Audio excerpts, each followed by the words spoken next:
Hello everyone, and welcome back to Crime Stories for Sleep. Before we begin, I want to let you know that during the first 15 minutes, there will only be a few ads, and after that, the listening will be completely uninterrupted. I chose to do this to give you a better experience. Even though it has greatly reduced the channel's earnings, I'd still like to ask for a little support. Subscribe, leave a like, and if you do, let me know in the comments where in the world you are listening from. These may seem like small gestures, but they are essential to help the channel grow and allow me to keep bringing you these stories every night. Now, lower the volume just a bit, get comfortable, turn off the lights, and let us dive together into tonight's first story. Story 1. The chair was a simple thing, a worn-out club chair upholstered in a faded bottle green velvet. It sat in the corner of Aiden's study, a comfortable, shapeless presence I'd sunk into 100 times. But that night, the night it all began, the chair was different. It was the angle that was wrong, just a few inches out from the wall, as if it had been pulled forward for a purpose and then shoved back in haste. And on the left arm, a dark, almost black stain had soaked into the fabric. A stain that wasn't there when I'd shared a whiskey with him 2 nights before. It was dry to the touch, stiff. And when I brought my fingers close to my face, the smell was metallic and coppery. The smell of old blood. That was the first clue, the one everyone else missed. They saw the empty house, the frantic note from his wife, the general disarray of a life coming apart. They didn't see the story the chair was telling. Aiden was a friend, the kind you make in the fog of a shared miserable past, though our wars were different. His was in a desert, with sand that got into everything, even your soul. Mine was here in this city, a private investigator's war against the grift and the gloom. He was a sculptor, his hands meant for shaping cool, smooth stone, but lately they had done nothing but shape. When his wife, Mariah, called me, her voice was a tight, panicked wire. "He's gone, Jackson. They say he killed a man. He didn't come home. You have to find him before the police do." The man was Eugene Ray, a writer of some renown, whose brilliance had long been drowning in a sea of gin. He was found in his apartment, his head bashed in with a heavy, jagged piece of granite that Aiden had identified as his own work, a piece I'd titled Despair, with a typical lack of irony.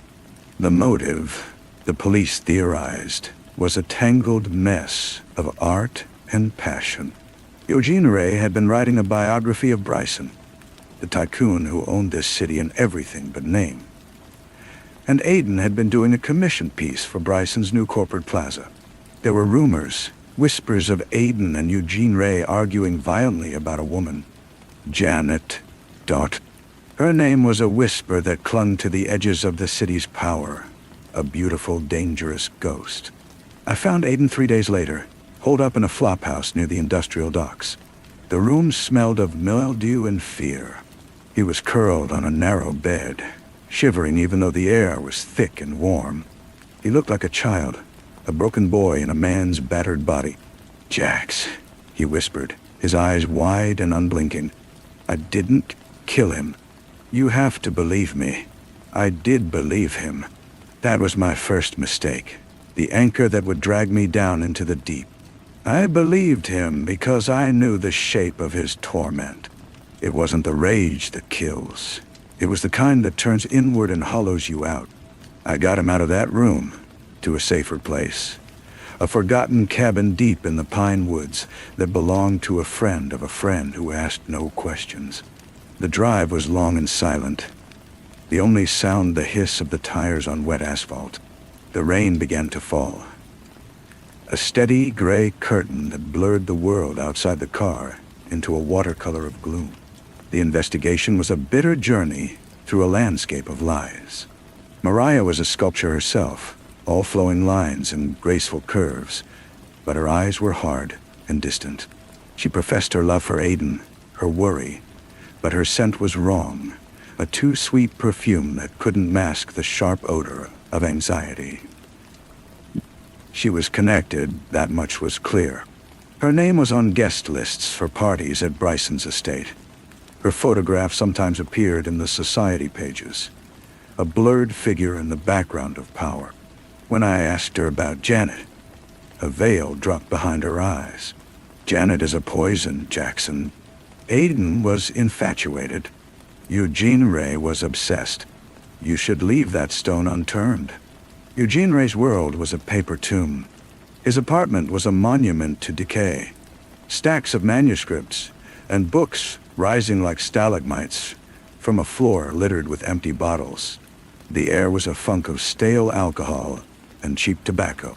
His notes for the Bryson biography were a labyrinth of innuendo and half-finished thoughts, but a pattern emerged. He wasn't writing a hagiography. He was digging, and he'd found something.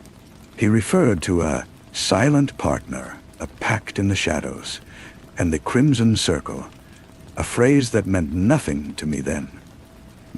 Scattered among the pages were fragments of poems, love letters to a woman he called only desperate and possessive. I found a single crumpled photograph at the bottom of a drawer.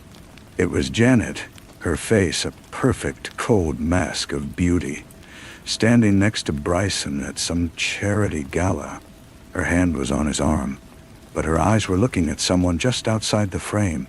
Bryson was untouchable, a man who conducted his power from a penthouse office that looked down on the entire city. Getting to him was like applying for an audience with a king.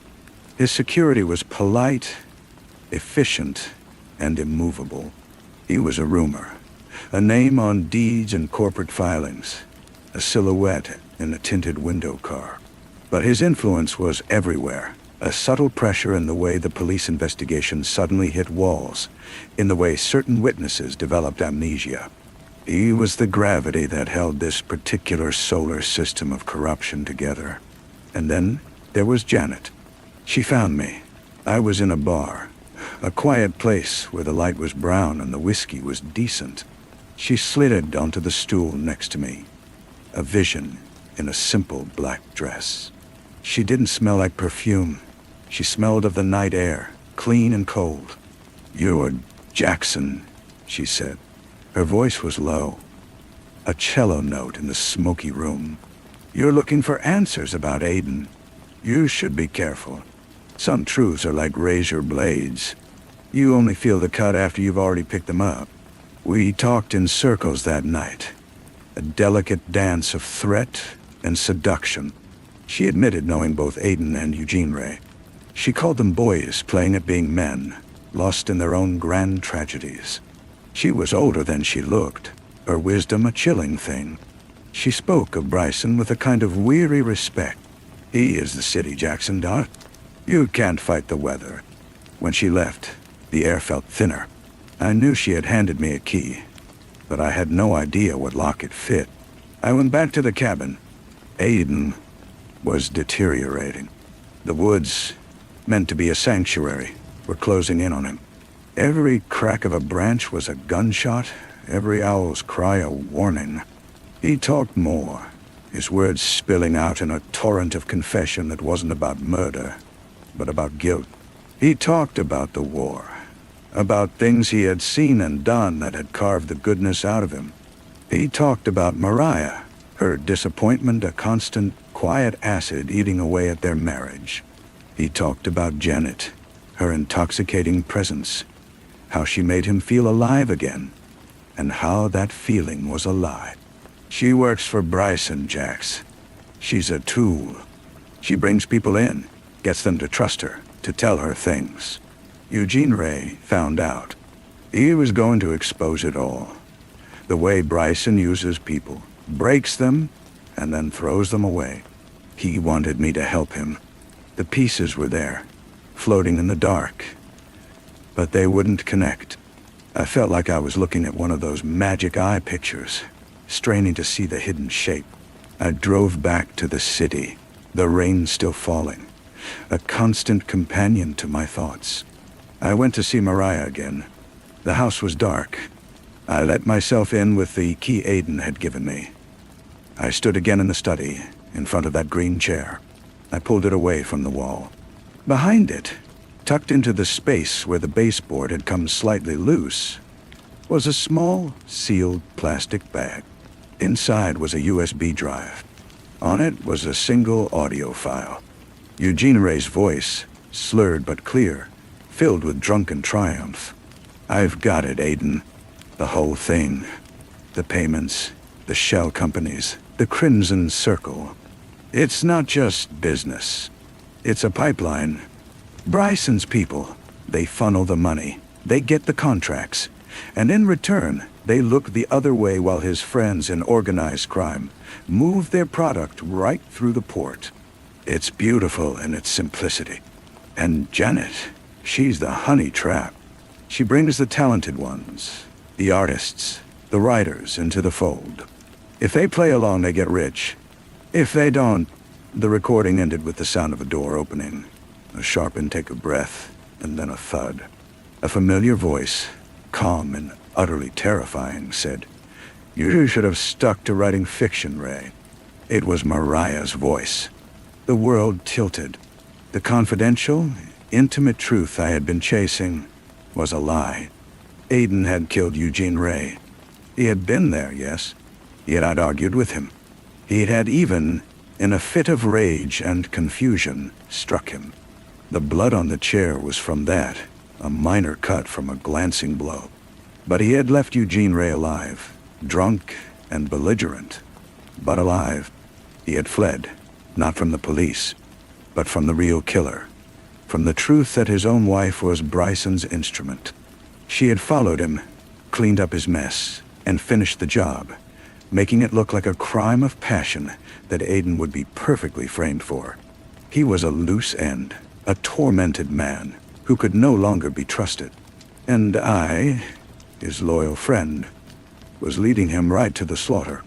I drove back to the cabin like a man possessed, the rain now a blinding sheet of water. I had to get to him first, to warn him, to get him out.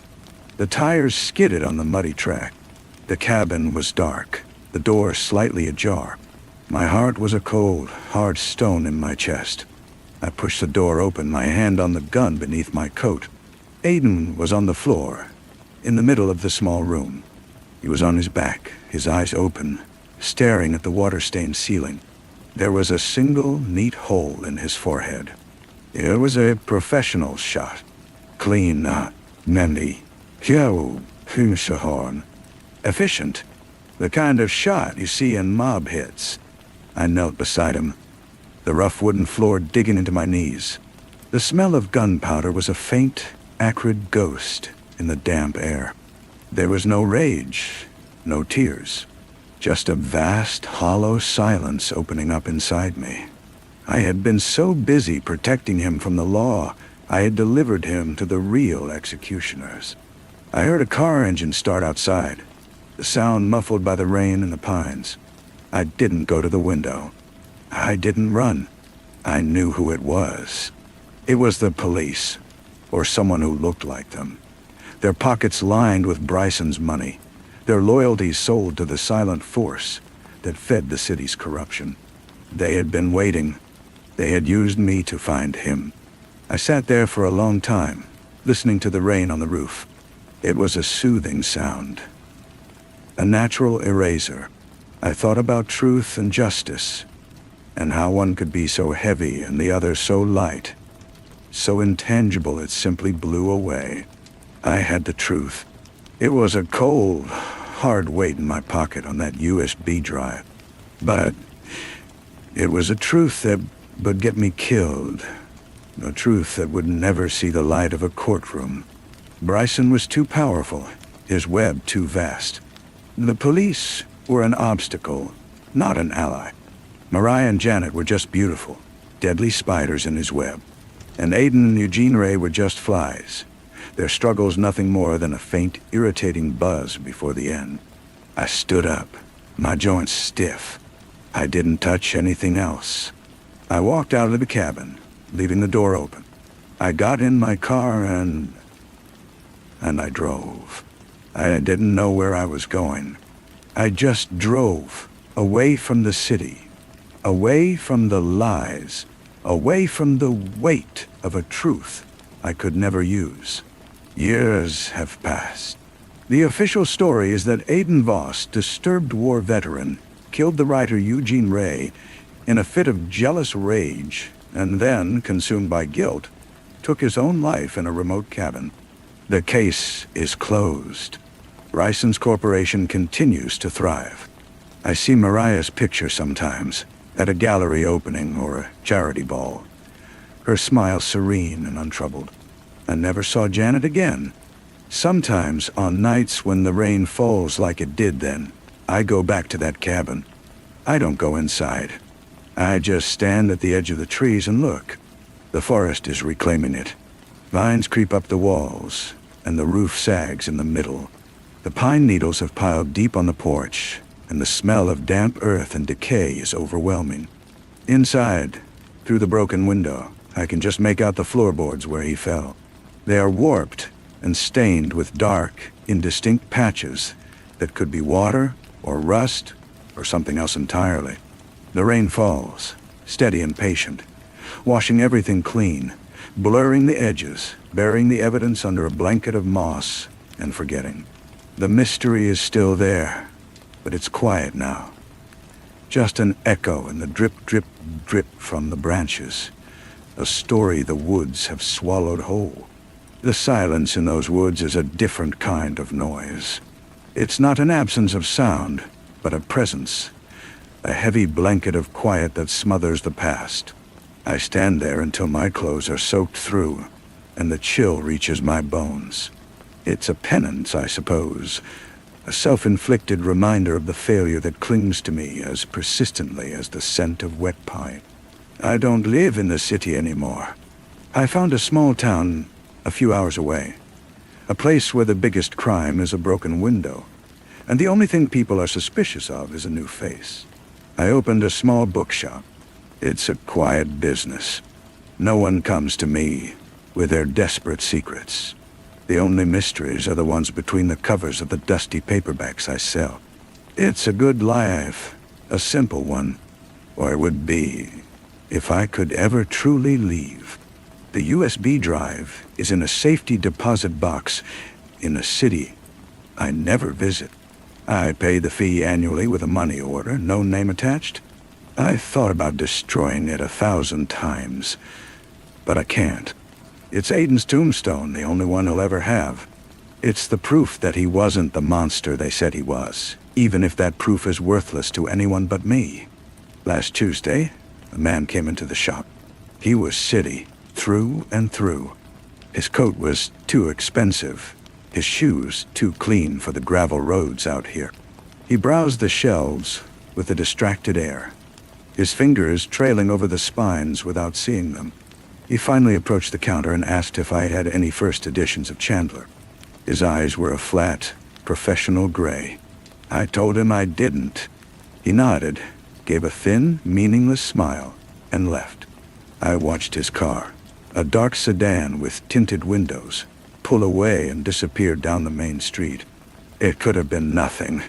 A book collector on a detour. But I know the look of a man who is measuring you for a box. The piece I've built here is as fragile as a spider web. Bryson's memory is long, and loose ends have a way of nagging at a certain kind of mind. They know I have the truth. They just don't know what I'll do with it. Maybe that's why I keep going back to the cabin. It's not just to remember Aidan. It's to remember the cost of knowing. The rain washes the world, but it can't wash away the stain on my conscience. I was the friend, the protector, the one he trusted, and in the end I was the one who led the wolves to his door. The chair in his study, the blood on the velvet, that was only the beginning of the story. The end is still being written in the quiet of the shop, in the watchful eyes of strangers, in the relentless, patient rain. It's a story with no conclusion, only an endless echoing middle, and I am trapped forever in its pages. The bell above the shop door jingles, a sound that usually brings a small, mundane comfort. Now it feels like an alarm. I don't sleep well that night. Every set of headlights that sweeps past my window feels like a searchlight. The man in the expensive coat is a splinter in my mind, a tiny, sharp piece of the past that has worked its way back to the surface. 2 days later, a package arrives. No return address, just my name and the shop's location typed on a plain white label. It's a small, flat box. Inside, nestled on a bed of crumpled brown paper, is a book. It's a first edition of Raymond Chandler's The Big Sleep. The irony is a physical blow. I pick it up. The dust jacket is pristine, the spine unbroken. It's valuable. A message or a warning? A demonstration of reach, of knowledge. They know where I am. They know what I do. They know what to send to get my attention. I flip through the pages. There is no note, but a single sentence is underlined in pencil on page 42. It's a line Marlowe says about truth. I was part of the nastiness now. The pencil line is light, almost delicate. I know that handwriting. I've seen it on grocery lists and birthday cards. It's Mariah's. My hand is steady as I close the book, but my insides are churning. This isn't a threat of violence. It's an invitation. Or a summons. They're not worried about me exposing them. That ship sailed years ago. This is about something else. Closure, perhaps. Or a new arrangement. Bryson's world is a machine, and it doesn't like loose parts. It either grinds them up or finds a use for them. I lock the shop early. The sky is the color of lead, threatening more rain. I drive, not to the cabin, but to a different place. An overlook that faces back toward the distant, hazy skyline of the city. I sit on the hood of my car, the cold metal seeping through my clothes, and I watch the lights begin to twinkle on in the gloom. That other life is still there, humming along. Its corruption a foundation stone. Mariah reached out. She broke protocol. That means something has changed. Maybe Bryson is sick. Maybe there's a power struggle. Maybe she's finally feeling the weight of the ghost she helped create. Or maybe it's just another layer of the trap. A more elegant one than a bullet. I have a choice. I can burn the book, forget the underline, and wait for the next visitor. Or I can answer. I can step back into the nastiness. The truth in my safety deposit box is a dead thing, a fossil. But Mariah, reaching out after all this time, is a spark. It might be a spark that ignites a fuse, or one that lights a path in the dark. I don't know. But the quiet of my shop, the simple rhythm of my days, has been shattered. The story isn't over. It was only waiting for me to turn the page. I get back in the car, the first drops of rain hitting the windshield. I know what I have to do. I have to go back. The city hadn't changed, but my eyes had. Where I once saw glamour and power, I now saw the intricate scaffolding of a lie.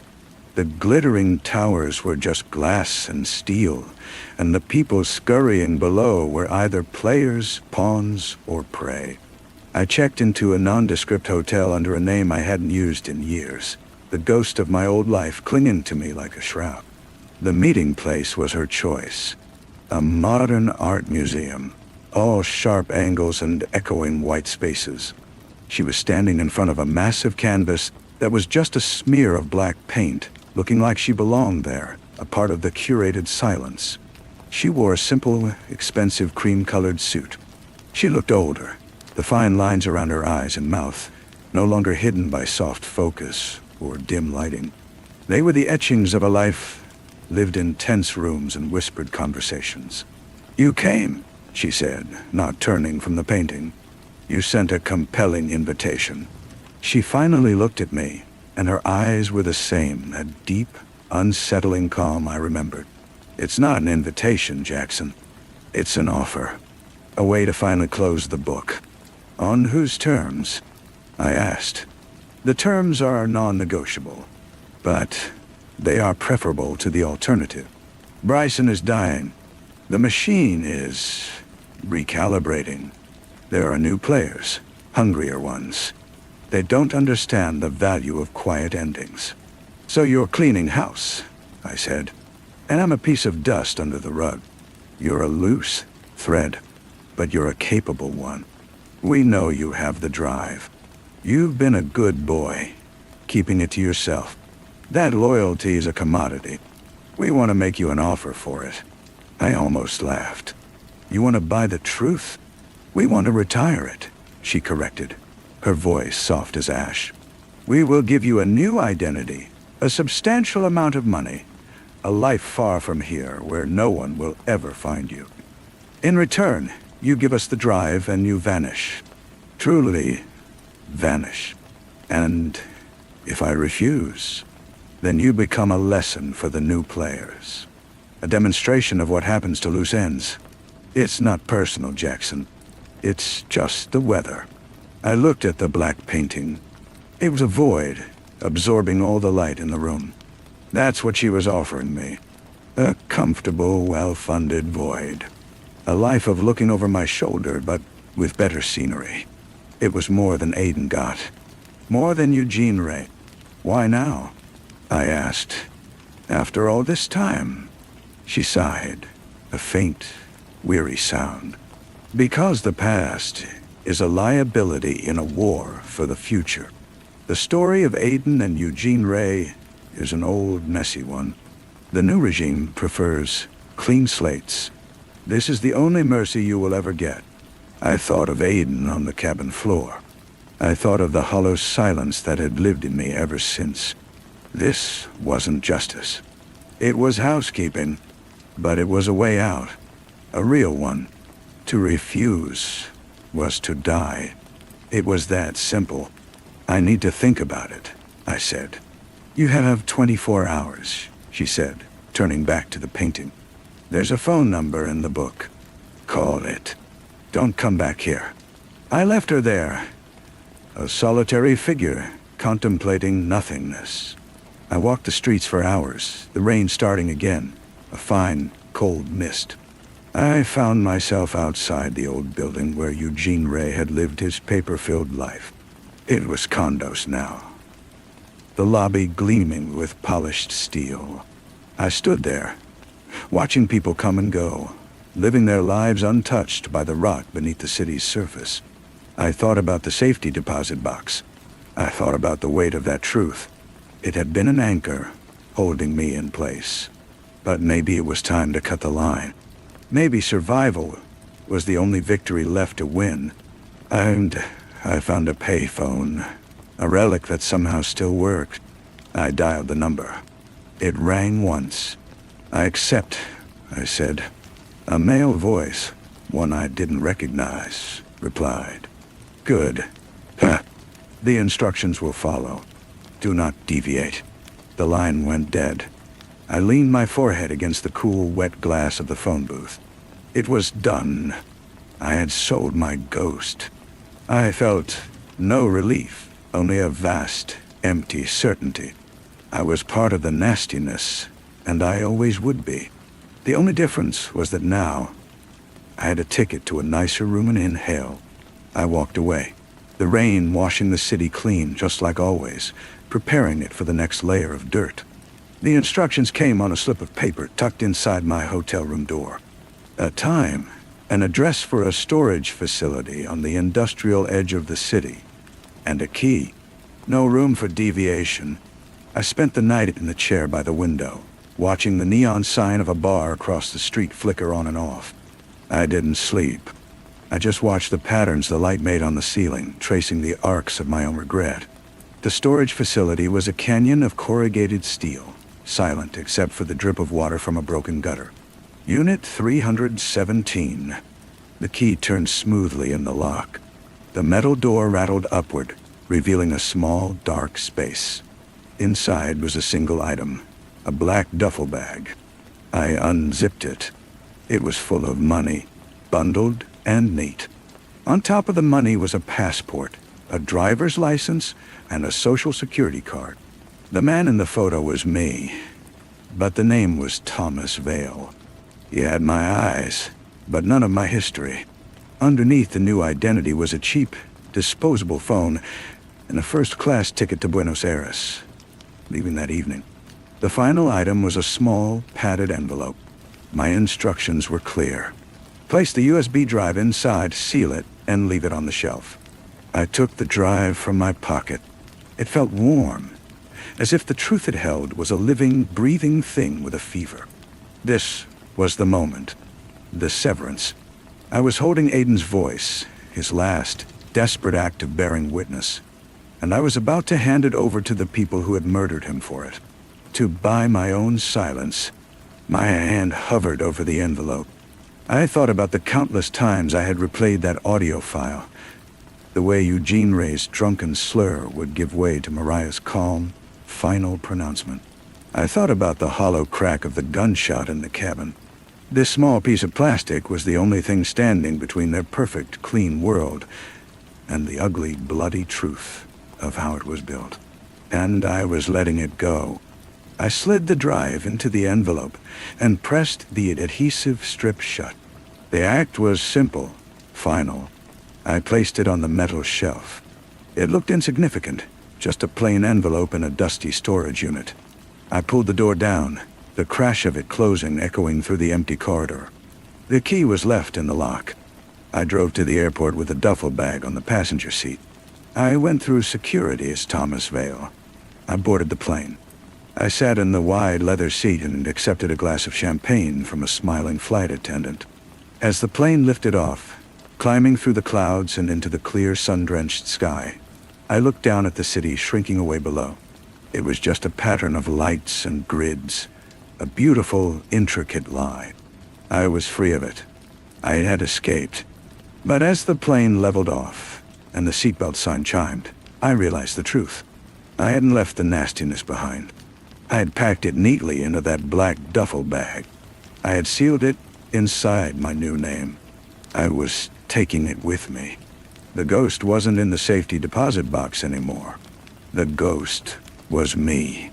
And Thomas Vale, whoever he was supposed to be, would always be looking over his shoulder, waiting for the day the weather would change again. The champagne was flat on my tongue.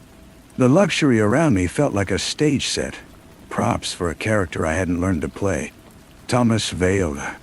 I repeated the name in my head, trying to find a foothold in its bland syllables. It was a name for a man who had no past, and because of that, no future. Just an endless, sun-bleached present. I spent a week in a Buenos Aires hotel. The duffel bag of cash, stashed in the room safe. I barely left.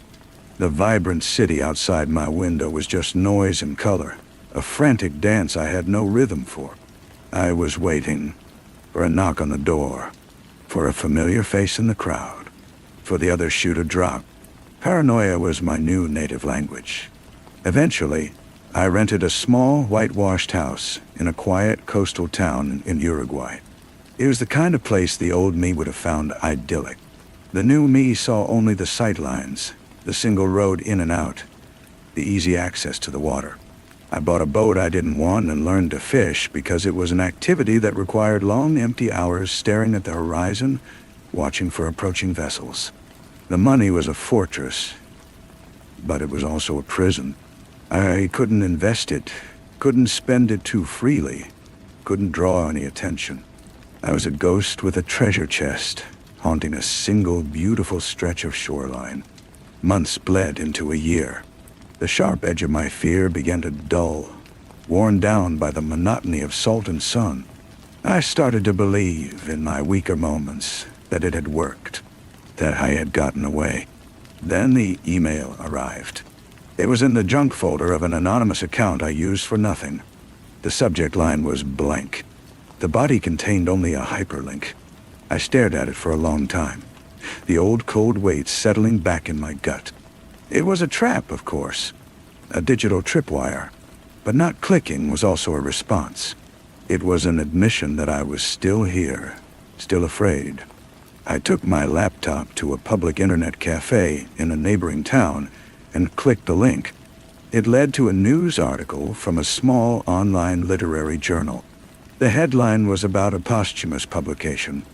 Eugene Ray's final, unfinished manuscript, Thought Lost, had been discovered and was being published by a new, prestigious imprint. And the article gushed about the raw, tragic genius of the work, a fitting capstone to a life cut short. There was a photo of the editor who had spearheaded the project. She was young, brilliant, and smiling. Her name was listed below the picture. It was a name I knew. It was the alias Janet had used all those years ago. I closed the laptop. My hands were steady. So this was the final move. Not a bullet, but a publication. They hadn't just buried the truth. They had built a monument over its grave. They had taken Eugene Ray's voice, the very thing they had killed him for, and they were selling it. They were profiting from his murder and sanitizing it in the process, turning his blood into ink. And Janet, the spider, was at the center of the web, spinning his legacy into gold for the machine. I walked down to the water's edge. The Atlantic wind whipped at my clothes. I had thought my surrender was the end. I had traded the truth for my life, but I was wrong. The game never ends. It just changes venues. They hadn't just bought my silence. They had made me a collaborator. By taking the money, by becoming Thomas Vale, I had helped them complete the picture. I was the final missing piece that proved their story was whole. The truth wasn't in the USB drive. It was in me. And as long as I drew breath, I was a flaw in their perfect, clean world. A living, breathing, loose end. I looked out at the endless gray water. There was no escape. There was only the wait. The wait for the moment they decided that a flaw, no matter how quiet and distant, was still a flaw that needed to be corrected. And in that moment, I knew with a cold and certain clarity that Thomas Vale would not go quietly. He had nothing left to lose but the money, and he had already discovered it was worthless. The boat's engine turned over on the first try, a low, reliable thrum that was the only sound I trusted anymore. I pointed the bow north, away from the sleepy town, following the coastline but staying far enough out to be just another speck on the water. I had a destination in mind, a place not on any chart I owned. A rocky cove where a man could beach a small craft and disappear into the scrubland. I had prepared for this, not as a specific plan, but as a general principle. When the weather changes, you move. The duffel bag of cash was heavy, a dead weight I'd dragged from the house and stowed under a tarp in the boat's tiny cabin. It wasn't my salvation anymore. It was my burden, the physical proof of my complicity. I couldn't leave it behind. It was a part of the story now, a character in its own right. For 3 days, I navigated the coast, sleeping in the boat, eating cold food from tins, my senses tuned to the hum of every aircraft, the silhouette of every other vessel. I was a ghost again, but this time by choice. Thomas Vale was a skin I was already shedding. He had served his purpose. He had shown me that the cage was comfortable, but it was still a cage. On the 4th day, I made my trade in a dusty port town that smelled of fish and diesel, the boat and a quarter of the cash for a beat-up pickup truck, and a promise of no questions. I drove inland, the landscape shifting from coastal green to a dry, rugged brown. The money was now stashed in a metal toolbox in the truck bed, covered with greasy rags. It was less obvious, but no little less heavy. I found a city large enough to get lost in, a place of concrete and noise where a man could be invisible. I rented a room by the week above a mechanic's garage. The constant grind of machinery was a lullaby. It meant life, ordinary life, was going on. I started taking walks at night, learning the alleys and the back streets. I was looking for something, though I didn't know what. A sign, a crack in the world. It found me in a second-hand bookstore, a place crammed with the smell of old paper and dust. I was idly scanning the mystery section, a habit I couldn't break, when a title caught my eye. It was Eugene Ray's book, the posthumous masterpiece. The cover was a stark, artistic blur of black and red. I picked it up. My hand did not shake. I flipped to the author bio. It was a masterpiece of omission. A tragic romance of the brilliant, troubled writer. There was no mention of Bryson, of Mariah, of a cabin in the woods. Of me. I bought it. I took it back to my room and I read it. The prose was his. Unmistakably so. Raw and beautiful and sharp. But the story was wrong.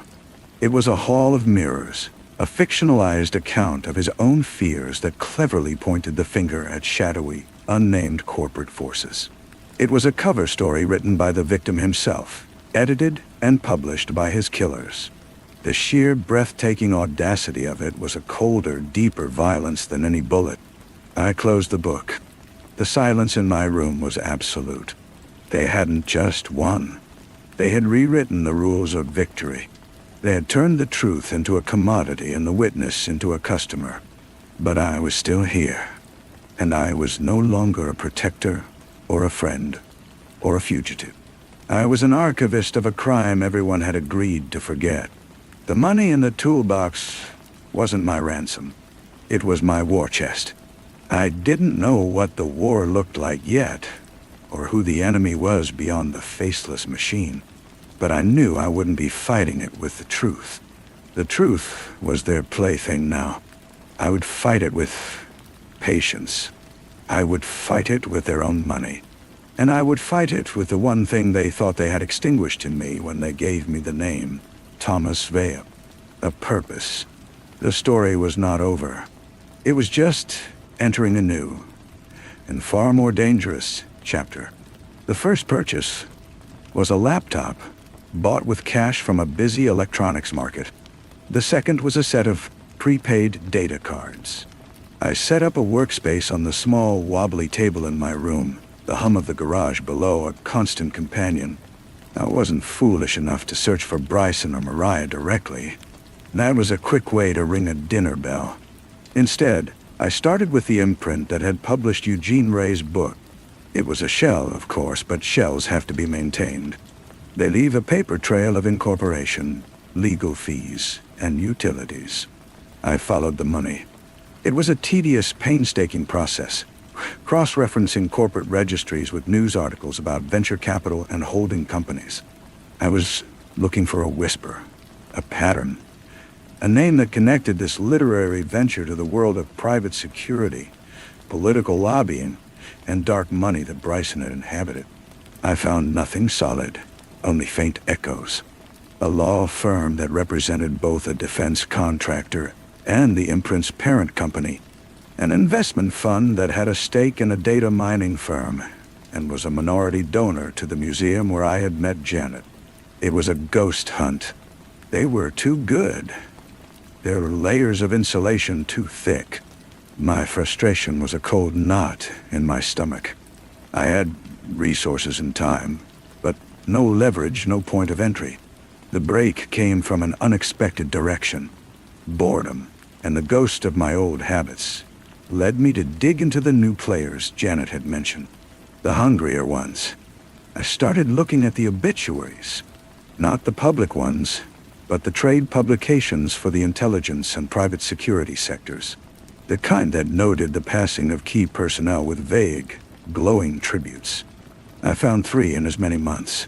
A logistics coordinator for a firm with ties to Bryson's old empire, dead in a single-car accident. A cybersecurity analyst from a rival outfit, victim of an apparent robbery. A mid-level fixer, heart failure. They were quiet, professional deaths. The kind I used to read about and know with a cold certainty were not what they seemed. The machine wasn't just recalibrating. It was consuming its own. The new guard was wiping the slate clean of the old, and they were doing it with an efficiency that was terrifying. One of the names, the logistics coordinator, had a sister. Her name was Ilara Vance. She was a journalist for a small, independent outlet that focused on corporate crime. She had written a single, frustrated blog post questioning the official narrative of her brother's death. It had gained no traction. It was the desperate, unanswered cry of someone who knew on a gut level that the world was lying to her. She was a loose thread, just like I had been, and she was alive. That meant they either didn't see her as a threat, or they were waiting. She was both a vulnerability and an opportunity, a point of contact. Reaching out was a monumental risk. It could be a trap. She could be compromised. She could be incompetent. But she had something I lacked. A legitimate voice, and a personal burning need for answers that matched my own. I spent a week building a new layer of insulation, a fresh, encrypted identity, a dead-drop communication protocol. I crafted a message, short and devoid of any emotion. I stated her brother's name, the date of his death, and a single stark sentence. It was not an accident. I included a single, non-traceable way to reply. I sent it, and then I waited, the silence in my room filled with the grinding of machinery and the weight of what I had just set in motion. I had thrown a stone into a dark, still pond. I had no way of knowing what, if anything, would rise from the depths to meet it. Days bled into one another, marked only by the mechanic's schedule and the slow drain of the battery on the laptop. I kept my routines, the walks at night, the canned food, the constant low-grade hum of vigilance. I had expected an immediate response, a frantic reply, or worse, the sudden arrival of unwelcome guests. The silence was somehow worse. It was a void into which I poured all my old fears. When the reply finally came, it was not what I had anticipated. It was not a message of fear or gratitude or even curiosity. It was a single line, as stark and unadorned as my own. Prove it. I almost smiled. It was the right answer. The only answer. Trust was a currency that had been devalued to worthlessness in our world. She was not asking for comfort. She was asking for a tool, a weapon she could use. I opened the metal toolbox. The bundled money was there, a monument to my silence. Beneath it, tucked into the side, was a small black flash drive I had kept separate from the rest. It contained no state secrets, no damning audio files. It was a personal archive, the ghost of my old life. Scans of documents from jobs I had run for Bryson before things went sour. Shipping manifests, encrypted account numbers now long since emptied, aliases I had used. Nothing that could convict anyone on its own, but everything a good journalist could use as a roadmap. It was a history of the machine's inner workings, a partial blueprint. I packaged a single, carefully chosen fragment. A shipping manifest for a container that never officially existed, routed through a port her brother had been investigating before his death. I included no explanation, no context. The document spoke its own language. I sent it through the dead drop and severed the connection. The next reply came faster. 2 words. Keep talking. And so, a dialogue began. It was a stilted, paranoid ballet. We never shared a personal detail. We never used a proper name. I was a source. She was an outlet. I fed her pieces of the past, fragments of the machine's architecture. She would disappear for days, then return with a question, a request for clarification on a point only someone with inside knowledge could possess. She was testing me, building a profile, verifying my access. I was doing the same, gauging her skill, her discretion, her resolve. Through her questions, I began to see the shape of her own investigation. She was piecing together a story about systemic fraud, about government contracts and phantom services, a river of money flowing into black sites. Her brother had been a tiny cog, but he had seen the gears turning, and he had made the mistake of asking questions. My information was the key that was allowing her to move from suspicion to evidence. We were building something together, a fragile scaffold of truth in a world of lies. But with every transmission, the risk grew exponentially. We were two ghosts, tapping on the walls of a tomb, and I knew with a certainty that was as deep as my bones that someone, somewhere, was starting to hear the sound. The mechanic's hum was the soundtrack to my new life, a constant vibration through the floorboards that I felt in my teeth. It was a grounding noise, a reminder of the mundane world that still turned, oblivious to the silent war being waged in the room above it. Elara's latest request was a complex one, a demand for a specific pattern of financial transfers that linked a charitable foundation to an arms manufacturer. It was a thread I had been reluctant to pull, as it led directly to a series of accounts I had personally managed. Giving it to her was like handing her a scalpel and pointing to my own veins. I sent the data. The act felt less like a transmission and more like a surgery, the removal of a deeply embedded piece of shrapnel. A lightness followed, brief and terrifying. This was what purpose felt like.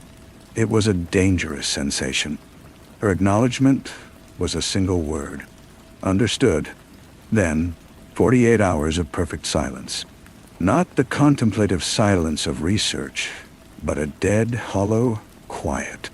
The digital void felt different. I ran through the protocols, checked the fallbacks. Nothing. My hand went to the cold metal of the pistol I kept in the toolbox, nestled under the money. The weight was a familiar comfort, an old, ugly friend. On the third morning, the signal came, but it was wrong. It was the emergency abort sequence. The one we had agreed meant only one thing: compromise. It was not a message. It was a scream into the void. I moved. The laptop's hard drive was a lost cause, but I scrubbed it anyway, a ritual of denial. The toolbox was the priority. I transferred the money to a heavy-duty backpack, the pistol going into the waistband of my pants at the small of my back. The feeling was not one of flight, but of grim transition. The room above the garage had been a cocoon. Now, it was a crime scene waiting to happen. I left everything else. The books, the clothes, the tins of food. Let them paint a picture of Thomas Vale. He was a ghost they could chase. I slipped out the back as the sun was rising, the mechanic's first customer of the day pulling in with a faulty transmission. I became a part of the city's early morning flow, a man with a heavy backpack. Just another worker. I needed a new hole to crawl into, a place with no connection to my previous life. A bus station provided the answer, a posted advert for shared accommodation in the industrial sector, cash in hand, no questions. It was a room in a boarding house that smelled of stale cabbage and disinfectant. The window looked out onto a brick wall. It was perfect. For a week I heard nothing. The silence was absolute. I didn't try to reestablish contact. The protocol was clear. If the abort was triggered, the channel was burned forever. I had to assume Elara was gone one way or another. The machine had cleaned up another loose end. Oh, a cold fury settled over me, replacing the fear. They hadn't just killed her. They had silenced the one honest voice I had found. I ventured out only for food and to buy a cheap disposable phone. I scoured the news, both mainstream and the obscure corners of the internet where she had worked. There was nothing. No report of a missing journalist, no body found, no tragic accident. She had been erased as cleanly and efficiently as her brother. The machine was flawless. The message arrived on the 8th day. It came to the disposable phone, a number that had never been used, known only to a single, now dead, channel. It was a picture message. The image was dark, grainy, taken from a distance. It showed the front of the mechanic's garage, my old window clearly visible. The timestamp was from the day after I had fled. Standing on the sidewalk, looking up at that window, was a man in a dark jacket. His face was turned away, but his posture was all too familiar. It was the same relaxed, predatory stance I remembered from the woods outside Eugene Ray's cabin. It was the man from the security detail. The one who had handed me the duffel bag. The machine hadn't just found the thread. It had followed it back to its source. They weren't just cleaning house. They were conducting an audit. And they had just confirmed that Thomas Vale was not only alive, but he was talking. The picture wasn't a threat. It was a receipt. It was their way of telling me the bill had finally come due. The hunt was no longer a passive waiting game. It was active, and they had my scent. I looked at the grainy photo for a long time, until the details of the man's jacket and the lines of the building were seared into my mind. Then I removed the battery from the phone and crushed the SIM card under my heel. The message was not an invitation to a dialogue. It was a statement of fact. My location was compromised. My methods were known. And my time was now measured in hours, not days. The backpack of money felt different on my shoulders as I left the boarding house. It was no longer a war chest. It was ballast. I needed to be lighter, faster. I found a bus station locker, rented it with a handful of coins, and stuffed the backpack inside. I kept only a few bundles of cash in the pistol. The weight I carried now was the only kind that mattered. Elara was gone, but her work wasn't. She'd been a conduit, not the source. I was the source. And a source once tapped could be found again if you knew the pressure points. They had found me by following the digital breadcrumbs I'd left for her. So I would stop leaving crumbs. I would leave a trail of fire. I went to a public library in a part of the city I had never visited. The computers were old and slow, but they were anonymous. I didn't look for Bryson or the imprint. I didn't dig into corporate structures. Instead, I accessed the raw, unedited comment sections of the financial news sites that reported on the defense contractors and investment funds I knew were involved. Using a series of throwaway accounts, I began to post. Not accusations, not evidence. Just names. The names from the obituaries. The logistics coordinator.com. The cybersecurity analyst. The fixer. I paired them with the names of the companies from my old manifests. The shell corporations from Elara's research. I presented no narrative, just connections. A ghost pointing at other ghosts. It was a scattergun approach, a desperate act. But it was also a signal. I was not hiding anymore. I was declaring myself. I was creating noise, a chaotic, unpredictable static in the very frequencies they used to control the narrative. Someone, somewhere would notice. Maybe another Elara, working in a darkened newsroom.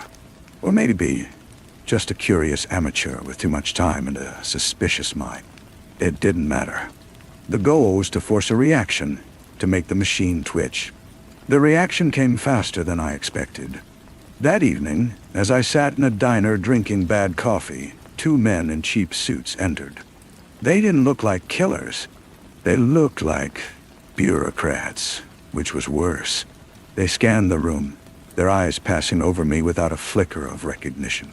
They took a booth in the back, their posture stiff, their conversation quiet. They were waiting. I left a 20 on the counter and walked out the back, through the kitchen, the shouts of the cook following me into the alley. They had found the library's IP address. They were closing the net, and it was closing fast. My city of concrete and noise was now a cage with invisible bars. I needed to get to the bus station, to the locker, to my resources. But the direct route was a trap. I moved through the city's underbelly, through service tunnels and parking garages, my senses screaming. Every headlight felt like a spotlight, every pedestrian a potential threat. I was a rat in a maze, and the walls were getting narrower. I finally saw the bus station's neon sign from across a wide 4-lane road. It was a beacon of mundane escape. I stood in the shadows of a doorway, watching the flow of traffic and people. It looked clean. Too clean. There were no loiterers, no police cruisers, just the normal late-night flow of travelers. That was the problem. It was too normal. A station like that should have had a few people lingering, a a few shadows. This one had been swept. They weren't just waiting for me inside. They had cordoned off the entire area. They were waiting for me to make the move, to reach for my one remaining asset. The locker was a mousetrap, and the cheese was several $1,000,000. I stood there for a full 10 minutes, the cold of the concrete seeping through my shoes. The money was a chain. It had always been a chain. It was the price of my silence, then the fuel for my rebellion. And now it was the anchor that would drag me down. I could not win their game playing by their rules, and their most fundamental rule was that everything, including a man's soul, had a price. I turned away from the station.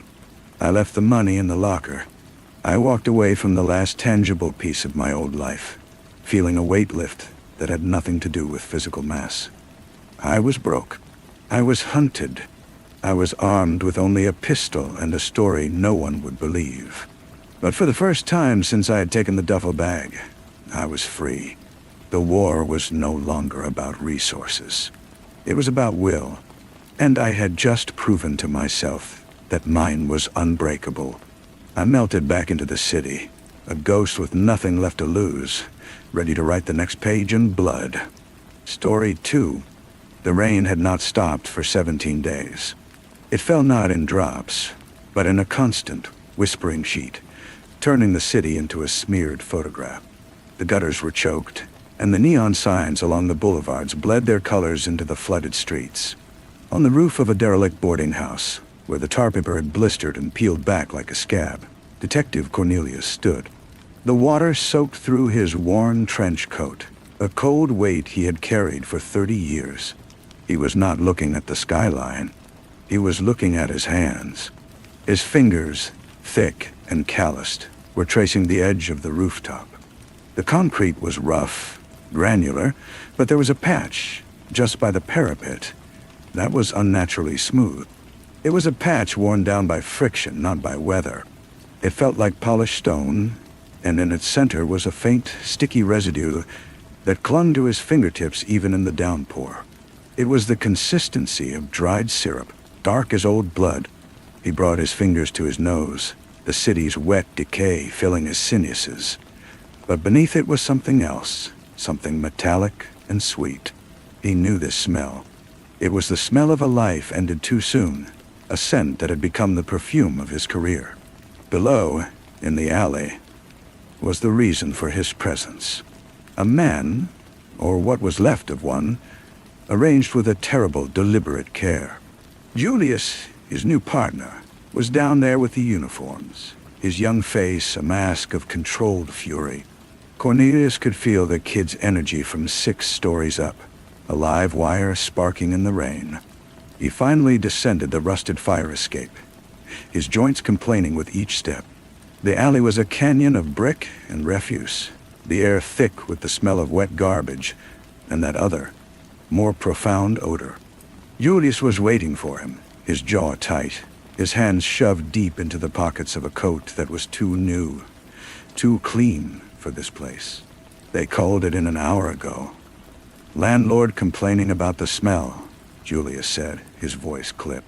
But this wasn't done an hour ago, or even last night. Cornelius said nothing. He moved past the young detective, his eyes taking in the scene. The victim was a large man, his bulk splayed out on the wet asphalt. He was naked. His skin was pale and waxy under the harsh glare of the police lights. But it was his mouth that commanded attention. It was stretched wide, forced open by some tool, and packed so full of rotting food, of cake and congealed gravy and spoiled fruit, that his cheeks were distended to the point of splitting. His cheeks were distended to the point of splitting. The gluttonous feast spilled over his chin and onto his chest. A single dead fly crawled across his lower lip. His name is Frankie Borowski, Julius continued, reading from a notepad. Small-time enforcer. Had a reputation for indulging. Cornelius knelt, ignoring the cold water seeping through the knee of his trousers. He looked past the grotesque display at the man's hands. They were bound with a coarse, common rope, but the knots were intricate, almost decorative. A sailor's knots. On the wet ground, near the victim's feet, someone had drawn a symbol in the grime. It was a crude, childlike pig. "Get the photographer over here. I want a picture of this," Cornelius said, his voice a low rumble. "It's a pig," Julia said, a note of disgust in his voice. "He's calling him a pig." Cornelius looked up at his partner, his eyes old and tired. "No, son, that's not it. That's the sin. The first one was gluttony. The second was greed. They found him 2 days later in a safety deposit vault of a bank that had failed during the last recession. His name was Alistair Finch, a loan shark who had foreclosed on half the old quarter. He was on his knees, his head and hands thrust inside a metal box filled with gold coins and cut gems. The killer had poured molten silver over his hands, fusing them to the treasure. The coins were stuck to his face, his eyelids. The symbol carved into the vault door behind him was a toad. Julius paced the length of the small, cold room. "It's a pattern, a sermon. He's preaching." "He's killing," Cornelius corrected, his voice flat. He was staring at the victim, at the agonized arch of his spine. "The preaching is just the wrapping paper. The papers are calling him the preacher. They're having a field day. Let them. It gives them something to talk about besides the rain." The case consumed them. It became the air they breathed, the taste in their mouths. Julius threw himself into it with a fervor that bordered on obsession. He would work late into the night. The case files spread across his kitchen table, the images of the dead men burning into his retinas. His wife, Leslie, would watch him from the doorway, her presence a soft, worried shadow. She was a small woman with eyes the color of a calm sea, and she carried a fragility that seemed at odds with the city's brutality. She was the one piece of beauty Julius was terrified of losing to the surrounding ugliness. "Come to bed, Jules," she would whisper. Soon, he would promise, his finger tracing the lines of a crime scene photo, his mind 1,000 miles away, in a dark alley, in a cold vault. Cornelius saw the change in his partner. He saw the anger hardening, the idealism curdling into a cold determination. He had seen it before, in other young detectives, in himself a long time ago. He tried to temper it. "This job, it's a leaky boat. You can either bail water until your arms give out, or you learn to live with the damp. Don't let it pull you under, Julius. It's just a job." But it wasn't. The third victim was lust. A woman named Cassandra, a high-end escort found in the penthouse suite of a luxury hotel. She was arranged on the satin sheets of a circular bed, her body posed in a parody of seduction. A serpent, its head crushed, was coiled around her throat. The symbol, a goat, was drawn on the mirror in her own lipstick. The method was clinical. There was no passion in it, only a cold, surgical precision. The killer was speaking to them, building his twisted liturgy. Wrath was next, a cage fighter left in a gym, beaten to a pulp with his own hands, which were broken in dozens of places. The symbol was a bear. Sloth was a reclusive trust fund heir, found starved to death in his own filth, a snail drawn on the wall beside his bed. Pride was a fading socialite, her face surgically removed and held in her hands like a mask, a peacock feather tucked behind her ear. The city was in a state of siege. The rain continued, its endless monologue. The police department was a circus of panic and incompetence. And through it all, Cornelius moved like a ghost, his mind working, piecing together the fragments. The knots, the symbols, the specific, almost academic choice of victims. This wasn't random rage. This was a project, a masterpiece. He started spending his nights not in the squad room, but in the city archives, surrounded by maps and old newspapers. He was looking for a connection, a thread that ran through the geography of the killings, through the history of this decaying place. He found it in an old urban planning proposal from the 50s, a failed project to build a new civic center, a utopian vision that was never realized. The architect's name was Jake Morrow. Jake Morrow. The name meant nothing to Julius, but Cornelius remembered. A brilliant, eccentric man. A visionary who had watched his life's work be dismantled by corruption, greed, and the sheer, grinding apathy of the city. He had vanished years ago, presumed dead. A recluse. A ghost. They found his lair not in a basement, but in the sky. It was the observation deck of the old Ethelred Tower, the one building from his civic plan that had been partially constructed before the money ran out. The elevator was dead, so they climbed the 30 flights of stairs, their footsteps echoing in the concrete shaft, their breath pluming in the frigid air. The room at the top was not a killer's den. It was a scholar's study, an artist's studio. Drafting tables were covered in intricate schematics of the city, not as it was, but as Jake Morrow had dreamed it could be. Beautiful, ordered, clean. On another table were journals, filled with a tight, precise script, philosophical ramblings, moral treatises on the sickness of the modern soul. And there were photographs, surveillance photos of all of the victims, going back months. Frankie Borowski shoveling food into his mouth at a hot dog stand. Alistair Finch counting his money. Cassandra with a different man on her arm each night.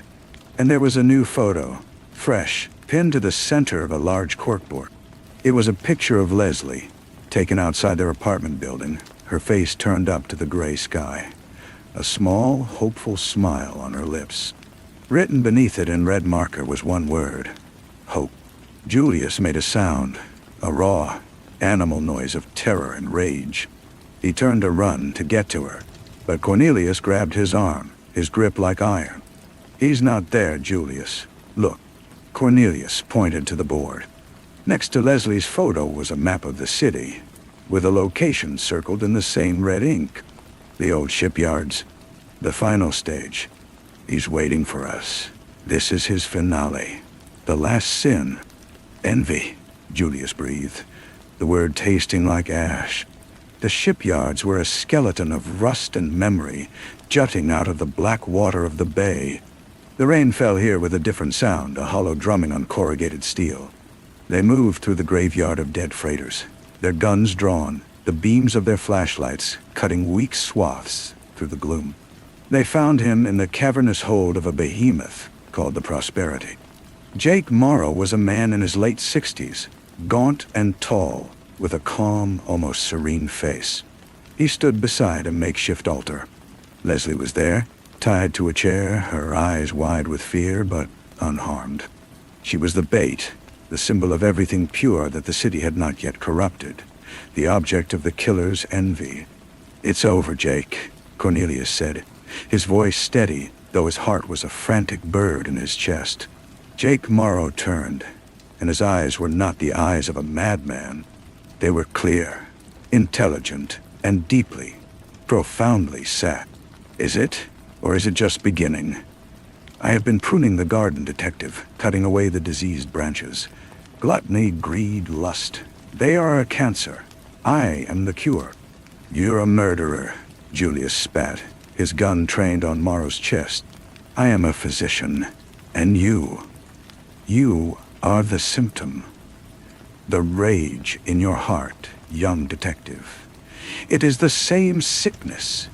You look at this world, at its filth, and you want to burn it all down. I see it in you. We are not so different." "Let her go," Julius said, his voice trembling. "This is the final lesson," Morrow continued, as if he hadn't heard. "Envy, doubt, the desire for what another has, for a life one cannot possess. I envied the world its order. I envied these people their peace, their simple, unthinking lives. But most of all, I envy you, Detective Cornelius. Cornelius said nothing. He just watched, his eyes taking in every detail, the way he had for 30 years. You, Morrow said, his gaze locking with the old detective's. You have seen it all. The endless parade of human weakness, and you have not broken. You have not given in to despair or to rage. You simply endure. That is a strength I could never have. I had to act. You used to watch. In that moment of focused intensity, Leslie moved. She shifted her weight, the chair legs scraping against the metal floor. Morrow's attention flickered for a fraction of a second. It was all Julius needed. The gunshot was deafening in the enclosed space. It echoed off the steel walls, a single, sharp report of finality. Jake Morrow looked down at the red blossom spreading across his chest, a look of mild surprise on his face. He did not fall, but leaned back against the altar, sliding slowly to the floor. Julius was already at Leslie's side, cutting her bonds, holding her, his body shaking with adrenaline and relief. Cornelius walked over to the dying man. He knelt beside him, the way he had knelt by so many bodies before. Morrow looked up at him, his breath a wet rattle. The design is complete, he smiled, a thin, bloody line. But the city will always provide more patients for the doctor. Then he was gone. The case was closed. The preacher was dead. Julius was hailed as a hero. He had saved his wife. He had stopped the monster. For a few weeks, there was a lightness to him. He came home on time. He laughed with Leslie. He slept through the night. But Cornelius saw the shadow that had settled deep within his partner's eyes. He saw the way Julius would sometimes stare at his own hands, as if seeing the ghost of the gunshot there. The rage hadn't left him. It had just found a new home, buried deeper, where it could fester in the dark. One evening, months later, Cornelius stood on the pier, looking out at the bay. The rain had finally stopped, but the sky was still the color of lead. The city was quiet for once. The case files on Jake Morrow were sealed, the horror filed away. Another closed chapter in the city's long, grim history. He thought about Morrow's words, about the design. He thought about the meticulous nature of the killings, the way each one was a perfect, self-contained parable. And he thought about the last shot. The shot that had saved Leslie, that had killed the preacher. Julius had been 20 feet away, in near darkness, with a single fleeting target. A miraculous shot. Cornelius reached into his pocket and pulled out a small, evidence-bagged item. It was a single, spent shell casing. He had found it himself later, kicked into a corner of the shipyard hold. It was from a .38 caliber pistol. Not the service weapon Julius carried. He held the casing in his palm, feeling its cool, smooth brass surface against his skin. He thought of the sticky residue on the rooftop, the first clue, the first whisper of the nightmare. He thought of the intricate knots, the scholarly precision, the absolute control. Jake Morrow was a master planner. He would have planned for every variable, including his own capture, including his own death. He would have needed an ending, a final devastating twist to his sermon. And what better ending than to have his work completed by the very system he despised? To turn a righteous man into a weapon? To plant the seed of wrath in the heart of the hero? Cornelius looked at the shell casing, this small metallic truth. He could take it in. He could reopen the case. He could shatter his partner, destroy the fragile piece Julius had found, and unleash a scandal that would cripple the department. He could pursue the truth, no matter the cost. Or he could let the city have its peace. He closed his fingers around the casing, its shape pressing into his palm. Then, in one fluid motion, he drew back his arm and threw it. The small piece of metal spun through the air, a fleeting glint in the somber light, before it vanished into the deep, dark, indifferent water of the bay. The ripples it made were small, and they did not travel far. They were quickly swallowed by the larger, endless waves, until the water was smooth again, holding its secrets close. The city waited, damp and patient, for the next rain to begin. He walked away from the pier, the weight in his coat pocket gone, replaced by a heavier, colder knowledge settled deep in his gut. The official story was clean, a solid piece of work, and he had just sealed it shut. He went back to the precinct, filed his final report on the Morrow case, and placed the thick folder in the archives. The clerk stamped it without looking up. Julius was at his desk, staring at a computer screen. He looked up as Cornelius passed. "Hey, you heading out?" "Yeah," Cornelius said. "It's quiet." "Quiet is good," Julius said, and offered a small, tight smile. It didn't reach his eyes. There was a new sharpness to his features, a honed edge that hadn't been there before the shipyards. He was a better detective now, colder, more efficient. The department loved him for it. Cornelius just nodded and walked out. The rains returned within the week, a slow, persistent drizzle that washed the streets clean of nothing. Life, in its messy, relentless way, went on. There were other cases, a string of armed robberies, a domestic dispute that turned into a double homicide. Ordinary, ugly things. Julius handled them with a detached proficiency that was, to any observer, commendable.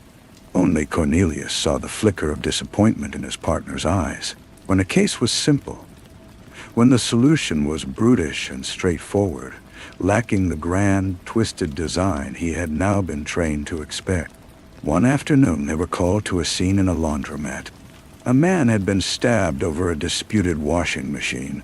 It was a sad, stupid, and ultimately simple affair. The suspect was sitting on the curb, crying, his hands stained with his neighbor's blood. Julius took his statement with a cold, impersonal calm. As they were leaving, he kicked a metal laundry cart, sending it screeching across the tiled floor. "Such a waste," he muttered, not to Cornelius, but to the air.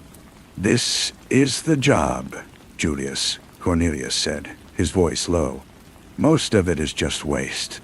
Julius looked at him, and for a second, the old fire was there. "It doesn't have to be." Cornelius said nothing more. He drove them back to the precinct in a silence that was thicker than the city's fog. He knew then that the seed Morrow had planted had not died with him. It had been watered by that single, perfect shot in the dark hold of that ship. It had taken root in the fertile soil of Julius's rage, and it was growing, twisting its way toward the light. Weeks turned into a month. Then, a new file landed on Cornelius's desk. A city councilman, a man known for his blistering temper and his vicious personal attacks on his opponents, was found dead in his study. The official cause was a sudden aneurysm, but the details made Cornelius's blood run cold. The man had been alone. The house was locked from the inside. On his desk, amid the political papers, was a single dead bee. The symbol, though no one else would recognize it, for the animal had not been used before, was a lion. Cornelius read the report 3 times. He saw the perfect, untouchable nature of the death. He saw the calling card, meant for an audience of one. He looked across the room. Julius was watching him, his expression unreadable. He held his partner's gaze for a long moment. Then slowly, deliberately, he closed the file. He placed it in the out tray, to be sent to records. He would not pursue it. He could not. He had made his choice on the pier. He had chosen the peace of the city over the truth. He had chosen to protect his partner from the consequences of his own actions. But now he saw that in doing so, he had not contained the evil. He had merely handed the scalpel to a new surgeon. The design was not complete. The sermon was not over. It had just found a new, more dangerous voice. The city held its breath, and the rain continued to fall, washing everything clean, and nothing at all.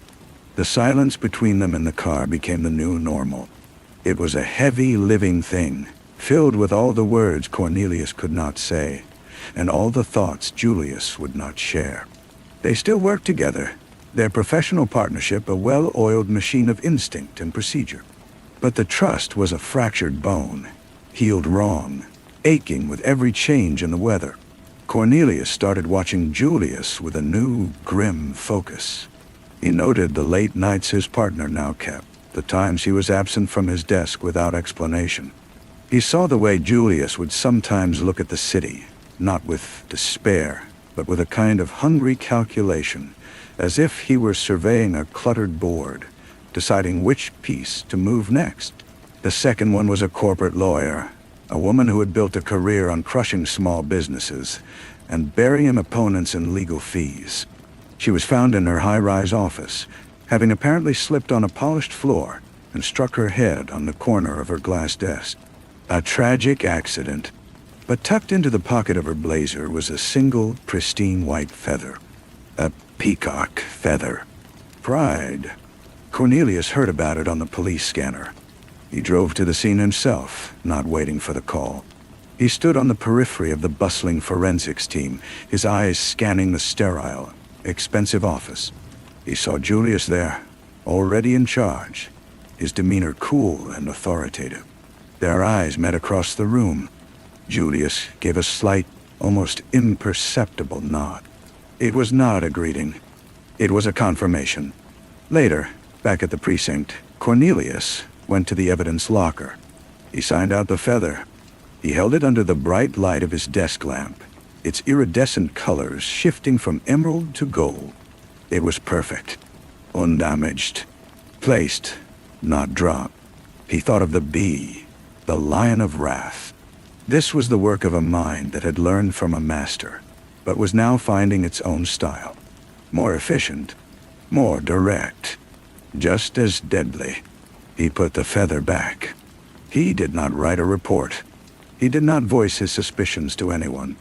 To do so would be to unravel everything, to expose the rot he had helped to bury. He was an accomplice now, as surely as if he had pulled the trigger that killed Jake Morrow. He found himself driving to Julius' apartment one night. He didn't know why. He parked across the street and watched the lighted window. He saw Leslie moving in the kitchen, her form a soft silhouette. He saw Julius join her, and for a moment, they stood together, a picture of domestic peace. Then Julius turned away, his posture rigid, and disappeared into another room. Leslie was left alone, her shoulders slumping slightly before she continued her work. Cornelius understood. Julius was protecting her, or perhaps protecting the idea of her. She was the symbol of the good world he was trying to build through his terrible private war. She was his justification. To lose her would be to lose the last shred of his own humanity. But in his quest to create a world worthy of her, he was methodically destroying the man she loved. A call came in. A body found in the river. They were dispatched.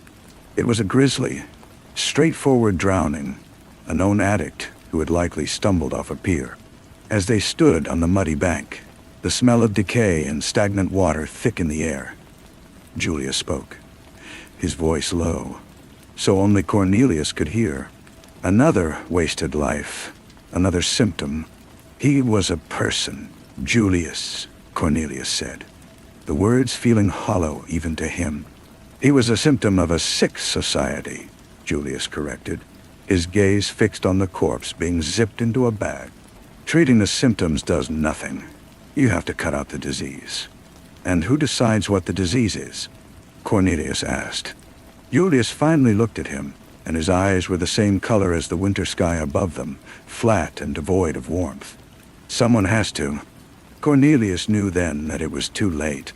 The conversation was over. The path was set. He was no longer a detective pursuing a killer. He was a shepherd following a wolf, watching it cull the flock, powerless to stop it, and complicit in its hunt.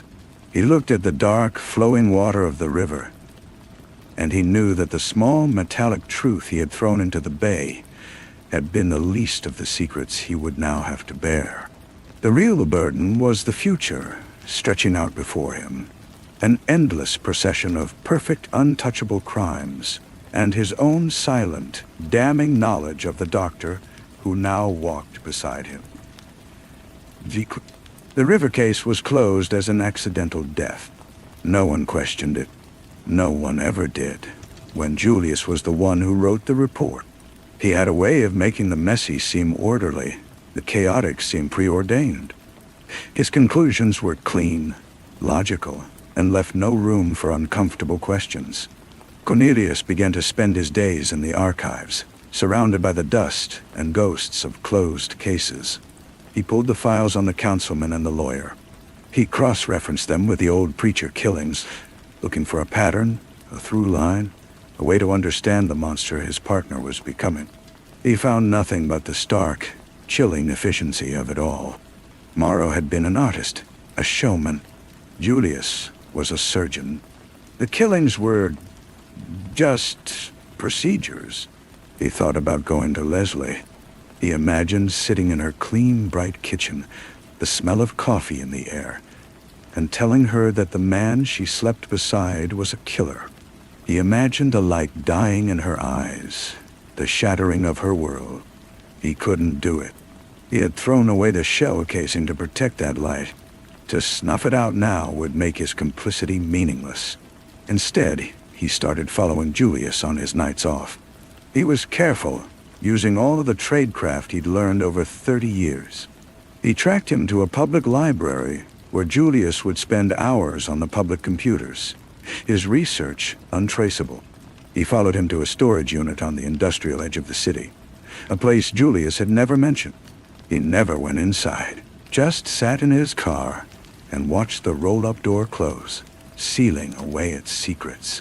The third one was different. It wasn't a powerful figure. It was a man named Arthur Bell, a slumlord with a portfolio of decaying buildings and a long history of tenant complaints ignored by a corrupt system. He was found in one of his own properties, a collapsed ceiling having crushed him. An unfortunate accident in a neglected building. The poetic justice was too perfect, too pointed. When Cornelius discreetly checked the evidence log, he found it. A small, cheap plaster figurine of a dog placed neatly on a pile of rubble. A bulldog. Gluttony. Julius was not just punishing the 7 deadly sins anymore. He was refining the definition, applying it to the modern plagues of the city. The corrupt politician, the predatory lawyer, the exploitative landlord. He was building his own moral framework, brick by bloody brick. The realization left Cornelius cold. He was not just observing a descent into madness. He was witnessing the birth of a new code, a new law, with Julius as its sole arbiter and executioner. He drove to the storage unit that night. He didn't have the code, but he knew how to pick the simple lock on the side door. The air inside was still and cold, smelling of concrete and dust. It wasn't a hoarder's den or a killer's trophy room. It was a workshop, neat, organized, sterile. On a metal shelving unit were boxes labeled with what looked like case numbers. Cornelius opened one. It contained files, photographs, and detailed dossiers on half a dozen city officials, business owners, and community figures. Each file was a catalog of their sins, their vulnerabilities, their routines. Blueprints for death. On a workbench under a bright lamp lay a small, unfinished clay sculpture. It was a figure of a man, his face a mask of avarice, clutching a bag of money. The detail was exquisite. It was art. It was the work of a man who had all the time in the world. Cornelius heard the crunch of tires on gravel outside. He moved quickly, replacing the box, slipping out the side door and melting into the shadows of the adjacent building.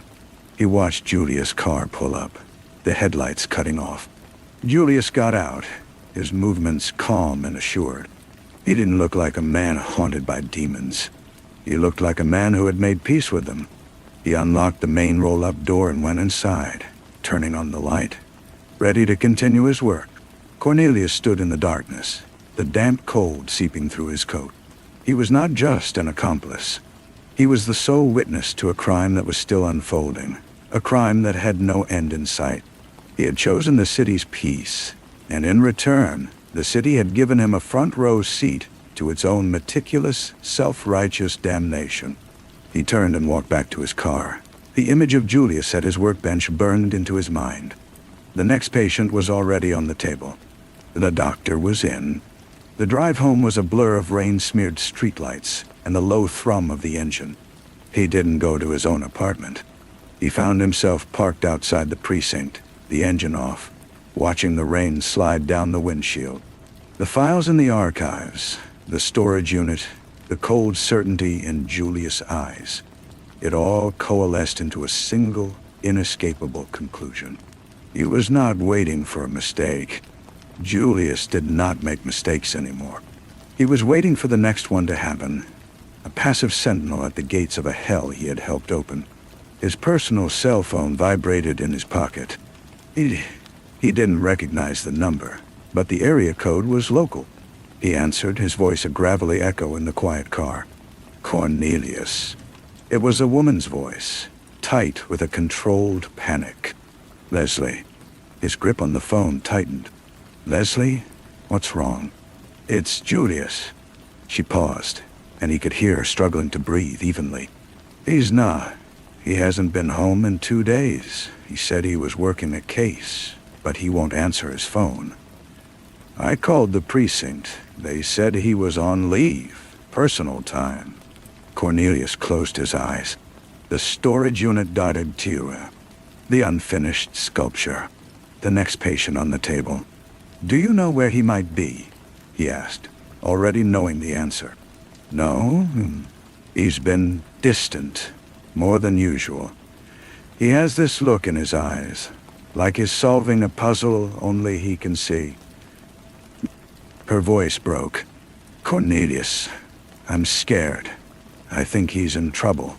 He's not in trouble, Leslie, Cornelius said, the lie ash in his mouth. He's just working through some things. I'll find him. He ended the call and sat for a full minute, the silence pressing in. Then he started the car. He didn't drive to the storage unit. He drove to the address he had memorized from the files in that unit.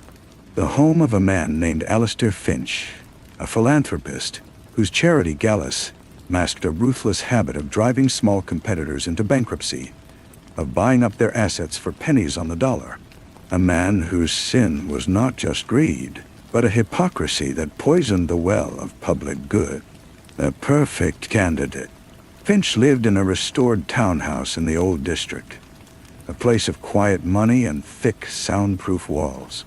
Cornelius parked a block away. He saw Julius' unmarked car, tucked neatly into a shadowed alley beside the townhouse. He was already here. The procedure was underway. Cornelius got out. The rain had softened to a fine mist that clung to his coat and beaded in his hair. He didn't draw his weapon. He didn't call for backup. This was not a police matter. This was something else entirely. He walked to the wrought iron gate at the side of the property. It was unlocked. He slipped through into a small manicured garden, the leaves dripping with moisture. The back door to the townhouse was slightly ajar. Inside, the lights were dim. He stepped into a kitchen, all marble and stainless steel, immaculate. The only sound was the low, frantic ticking of a grand clock from another room. He moved through the hall, his footsteps silent on the plush runner. He found them in the study. Alistair Finch was tied to a heavy leather chair, his mouth gagged with a silk scarf. His eyes were wide with a terror so profound it seemed to have frozen him solid. Julius stood before him, his back to Cornelius. He was speaking, his voice low and calm, a teacher delivering a final, devastating lesson. You see, the problem isn't the wealth, Julius was saying. It's the lie. The lie corrupts everything it touches. It makes a mockery of virtue. Finch made a muffled sound, a plea or a sob. Julius tilted his head, considering him. He raised his hand. In it was not a gun, but a long, sharpened metal file, glinting in the lamplight. It was an instrument of precise, intimate violence. "Julius," Cornelius said. Julius went still. His shoulders tightened, but he did not turn. "You shouldn't be here, Cornelius. Leslie called me. She's worried. She doesn't need to worry. This is for her. For everyone." Julius' voice was disturbingly serene.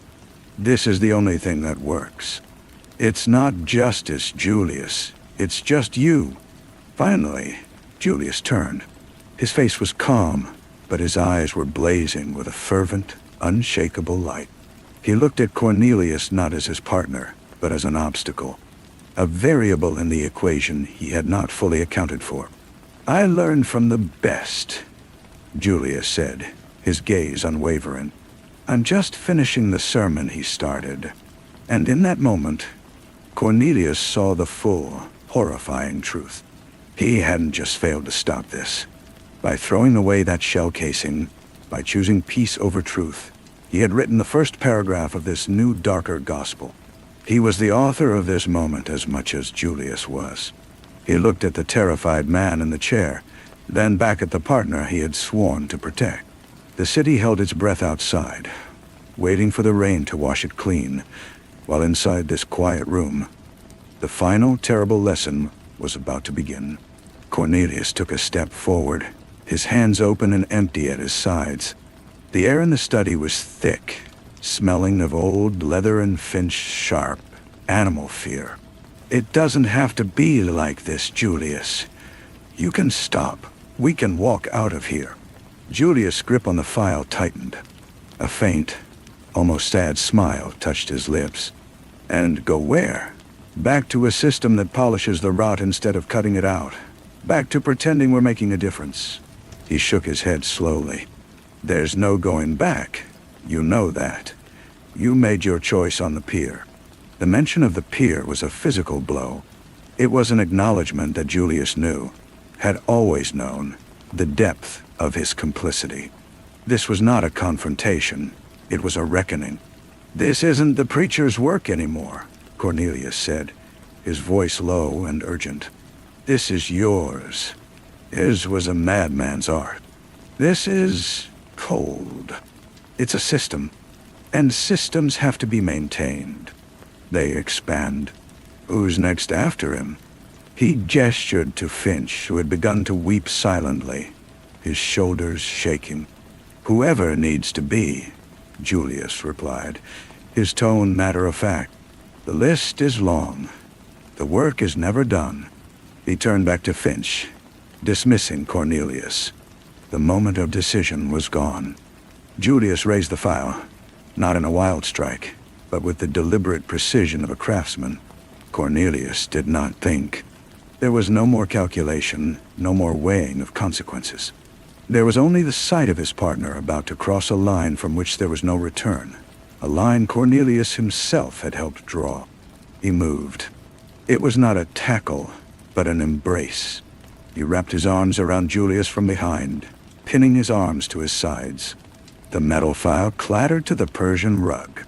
Julius was stronger than he looked, fueled by a righteous fury, and he fought with a silent, terrifying intensity. They crashed against the desk, sending a crystal decanter smashing to the floor, the smell of expensive whiskey filling the air. They were two old men, grappling in a room of quiet wealth, their breath ragged. Cornelius held on, his face pressed against the rough wool of Julius' coat.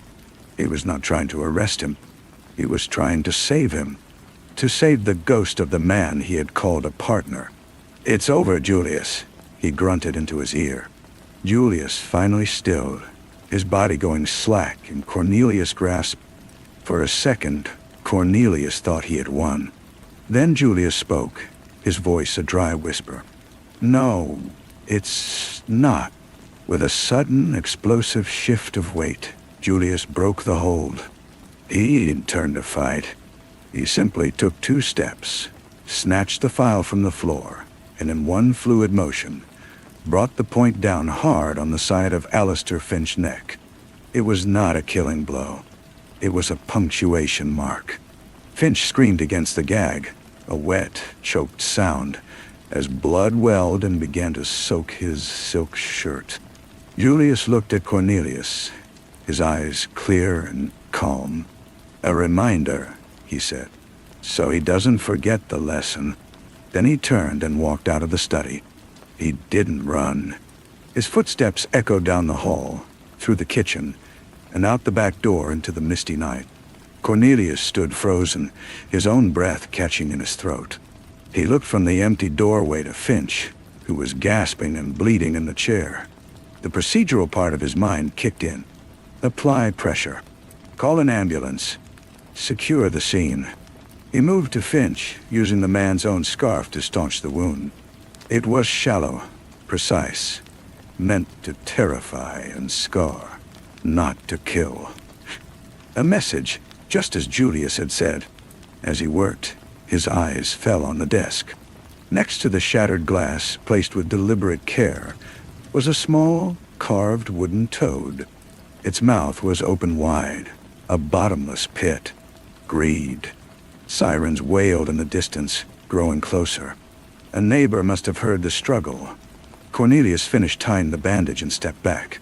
He looked at the toad, then at the door through which Julius had vanished. He had stopped a murder tonight, but he had not stopped the doctor. The doctor was still out there, his scalpel sharp, his diagnosis clear, and his list of patients growing longer by the day. And Cornelius was the only one who knew his name. The paramedics pushed past him, their efficient movements a stark contrast to the stillness that had settled in Cornelius' bones.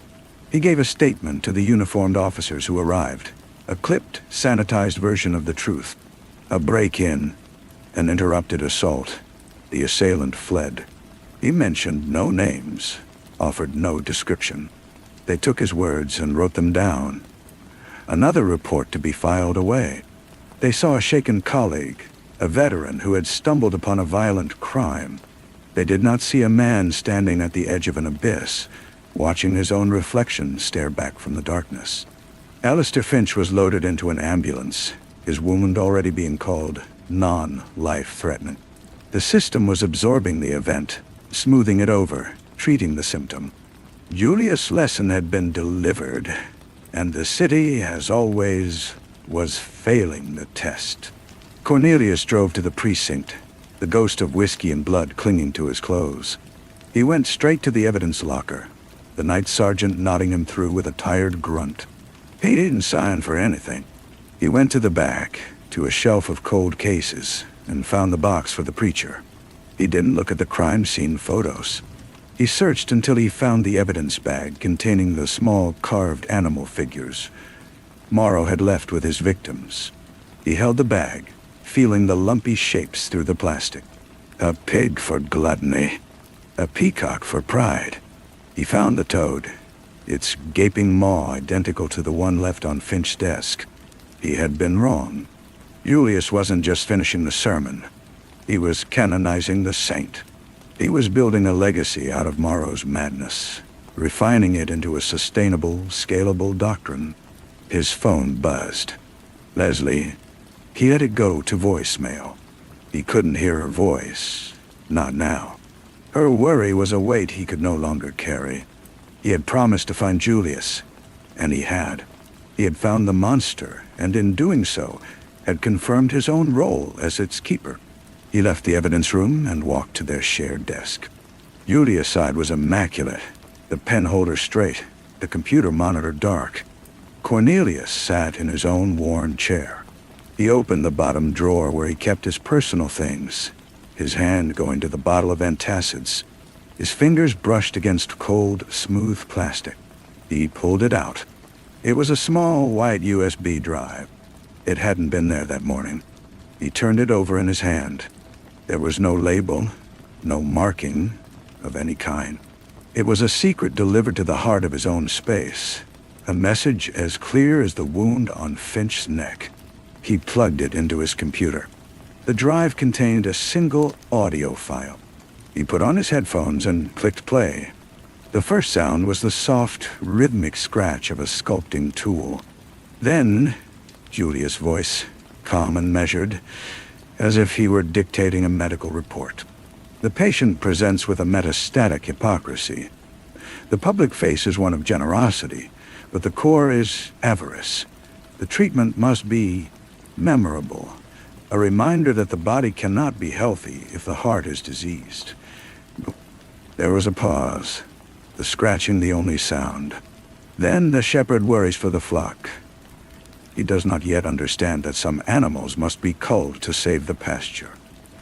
His compassion is a virtue, but it is also a blindness. He will learn, or he will become part of the diagnosis. He will learn. The recording ended. Cornelius sat perfectly still, the headphones clamping a silence around him that was more profound than any noise. Julius knew he had been in the storage unit. He knew Cornelius was tracking him. This was not a threat. It was an invitation, a summons to a higher understanding. He looked at the empty desk across from him. The partnership was over. What remained was something far more intimate and far more damning. He was the chronicler, the witness, the one man in the entire city who could see the design in the chaos. And the architect of that design was waiting to see what he would do with the knowledge. Cornelius ejected the USB drive and closed it in his fist. The choice was no longer about stopping Julius. The choice was about whether to join him. He did not go home. He drove to the piers, to the exact spot where he had thrown the casing into the black water.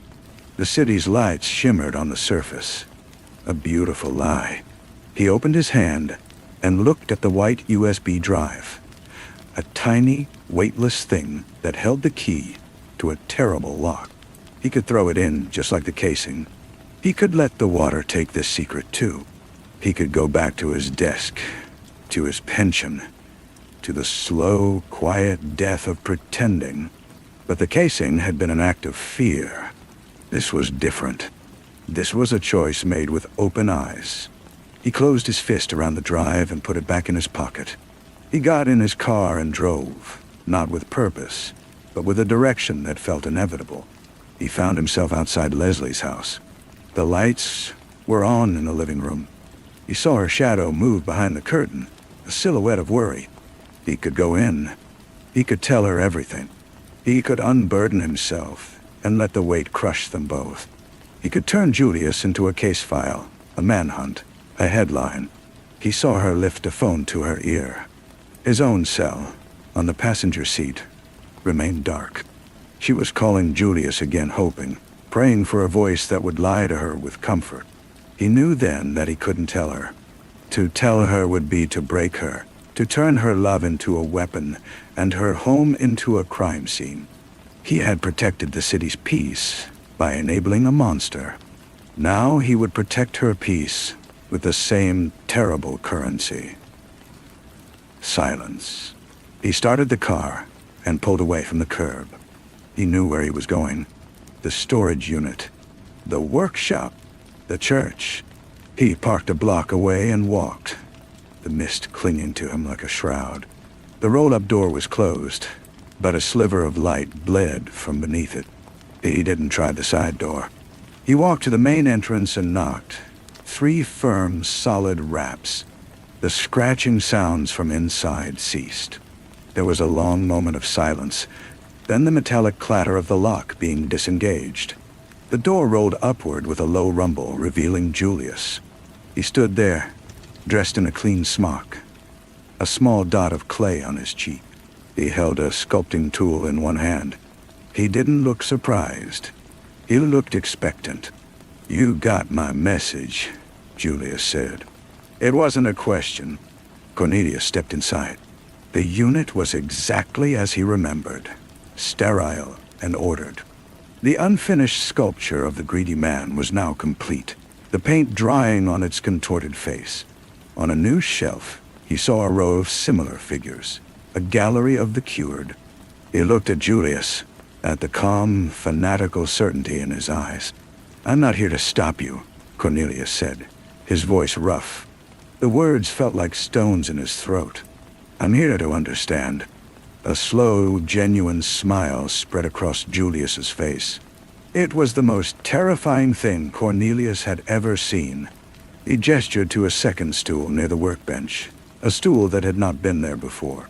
"Good," Julius said. "Then we can begin. The next patient requires a more complex approach. I was hoping for your perspective." He turned to a fresh sheet of paper, a blueprint of a life waiting to be dismantled and rebuilt. Cornelius took a seat. He did not look at the door. He looked at the drawing, and he began to listen. The name on the blueprint was Eleanor Vance, a city councilwoman who had built a career on affordable housing initiatives while quietly accepting kickbacks from the very developers who drove up prices. Julius' pencil moved over the paper, sketching not her face, but the architecture of her deceit. He pointed to a series of shell companies. "See the pattern? It's a sickness of the spirit, disguised as a zoning variance." Cornelius listened. He heard the logic, clean and cold as a surgical steel tray. He saw the evidence, meticulously laid out. It was undeniable. This was not the wild, poetic fury of the preacher. This was a clinical audit of the soul, and Julius was the head auditor. His arguments were seductive in their clarity. They offered a world free of the gray, frustrating compromises that had defined Cornelius' career. "Her public persona is a fortress," Julius continued, his eyes alight with an intellectual fire. "But every fortress has a postern gate. For her, it's her son. Not his fault, of course. But he lives a life of reckless privilege, funded by her corruption. That is the point of entry. That is where we make the incision." Cornelius felt a cold knot tighten in his stomach. This was the part Morrow had never grasped, the part that made Julius' work so much more dangerous. The preacher targeted the individual. Julius targeted the entire ecosystem of their sin. He didn't just punish the corrupt politician. He engineered the collapse of her world, using her own loved ones as leverage. "We show her the reflection of her legacy," Julius said, his voice dropping to a near whisper. "We show her the ruin she has built for him. The lesson is not just for her, but for anyone who sees the wreckage." Cornelius looked from the blueprint to Julius' face. He saw no hatred there, only a profound and unsettling disappointment. It was the look of a master craftsman fixing a flawed mechanism. He understood then that Julius' greatest strength was also his most profound blindness. He saw a human failing as a technical problem, and his solutions were permanent, irreversible. "And after the lesson?" Cornelius asked, his voice hollow. "What happens to the son?" Julius blinked, as if the question were irrelevant. "He'll be collateral, a necessary component in the recalibration. The system cannot be cleansed without sacrifice. You know this." And Cornelius did know. He had sacrificed his integrity on the pier. He had sacrificed the truth for Leslie's peace. He was standing in a room where the air was thick with the dust of other people's shattered lives, and he was considering the cost of the next one. He stood up, the stool scraping against the concrete. The sound was harsh, a rupture in the sterile quiet. Julius looked up, his expression shifting from teacher to analyst, assessing a new variable. "I understand the diagnosis," Cornelius said. "I just don't accept the treatment." He turned and walked toward the door.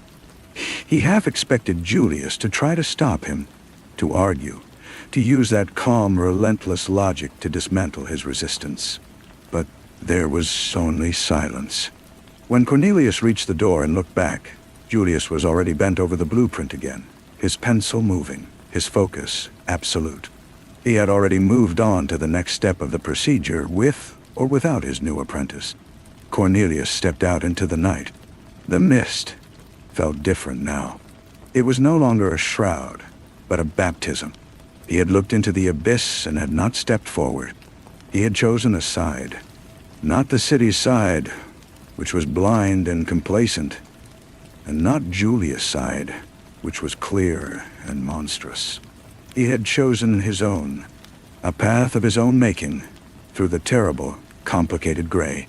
He got into his car, but he didn't drive home. He drove toward Eleanor Vance's neighborhood. He didn't have a plan. He only had a conviction. He would not be the chronicler, the witness, or the disciple. He would be the opposition. Story 3. The silence in the house on Seagull Point was a physical presence, a thick, muffling blanket that absorbed the very idea of sound. It was not a peaceful quiet, the kind that follows a snowfall or precedes a dawn.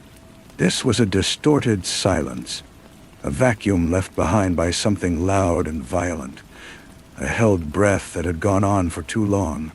It was the silence of a stopped heart, of a secret too terrible to speak. Fabian felt it the moment he crossed the threshold, a damp weight against his eardrums, a chill that had nothing to do with the ocean air seeping through the open French doors. He was a tall man, Fabian, built of angles and weathered patience, his face a roadmap of cases he'd rather forget. He carried the scent of old wool and older whiskey, a faint, peaty aura that clung to his coat like a ghost. He had retired to this coastal town to listen to the gulls and the waves, to let the salt crust over the memories of city grit and human depravity. Yet here he was, standing on the immaculate white rug of a dead man's study, pulled back into the current by a woman's plea and his own wife's unshakable curiosity. Miranda moved past him, a slighter, sharper silhouette against the blinding white of the room. She didn't speak. Her eyes, a pale, perceptive gray, scanned the details, drinking them in. The desk was a sprawling expanse of polished driftwood, its surface unnaturally tidy. A single sheet of heavy cream paper lay centered upon it, blank. Pen, a sleek, expensive thing, lay parallel to its top edge. There was no computer, no scattered notes, no indication of the frantic genius that was supposed to have inhabited this space. Jay, the missing inventor, had vanished a week ago. His sailboat, the Nereid, had been found adrift, its sails neatly furled, its cabin empty save for a half-finished glass of bourbon on the chart table. "I liked her," Miranda said, her voice low, barely disturbing the oppressive hush. "Or he liked the appearance of it." Fabian grunted in agreement. He walked to the French doors and looked out.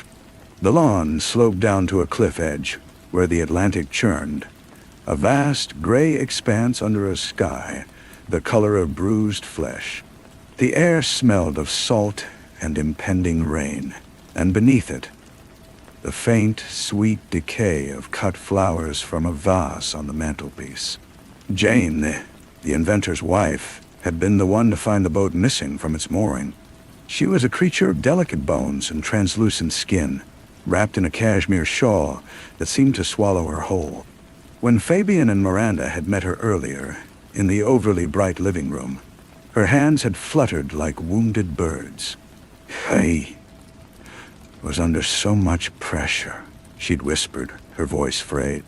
"The new prototype, the investors. He would never just leave.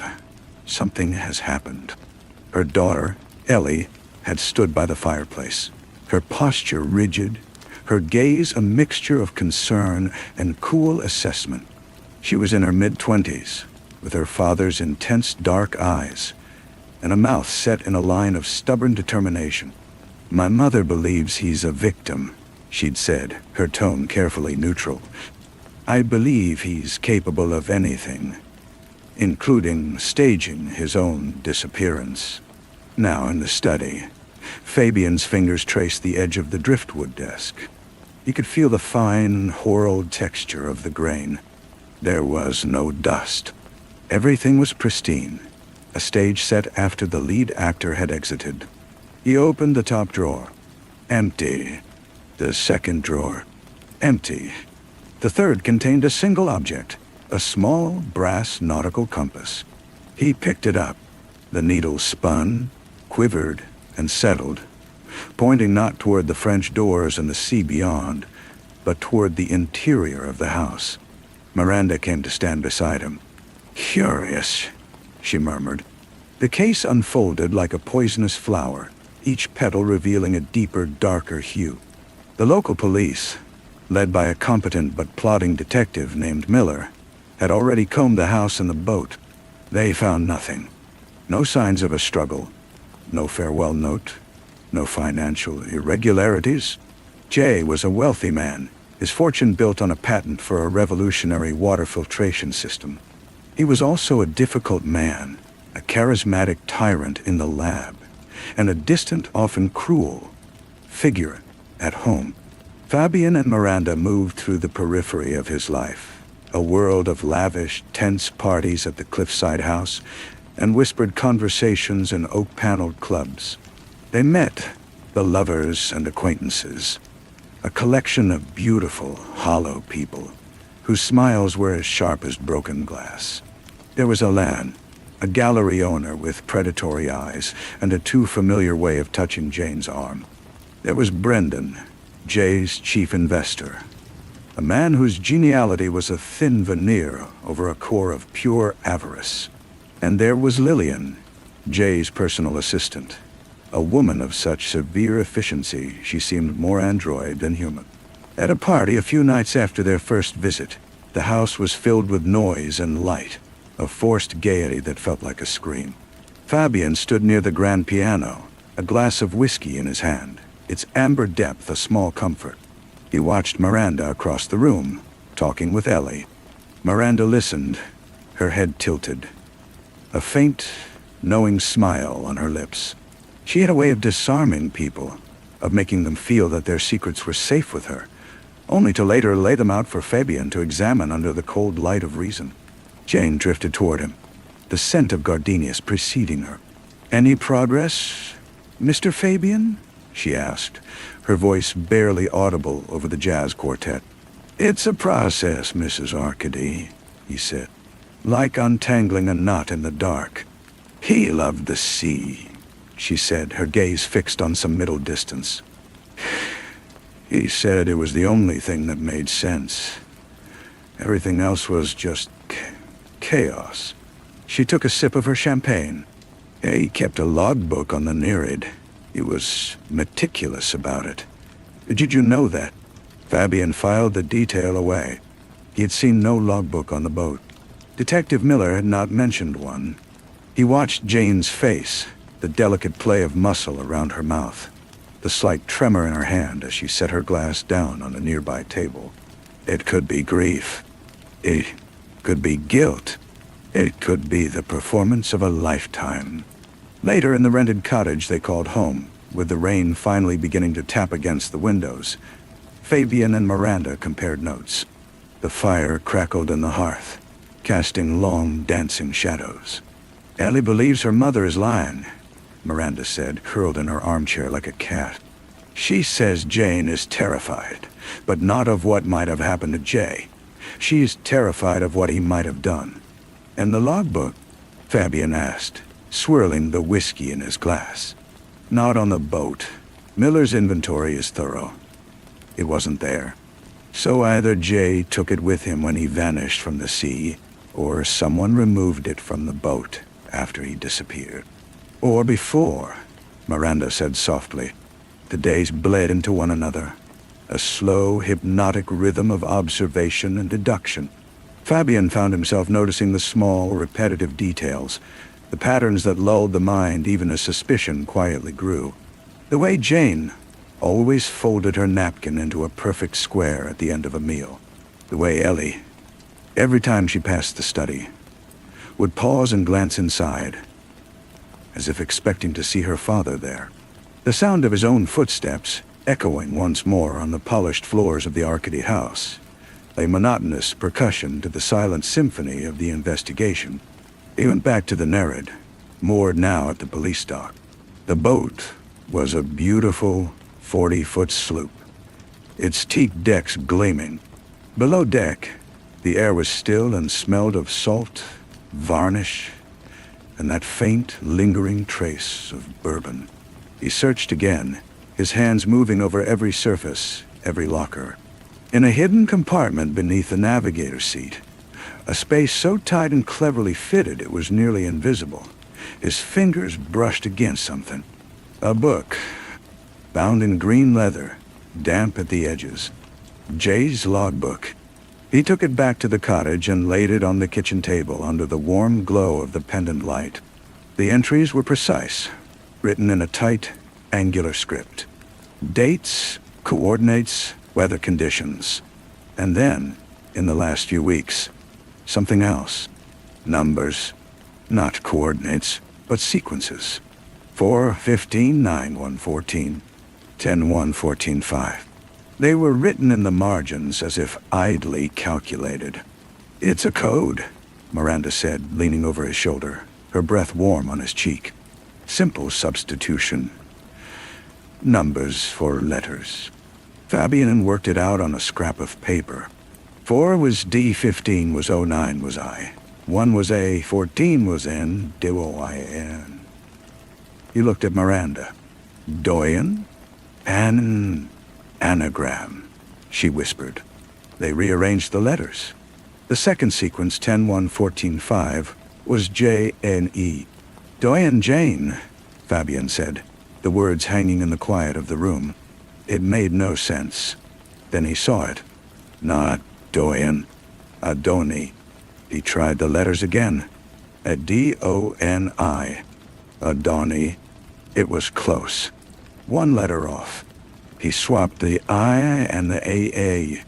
A D-O-N-I became a D-O-N-I-A-N. A name. "It's not Doyen," he said, his voice low. "It's Adonian." He was spelling it out. A D-O-N-I and J-N-E. They stared at the words. Adonian was Brendan's company, the primary investor in Jay's new project. Jay had been writing Brendan's company name and his own wife's name over and over in a secret code, in a hidden logbook. A warning. A accusation. The revelation did not bring clarity, only a deeper, murkier darkness. Why would Jane and Brendan be connected in Jay's paranoid scribbles? Was it an affair? A business conspiracy? Had they conspired to get rid of him? Confronting Brendan was like poking a bear with a very small, very polite stick. The man's office was a temple to modern wealth, all glass and steel, with a view of the harbor. He laughed, a rich, booming sound that held no warmth. Jay was a genius, but he was also becoming unhinged, Brendan said, leaning back in his throne-like chair. The pressure of this new project, he thought everyone was out to steal it from him. Even me, especially Jane. He told me he was changing his will, cutting her out.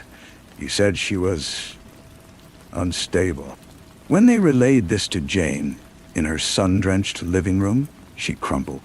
The delicate porcelain doll shattered, and what was left was a raw, shaking woman. He was going to leave me with nothing. She sobbed, her hands clutching the fabric of her dress. After everything I endured, his rages, his absences, his cruelties, he was going to take it all away and give it to that foundation of his. Ellie watched her mother, her face a mask of conflicting emotions. "So you argued with him that night," she said, her voice flat. "The night he disappeared. I begged him," Jane cried. "I told him he would destroy us. He just laughed. He said he was going for a sail to clear his head. He said he was meeting someone. He always said that. It was his way of tormenting me." "Meeting who?" Fabian asked. "I don't know. He never said." The pieces were all on the table, but they refused to form a coherent picture. A paranoid inventor, a betrayed wife, a greedy investor, a missing logbook that pointed fingers, and a boat found empty, adrift on a calm sea. The climax came not with a chase or a shootout, but with a quiet, terrible understanding. Fabian stood once more in Jay's study, in that distorted silence.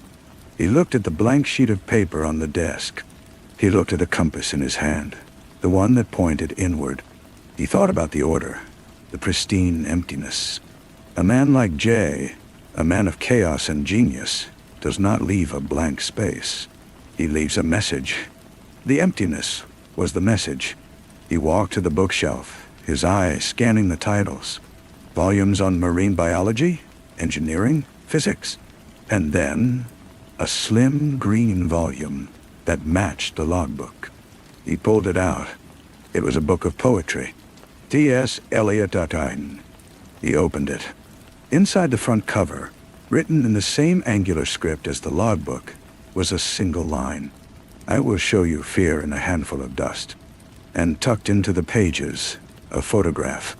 A young Jay, arm in arm with a young, vibrant Jane. They were standing on the deck of a boat, smiling. And in the background, barely in focus, was Ellie. A toddler in a life jacket.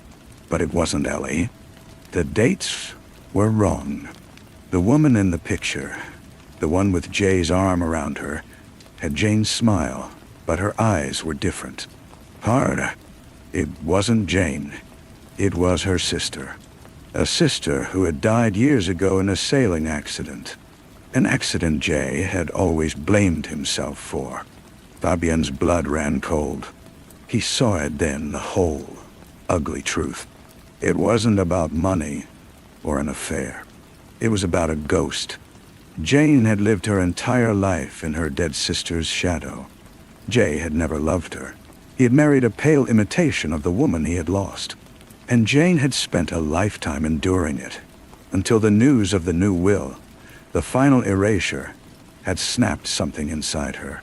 He found Miranda in the garden, staring out at the churning sea. She killed him, Fabien said, his voice rough. But not on the boat. She killed him here, in the study. That's why the silence here is so wrong. It's the silence after a scream. They went to the police. They laid out their theory. The coded logbook pointed to a conspiracy that was really a manifestation of Jay's guilt and paranoia over the dead sister. The missing will. The sister's photograph out. The psychological motive. It was all circumstantial. A beautiful, tragic castle built on sand. There was no body. No murder weapon. No confession. Detective Miller was skeptical.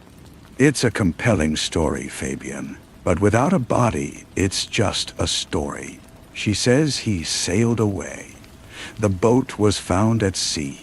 We have nothing to hold her on. The case was suspended. Jane and Ellie remained in the house on the cliff. Its silence now a different kind. A silence of things left unsaid. Of a shared terrible knowledge. Brendan Nadonian moved on to his next investment. The world continued to turn. A month later, a storm lashed the coast. A violent howling gale that tore shingles from roofs and sent waves crashing against the cliffs. When it passed, the sea, in its infinite, indifferent wisdom, gave up a secret. A body washed ashore in a cove 2 miles south of Seagull Point. It was J. Arcady. The medical examiner found the cause of death, not drowning. A single, precise blow to the back of the head from a heavy, blunt object. The police went to the house to arrest Jane Arcady for murder, but the house was empty. Jane was gone. Only Ellie remained, sitting in the white living room, her face pale but composed. She looked at Fabien and Miranda, who had arrived with the police. She had asked for them. She told me everything, Ellie said, her voice eerily calm. The night he told her about the will. He was in the study, taunting her with it, with a letter from my aunt, the one he always kept. He said my mother was a ghost and I was a reminder of his mistake. He threw his compass at her. It hit the mantelpiece. Ellie pointed to a faint new chip in the white marble. She picked up the fire poker. It was just there. She said she didn't even think. It was just one swing. She looked out the window, at the sea that had taken and then returned her father. She was so strong afterward, so clear. She cleaned everything. She dressed him in his sailing clothes, She waited until the dead of night, and she took him out on the Nereid. She weighted him down, and she let him go. She sailed the boat out, set it adrift, and came back on the dinghy. She said the silence after was the most beautiful sound she had ever heard. Ellie turned her dark, wounded eyes back to them. She left this morning, before the storm. She knew the sea would give him back. She said she couldn't stand the waiting anymore. Where did she go, Ellie? Fabian asked, his voice gentle. Ellie offered a faint, broken smile. She said she was going to find a place with no sea and no silence. She told me to tell you that she's sorry. She said you were the only one who listened closely enough to hear the truth. She said it wasn't about the money. It was about the quiet. It was about finally making the screaming stop. And as the police radios crackled and the search for Jane and Arcady began, Fabian stood in that bright, terrible room, and he knew they would never find her. She was a ghost who had finally learned how to disappear. The case was closed, yet it would hang forever in his mind. A story without a final period, its last sentence trailing off into the whisper of the wind and the relentless sigh of the sea. A confession that was also an escape. A truth that was, in the end, as deep and as dark and as unfinished as the ocean itself. The rented cottage felt different when they returned. The familiar clutter of their life together. The books stacked on the floor. The worn rug by the fire. All of it seemed like a stage set for a play that had ended. The air was still and heavy, with the absence of a resolution. Miranda poured 2 glasses of whiskey, the clink of the decanter unnaturally loud in the quiet. She won't get far, Miranda said, though her tone lacked conviction. She handed a glass to Fabian. A woman like that, with her profile, she'll be found. Fabian took the glass, but didn't drink. He was still in that white room, watching Ellie's face as she dismantled her own family with a calm, terrifying precision. She knew we were coming. Jane knew the body would be found after a storm like that. She left Ellie to clean up the last of the mess. To deliver the final monologue, Miranda corrected softly. To make sure we understood the why. It wasn't an excuse. It was an explanation. A week passed. The official search for Jane Arcady expanded and then, inevitably, contracted. There was a possible sighting in Montreal, another in Mexico City. None of them led anywhere. She had vanished as completely as her husband had, only her disappearance was a work of art, a final, flawless performance. Ellie sold the cliffside house and moved to the city. The story made the rounds in the papers for a few days. A sordid tale of wealth and murder, and then was replaced by newer, fresher scandals. Fabian found himself walking the coastal path most afternoons, past the now empty Arcady house. Its windows were dark, blind eyes staring out at the sea. He would stop and look at the place where the lawn met the cliff edge, imagining Jane dragging her husband's body through the damp grass, the weight of him, the sheer, grim determination in her fragile frame. He thought of the silence she had created, the one she had called beautiful. One evening, he returned to the cottage to find Miranda at the kitchen table, a small, flat package before her. It was wrapped in plain brown paper, with no return address. His name was written on it in a looping, elegant hand he did not recognize. It was in the mailbox, Miranda said. Fabian picked it up. It was light. He unwrapped it carefully. Inside was a book, a slim green volume of T.S. Eliot's poetry, a duplicate of the one from Jay's study. He opened the front cover. There, on the flyleaf, was the same inscription, written in what he now knew was Jane's hand, a perfect forgery of her husband's script. I will show you fear in a handful of dust. And tucked into the pages, not a photograph, but a single pressed flower, its purple petals brittle and dry. A sea lavender. He turned it over. On the back of the stem, in tiny, almost microscopic letters, she had written 2 words. "Thank you." He showed it to Miranda. She took the book, her fingers tracing the words on the page. She did not smile. "She's not thanking you for solving it," Miranda said after a long moment. "She's thanking you for listening, for hearing the scream inside the silence." Fabian took the book back and placed it on the mantelpiece. It looked like it belonged there, another artifact from a case that was both closed and eternally open. He picked up his glass of whiskey and walked to the window. The sea was calm tonight, a vast, black expanse under a sky full of stars. It gave nothing away. It held all its secrets close. He took a long drink, the warmth of the liquor a small defense against the chill that had settled in his bones. A chill that he knew, with a quiet certainty, would never entirely leave him. The following morning, a thick fog had rolled in, muffling the world in a soft, gray blanket. Fabian woke with the book on his mind. He went to the mantel and took it down again, the pressed flower a fragile secret in his palm. He wondered where she had mailed it from, how long it had traveled to reach him, a final ghostly communique. Miranda was quiet at breakfast, stirring her coffee long after the sugar had dissolved. "We should go," she said, not looking up. "This place, it's filled with other people's ghosts now. It's time we found some different air." Fabian nodded. The cottage, once a refuge, now felt like an annex to the Arcady case. Every creak of the floorboard was a reminder of the story they had unraveled, a story that had, in turn, begun to unravel them. They packed their few belongings with a quiet efficiency, their usual banter subdued. The green book was the last thing he placed in his suitcase, wrapped in a soft shirt to protect it. As their car pulled away from the coast, the fog began to lift, revealing glimpses of the churning gray sea one last time. Fabian didn't look back. He drove. The rhythm of the road, a new kind of silence. Miranda reached over and turned on the radio. A news bulletin was ending. The voice of the announcer crisp and impersonal. There was no mention of Jane Arcady. The world had already moved on. Weeks later, settled in a small city apartment hundreds of miles from any ocean, the case began to recede, becoming a story they would sometimes discuss late at night, but one that no longer clung to the walls of their home. Fabian took on a new investigation, a straightforward corporate embezzlement case that required sifting through spreadsheets instead of human sorrow. It was clean, logical work, and he was grateful for it.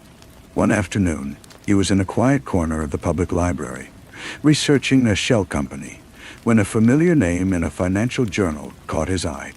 Adonian Holdings. He skimmed the article. Brendan Adonian was finalizing a massive new merger, a deal that would solidify his empire for a generation.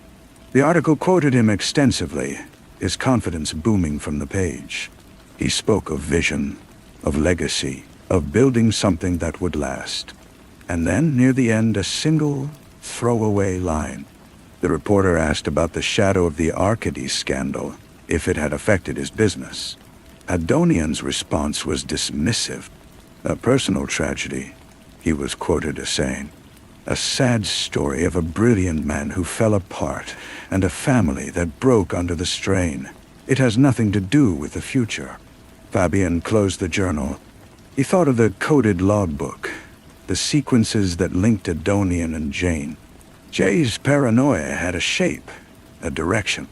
He had believed they were conspiring against him. He was right about the conspiracy, but he had mistaken its nature. It wasn't about stealing his work. It was about the simpler, more brutal currency of betrayal and revenge.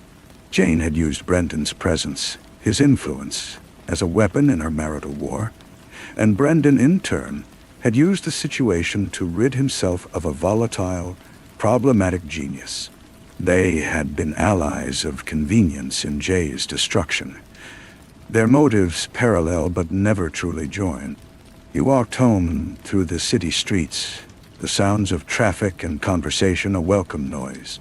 When he let himself into the apartment, he found Miranda at her desk, a sketchpad open before her. She had been drawing more lately, scenes from their old life by the sea. This one was different.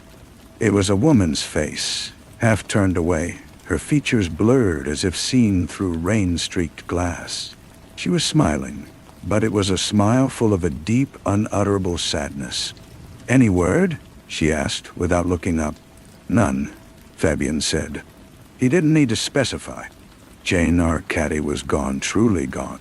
She had become part of the silence she sought, a whisper lost in the wind. He went to the window and looked out at the city skyline, a jagged silhouette against the evening sky. It was a different kind of chaos from the sea, a man-made one. But it was just as deep, just as capable of hiding secrets. He knew then that they would never be free of the Arcady case. It was a part of them now, a lesson in the architecture of lies and the terrible weight of truth. It was the book on the shelf, the pressed flower in the pages, the echo of a scream in a quiet room. It was the case that had no end, only a long, slow fading, like a tide retreating from the shore, forever leaving something of itself behind. He did not tell Miranda about the article on Adonian. Some truths were like stones, best left unturned. They weighed you down without offering any new path to walk. The embezzlement case concluded with a neat, unsatisfying confession. The numbers added up, the crime was solved, and Fabian felt nothing but a hollow sense of completion. He found himself, more and more, in the quiet sections of the library, not for work, but for something else. He would pull books of poetry from the shelves, his eyes scanning the introductory biographies, the notes on the authors. He wasn't sure what he was looking for. A sign, perhaps. A different message hidden in another handful of dust. One evening, Miranda slid a sheet of paper across the kitchen table to him. It was a drawing, fully realized this time. It was the cliff path, rendered in soft, smudged charcoal. The Arcady house was a faint, ghostly outline in the background. In the foreground, walking away from the viewer, were two figures. One was clearly Jane, her coat billowing slightly in an unseen wind. The other was smaller, a shadowy silhouette that could have been anyone or no one at all. They were walking toward a horizon that was not the sea, but a field of the same pressed sea lavender that was still tucked inside the book on their shelf. "She's at peace," Miranda said. It wasn't a question. "Is she?" Fabian asked, his voice rough. "She has to be," Miranda replied. "Or the alternative is too bleak to consider." He framed the drawing and hung it in their small hallway. It was a better ghost to live with than the others. Months turned into a year. The sharp edges of the case dulled, becoming a story they rarely told. A shared ache that flared up only occasionally, like an old wound predicting a change in the weather. Then, on a crisp autumn day, a postcard arrived. The picture on the front was of a desert landscape, vast and empty, painted in shades of ochre and rust. There was no message, only an address in the corner. Their address, written in that same looping, elegant hand. The postmark was smudged, illegible. Fabian held the card, the image of the barren, beautiful silence burning into his mind. He showed it to Miranda. She took it, her fingers tracing the dry, cracked earth in the photograph. "So she found it," she whispered. "A place with no sea." Fabian nodded, a slow, heavy motion. He placed the postcard next to the drawing in the hall. The two images side by side, the path through the lavender and the endless silent desert, created a new, unsettling narrative. It was not an ending. It was a continuation.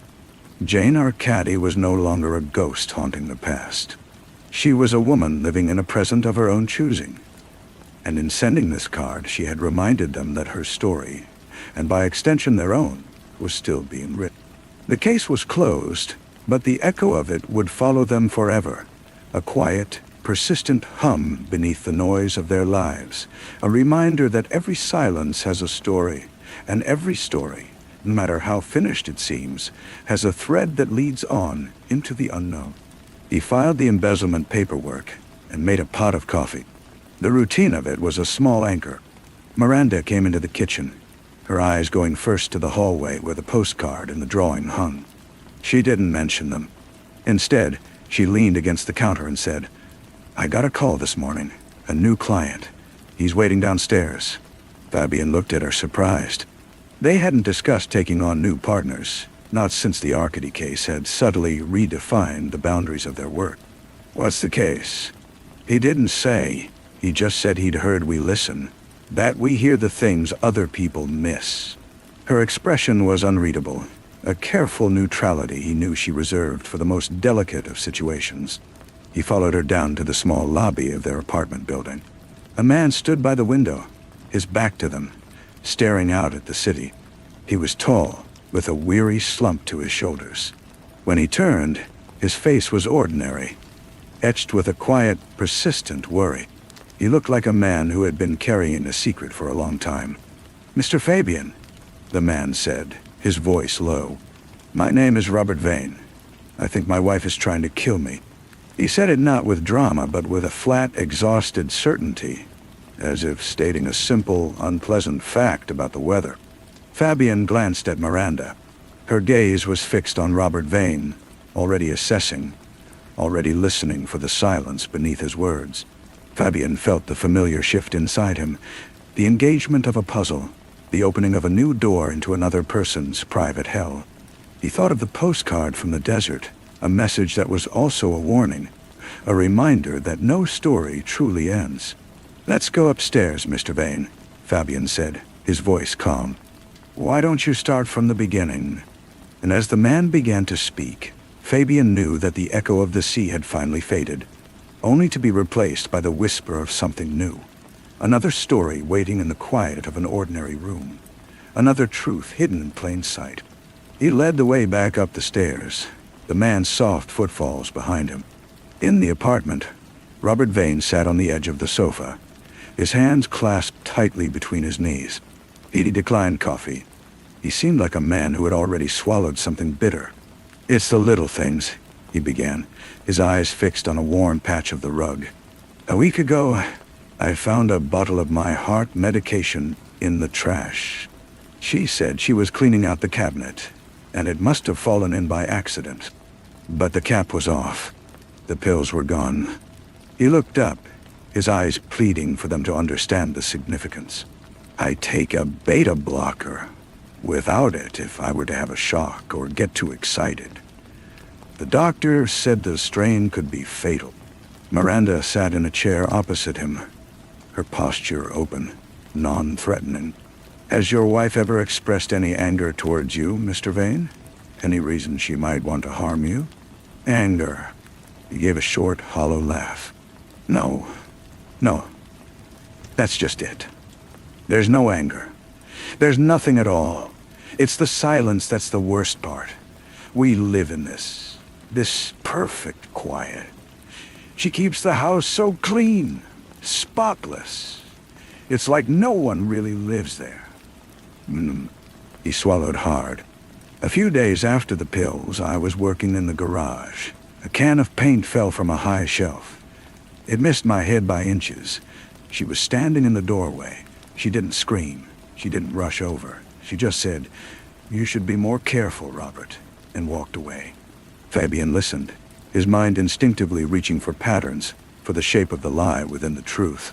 He thought of Jane Arcady, of her violent, definitive swing of the poker. This was different. This was a slow, creeping poison. A death by 1,000 quiet cuts. It was a story of absence, not action. "Why come to us?" Fabian asked. "Why not the police?" Vane's face crumpled. "And tell them what?" "That my wife, a respected member of the school board, a woman who volunteers at the library, is trying to kill me with politeness and clean housekeeping. They'd think I was crazy. My own doctor suggested I was suffering from stress-induced paranoia."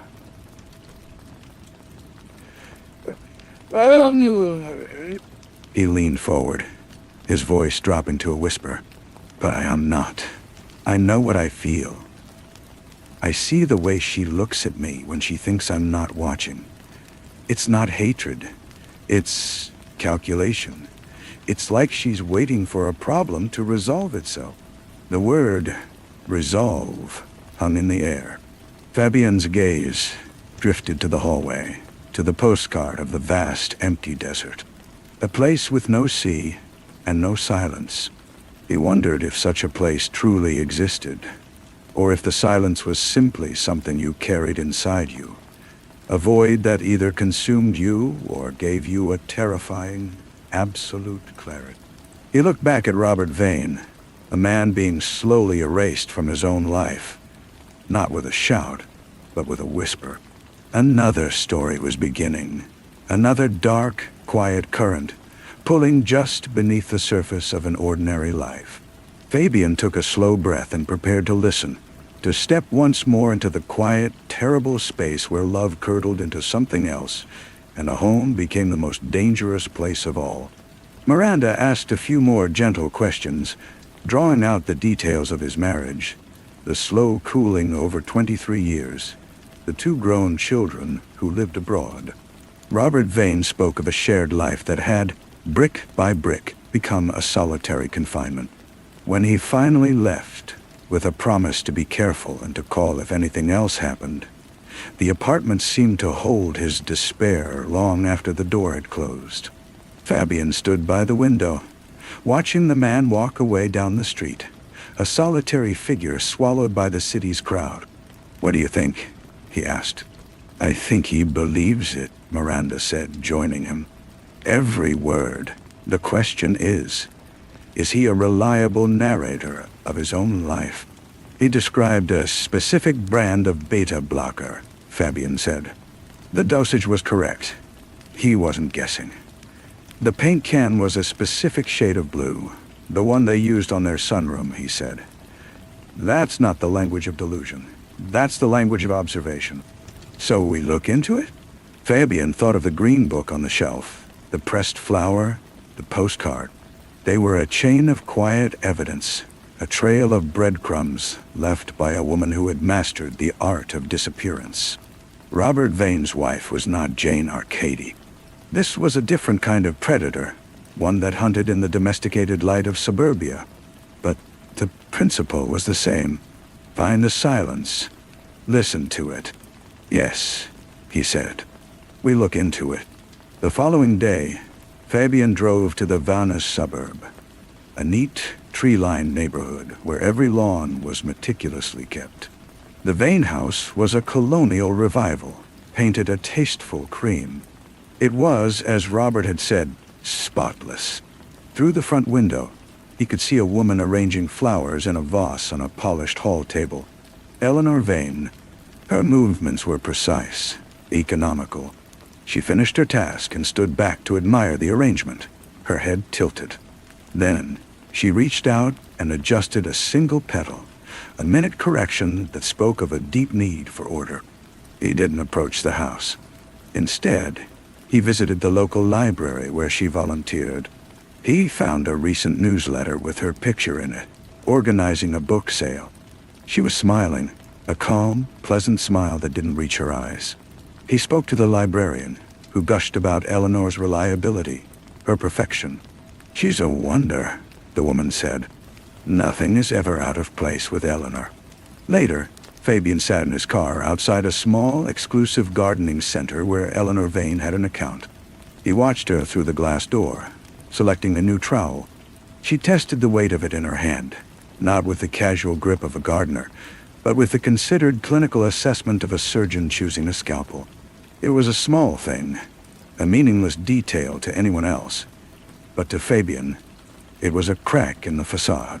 It was the same quiet calculation Robert had described. He drove back to the city as the sun began to set. The case was taking shape, not in dramatic events, but in an accumulation of tiny, almost invisible details.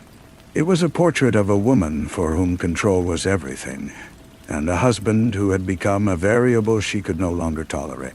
It was a story of a different kind of fear, not a handful of dust, but the slow, suffocating pressure of a perfectly arranged life. And Fabian knew, with a cold certainty, that they were only just beginning to understand the depths of it. He pulled up to their apartment building just as the streetlights flickered on. The city felt different now. The anonymous bustle no longer a comfort but a mask for a million private dramas. Each one a potential case, a new spiral into someone else's quiet desperation. Upstairs, Miranda was at her desk, a notepad covered in her quick, looping script. "She volunteers at the hospital too," Miranda said without looking up. "The children's ward. Reads to them. Everyone says she's an angel. Angels don't usually dispose of their husband's heart medication," Fabian said, hanging his coat. "Exactly. It's the perfect cover. Who would suspect a woman who reads to sick children?" Miranda finally turned to face him. "I did a little digging into their finances. It's all joint on the surface. But Robert doesn't know about a separate account in her maiden name.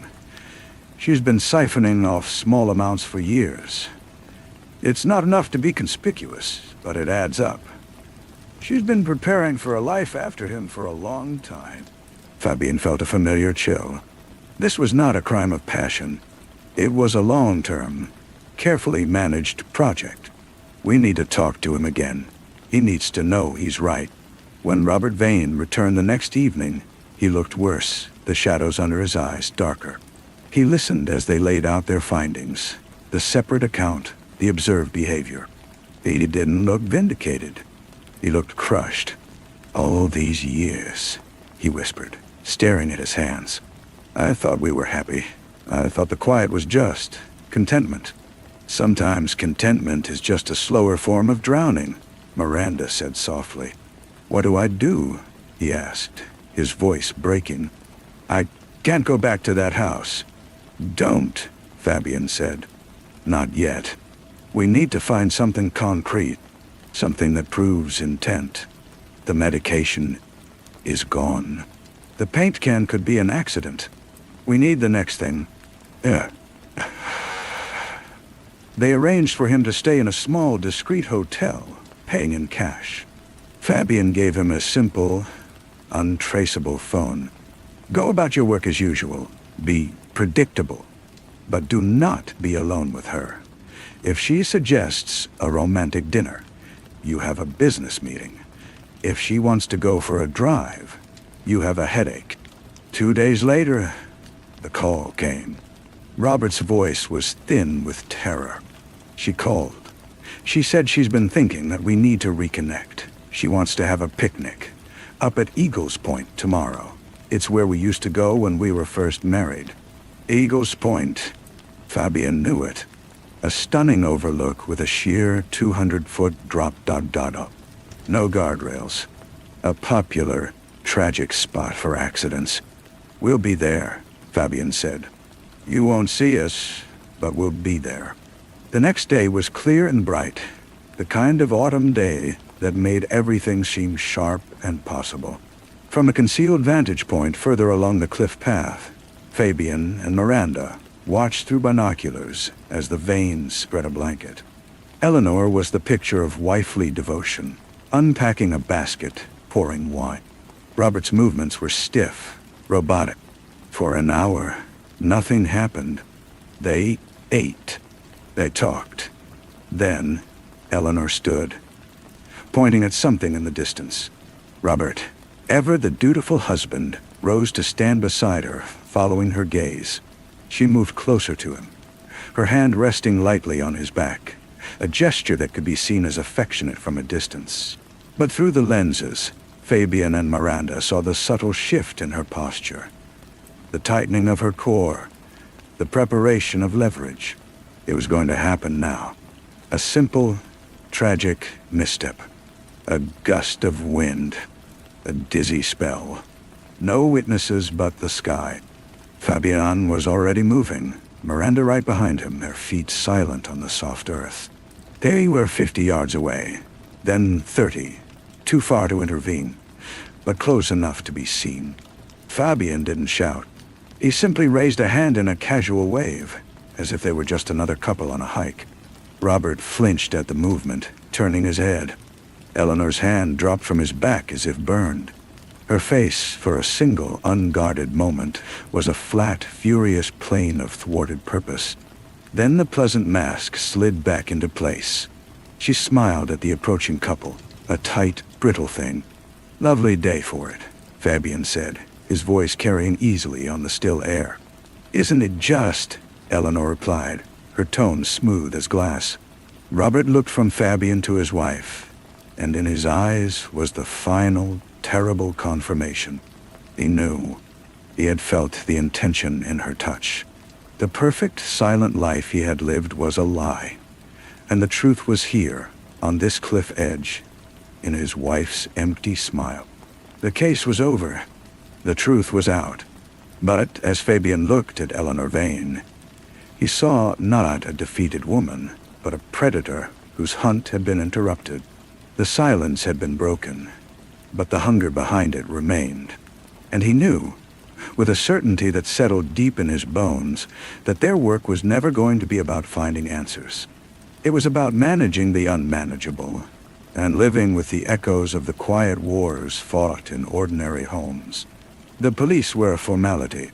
Robert Vane showed them the separate bank account, the records of the missing medication. He told them about the look on his wife's face on the cliff. It wasn't enough for an arrest, not for attempted murder, but it was enough for a restraining order, for a seismic shift in the legal battle that was now inevitable. Eleanor moved out of the cream-colored house, her departure as quiet and orderly as the rest of her life. Fabian and Miranda did not attend the hearings. Their part was done. But a week after the picnic, a small, heavy package arrived for them, delivered by a courier. Inside, nestled in tissue paper, was a vintage silver letter opener, its handle intricately carved. There was no note. The return address was a law firm. Miranda picked it up, her fingers tracing the sharp, precise point. "A gift from a satisfied client?" she asked, her voice flat. "Or a warning from a dissatisfied one?" Fabian replied. He thought of Eleanor Vane, her perfect order disrupted. She was a woman who appreciated fine, useful things. A letter opener was a tool for opening, for revealing what was hidden inside. It was also a weapon. They placed the letter opener on the mantelpiece, next to a small, smooth stone Miranda had found on a beach years ago. The two objects sat together, one of natural erosion, the other of crafted intent. A new collection was beginning, a museum of their cases, each piece a touchstone for a story of silence broken. The phone rang. Miranda answered, listened for a moment, then covered the receiver. "It's a woman," she said. "She says her brother has started sleepwalking. He goes to the old shipyards every night and stands at the end of a derelict pier. He says he's waiting for a ship that's 40 years overdue." Fabian looked from the letter opener to the postcard from the desert, then to Miranda's waiting eyes. He nodded. The hum was there, a constant, low frequency beneath the floorboards of their lives. Another thread was pulling them forward, another story whispering from the dark, quiet water of the past. He picked up his coat. It was time to go to work. The air in the shipyard district was a thick cocktail of brine, rust, and decay. They found the woman, a Miss Albright, waiting for them under the flickering halo of a lone sodium light. Her face was pale, her hands twisting a handkerchief into a tight knot. "He's never done this before," she said, her voice trembling. "Not once in 62 years. And then, 3 weeks ago, he just started walking. And she led them past chain-link fences crowned with barbed wire, towards a skeletal pier that jutted out into the black, oily water. The timbers groaned under their weight. At the very end, a man stood perfectly still, his back to them, dressed in striped pajamas and a worn bathrobe.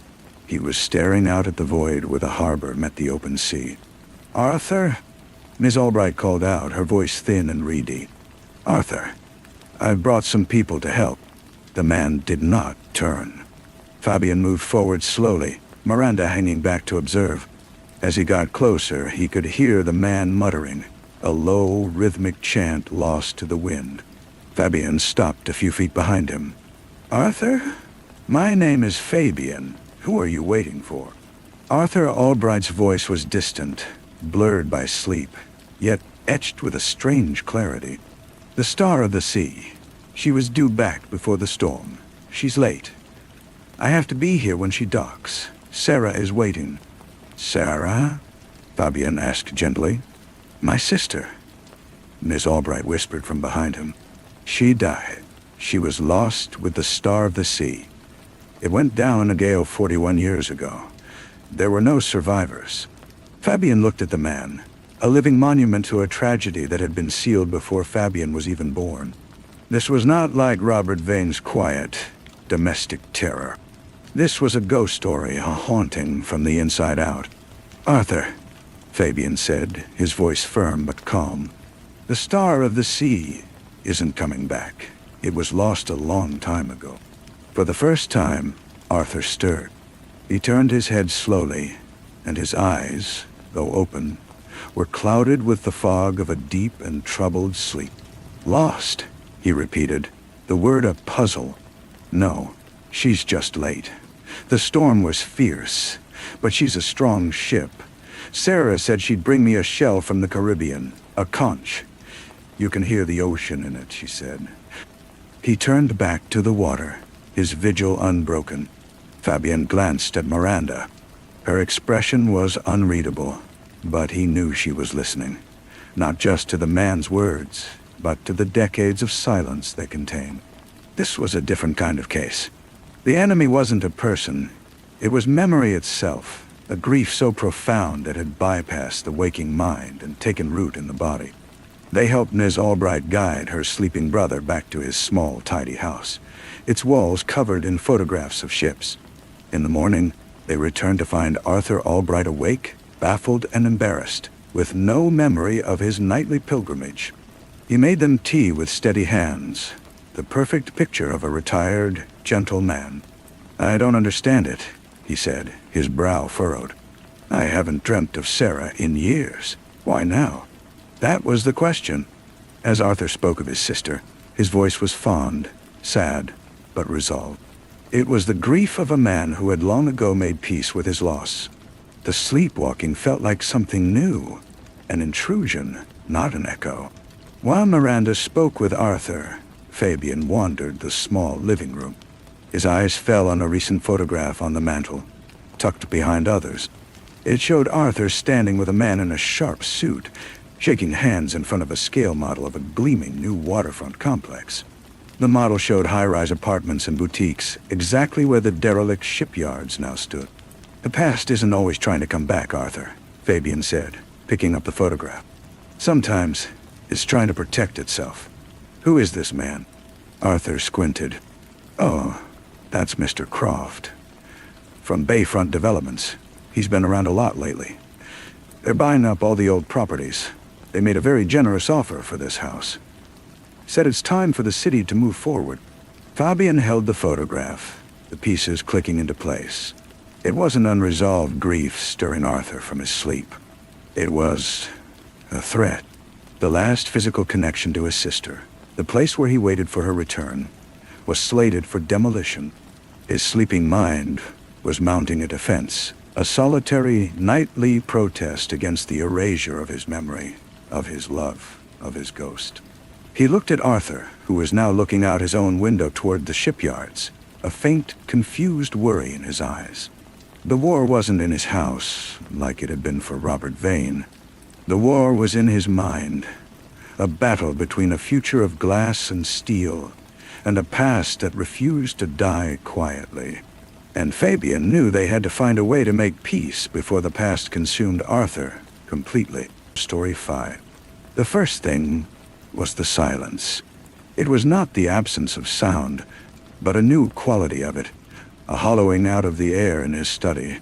Professor Lance Thorne lowered his pen, the scratch of its nib ceasing, and in the void left behind, he heard only the low hum of the city outside his window.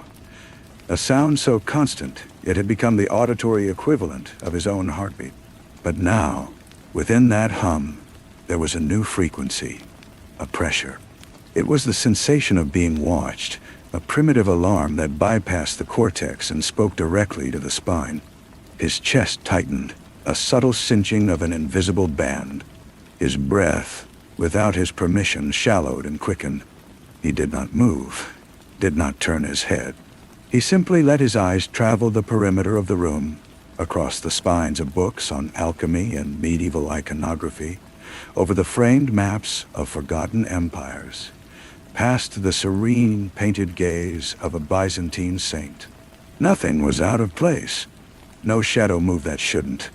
Yet the feeling was as palpable as the weight of the old leather-bound volume open on his desk. Someone was there, unseen, and they were aware of him in a way that was anything but academic. The phone shattered the stillness, a shrill, mechanical intrusion that made him start. He picked it up, his voice a dry rustle. "Thorn? Lance? Dot. It's Kira." Her voice was usually a controlled melodic instrument, the voice of a museum director accustomed to commanding quiet rooms. Now, it was frayed wire. "You needed to come to the Natural Philosophy Museum. Now, don't call anyone, just come." "Kira, what is it?" "It's Elton. He's dead." The drive across the city was a blur of refracted light and distorted sound. The world outside the car window seemed to warp, the neon signs bleeding into the wet asphalt, the faces of pedestrians smearing into anonymous masks. Elton Voss Dorot. The name echoed in the hollow space the fear had carved in him. A brilliant, erratic star in the firmament of theoretical physics, a man who danced on the event horizon where science and philosophy collapsed into one another. They had been friends of a sort, bound by a shared fascination for the patterns that underlie reality, though Lance sought them in ancient symbols and Elton in the cold mathematics of quantum fields. Just 2 days ago, Elton had called him, his voice crackling with a frantic, almost messianic energy. "Lance, I've done it. I found the signature. The proof is in the pattern. It changes everything. Everything." When Lance had pressed him, Elton had only laughed, a short, breathless sound. "Wait for the press conference. The world will either canonize me or burn me. I suspect the latter will come first." The museum was a tomb of polished marble and hushed reverence at this hour. A lone security guard, his face a mask of grim duty, led Lance through the vast echoing hall of cosmos, under the skeletal remains of dinosaurs frozen in eternal combat. Their destination was a small, private exhibition space called the Codice's Chamber, reserved for fragile manuscripts and delicate instruments. Kira stood just outside the sealed door, her arms wrapped tightly around herself, as if against a chill. She was a woman carved from marble and intelligence, her dark hair pulled back in a severe knot that only accentuated the sharp, elegant lines of her face. Her eyes, usually the color of cool slate, were now dark pools of shock. "They found him an hour ago," she said, her voice low. "The cleaners. The door was locked from the inside." Lance stepped past her, and through the door the guard held open. The room was a violation. It was not a scene of chaotic violence, but of a precise and terrible stillness.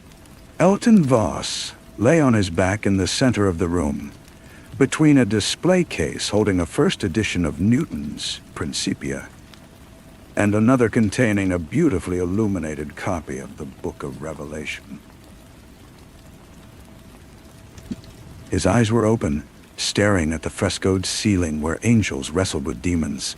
There was no visible wound, no spatter of blood, only a small, dark trickle from his nostril that had traced a path down his temple and pooled in his ear. His face was a portrait of profound surprise, as if death had whispered a secret to him in its final moment. Lance's gaze, trained by decades of looking past the obvious to the symbolic, swept the room. Nothing was overturned. A half-finished glass of water sat on a lectern, and then he saw it. Clutched in Elton's right hand, mostly concealed by his curled fingers, was a small rectangular piece of vellum. Lance knelt, his knees cracking in the profound silence. He didn't touch the body, only leaned close. It was not a random scrap. It was a card from an antique oracle deck, the kind used by Renaissance mystics. The image was of a tower struck by lightning, its crown aflame, two figures plunging from its heights into a turbulent sea below. The tower, a card of sudden upheaval, of catastrophic revelation, the destruction of established structures. "He had a heart attack, they think," Kira whispered from the doorway. "The police, they don't see anything else." Lance said nothing. He looked from the card in the dead man's hand to the serene, apocalyptic beasts in the illuminated manuscript nearby. A pattern was beginning to suggest itself, faint as a watermark. He had come here because a friend was dead, but he stayed because the room was a message, and he was perhaps the only person in the world equipped to read it. The days that followed were a study in muted dread. The official report cited a massive coronary, brought on by stress and exhaustion. It was a clean, convenient, and utterly false conclusion. Lance and Kira moved through their lives like ghosts, the shared unspoken knowledge of Elton's murder a cold stone in both their guts. They met in the back rooms of libraries, in the corners of empty galleries, their conversations hushed and urgent. He was going to reveal his findings at the Faith in the Future Symposium, Kira said one evening, her fingers tracing the rim of a wineglass in a quiet bar. The light caught the fine lines of worry around her eyes. The guest list was a who's who of power: scientists, tech billionaires, politicians, and Jedediah, Archbishop Jedediah. Croft was the founder and charismatic leader of the Veritas Foundation, a global religious movement that had seamlessly merged old-time faith with New Age media sap. He preached a gospel of intelligent design, of a universe perfectly engineered by a divine hand, and he had the political influence and financial backing to make his voice heard in the highest corridors of power. Elton's discovery, whatever it was, threatened to redraw the map of that territory entirely. Jedediah would see Elton's work as either the ultimate vindication or the ultimate heresy, Lance mused. And with a man like that, heresy is always the greater danger. It's more useful. Their investigation was a quiet, scholarly pursuit. They pieced together the final weeks of Elton's life from his digital crumbs and the memories of cowed colleagues. He had been working with a new form of imaging technology, a quantum resonance scanner that could allegedly detect the faintest informational echoes on any material. He had been scanning the most sacred texts of a dozen religions, along with fragments of cosmic background radiation data. He called it looking for the source code. Lance spent long hours in his study, the feeling of being watched now a permanent tenant in the room. He pored over the symbols Elton had left behind, not in a note, but in the very fabric of his last moments. The tower card, the location between Newton and the apocalypse. It was a language of implication. He remembered Elton's feverish words. The proof is in the pattern. The break came from a different angle. Kira, using her clearance, accessed the museum's security logs for the night of the murder. There was a ghost in the machine, a 37-second loop in the camera feed, covering the service entrance to the codice's chamber, occurring at the estimated time of death. It was a perfect digital suture, invisible to a casual review, the work of a professional. It was then that the man first manifested, not as a person, but as an absence. Lance, walking home late one night through a fog that clung to the city like a shroud, felt the pressure return, 100 times stronger. He stopped under a flickering street lamp, his breath pluming in the damp air. He heard nothing but the drip of water from a fire escape. Yet he knew. He turned slowly. The fog shifted, and for a fraction of a second, he saw a silhouette standing at the far end of the alley, motionless, featureless, a cutout from the fabric of the night. Then the fog swirled again, and the figure was gone. The only sound that remained was the steady, metallic drip, drip, drip from above, a sound that followed him all the way to his door. He knew with a cold certainty that this was Elton's killer, a man without a face, a function without a name. Jimmy. The confrontation with power was inevitable. They managed to secure a private and deeply unofficial audience with Archbishop Jedediah Croft. It was held in the media green room of his sprawling television compound, a place that smelled of coffee, expensive cologne, and ozone from the banks of electronic equipment. Jedediah was a tall man, his presence both expansive and contained. He had the calm, powerful hands of a sculptor and the penetrating eyes of a man who believed he saw through to your soul. "Professor Thorne, Director Vance," he said, his voice a warm, resonant baritone designed to fill cathedrals and living rooms. "A tragedy about Dr. Voss? A brilliant light extinguished too soon. How can I help you?" "We believe his death was not from natural causes," Kira said, her voice steady despite the tension thrumming in the air. Jedediah's expression was one of pained benevolence. "A disturbing thought, but the authorities seem quite certain." "The authorities were meant to be certain," Lance replied, his eyes fixed on the religious leader. "We think Elton discovered something about the fundamental nature of reality. Something that could prove, or perhaps disprove, the need for a creator." Jedediah's smile was gentle, but it did not reach his eyes. They remained as cool and assessing as deep water. "Science and faith are two wings on the same bird, Professor. They both seek truth.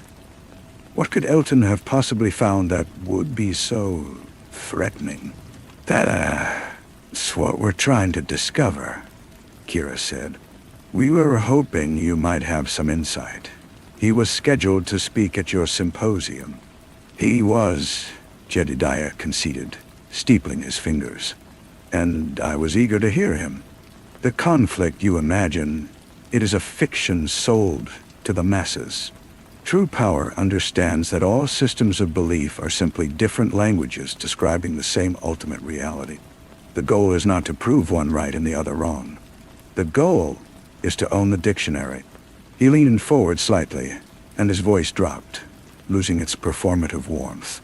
"Let me offer you some advice. Grief is a powerful emotion. It can lead one to see patterns where none exist, conspiracies in the shadows. It is a dangerous path. Some truths are like a voltage too high for a common wire. They can burn out the one who tries to carry them. Mourn your friend. Let the dead bury the dead." The threat was velvet-wrapped, but it was iron-hard. They left the compound feeling soiled and small, the immensity of the forces arrayed against them now terrifyingly clear. Jedediah did not fear the truth. He sought to control it. The chase became a descent. Using the clues from Elton's symbolic suicide note and a fragment of a research log Kira had managed to salvage from a secure server, they pieced together the location of his final desperate act of preservation. He had not kept his data on a server or in a cloud. He had used his scanner, he had encoded it, and he had hidden it in the one place he knew a scholar of the arcane would think to look: the Gutenberg Bible on permanent display at the museum. It was a mad, beautiful gamble. Under the cover of a false fire alarm, Kira triggered. Lance, with hands that trembled not from fear, but from a kind of terrible reverence, carefully lifted the heavy glass case. He didn't take the book. He ran his fingers, as Elton's notes had instructed, along the ridged spine of the ancient leather binding. There was a slight imperfection, a bump that should not have been there. With a surgeon's care, he pressed it. A nearly invisible seam opened along the inner edge of the spine, and a slim, crystalline data wafer, no larger than a thumbnail, slid into his palm. It felt impossibly cold, like a shard of absolute zero. The extraction was their undoing. They had been too clever, too obvious. As they slipped out a service entrance into the loading dock, He was there. Jimmy. He emerged from behind a dumpster, not like a man, but like a thought given form. He was of average height, average build, dressed in dark, nondescript clothing. His face was the truly terrifying thing. It was utterly, profoundly ordinary. It was a face you would forget the moment you looked away. There was no malice in his eyes, no anger, no passion. There was only the flat, empty focus of a tool performing its function. "The wafer," he said. His voice was as neutral as his face. Lance and Kira stood frozen. There was no negotiating with that voice. "Run," Lance breathed to Kira. He didn't wait. He turned and sprinted in the opposite direction. A desperate, futile gambit to draw the predator away. He heard a soft thud sound and felt a searing heat tear across his shoulder. A silent shot. He stumbled, his vision blurring, but kept his feet, careening around a corner and into a labyrinth of back alleys. He could hear the soft, almost soundless footfalls behind him, steady, relentless. He was a scholar being hunted by a phantom. His flight led him to the one place that felt like both a sanctuary and a trap. The university's old observatory. A domed relic perched on a hill overlooking the city. He burst through the door, his breath ragged, the pain in his shoulder a bright, hot star. He slammed the heavy door shut and threw the bolt, knowing it was a meaningless gesture. The air inside was still and cold, smelling of dust and old brass. The great, obsolete telescope pointed its blind eye at the sealed dome. He stumbled to the control panel, his fingers fumbling.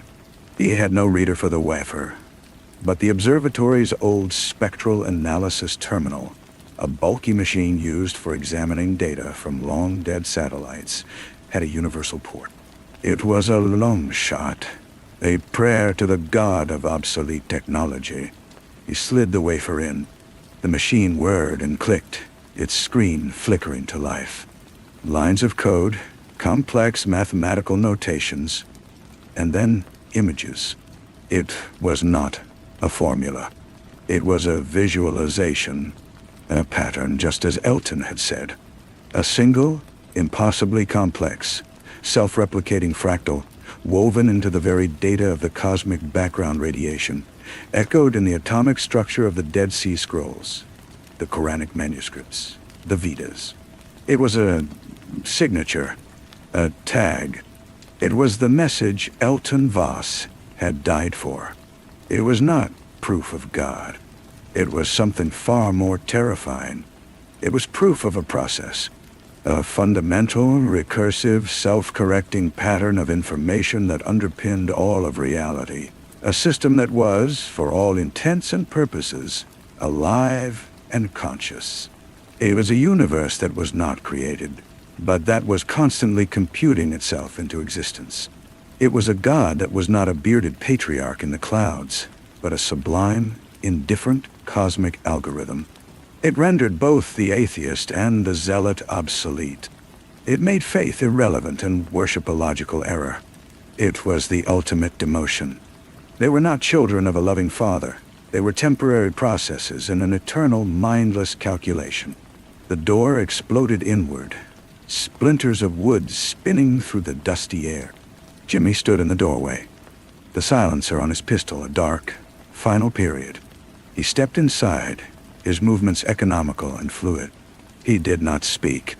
He simply raised the weapon. Lance stood before the flickering screen, the glorious, terrible truth burning in his mind. He felt no fear now, only a vast cosmic pity. "Do you understand what this is?" he asked, his voice quiet in the vastness of the dome. Jimmy's expression did not change. "It's a product, to be acquired or terminated. It's the answer," Lance said. "And it doesn't care about you, or me, or Jedediah.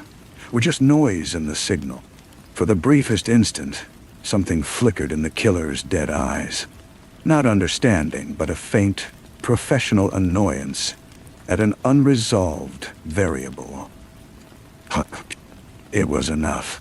From the shadows near the base of the telescope, Kira moved. She held a heavy brass focusing tool like a club. She brought it down on the back of Jimmy's head with a sickening wet thud. He collapsed without a sound, a marionette with its strings cut. They stood there, panting in the sudden silence, the body of the assassin at their feet, the truth glowing on the screen before them. They had won. They had the secret. They had survived. And they knew, with a certainty that was colder than the data wafer in Lance's hand, that it changed nothing. They could release this to the world, and Jedediah's machine would discredit it, spin it, absorb it.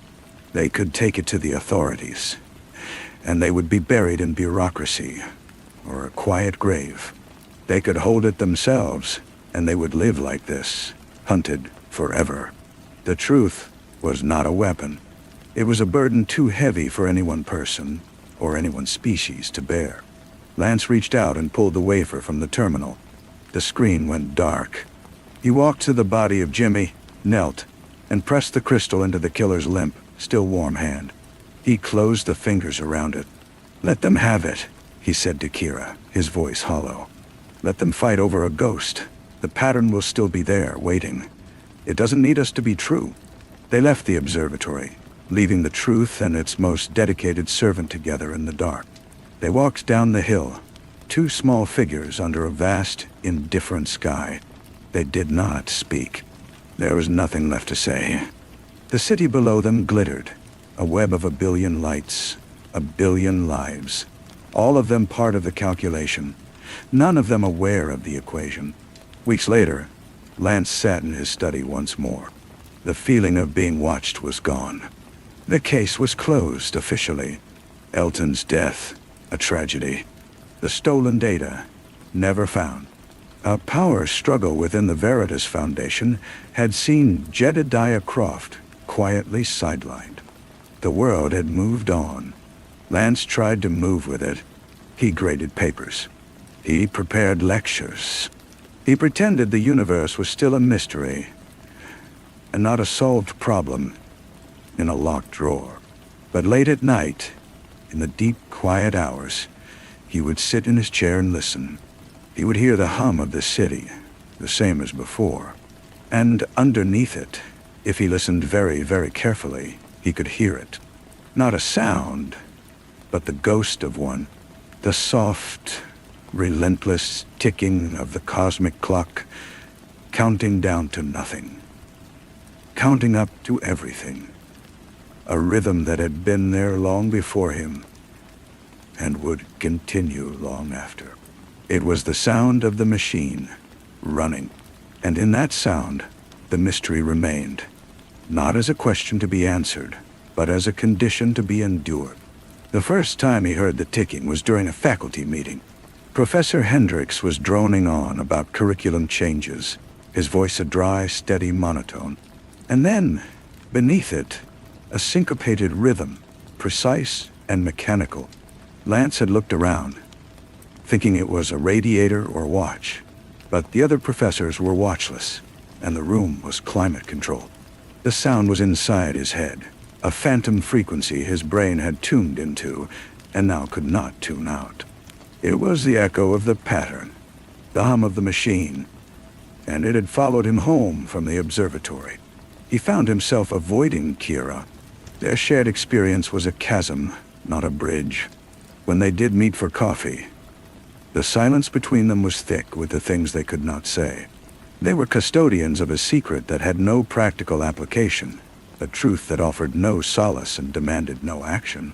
It was a knowledge that isolated. One afternoon, a plain, unmarked package arrived at his office. There was no return address. Inside, nestled in black foam, was a single antique key and a small hand-drawn map on vellum. The map depicted a series of sewer tunnels and catacombs beneath the old city, with one chamber circled in faint red ink. He knew, with a certainty that chilled him, that it was from Jedediah Croft. Not the public, powerful Jedediah, but the one who had been sidelined, the one who had perhaps glimpsed the same abyss. This was not a threat. It was an invitation. He almost threw it away. He almost called Kira. He did neither.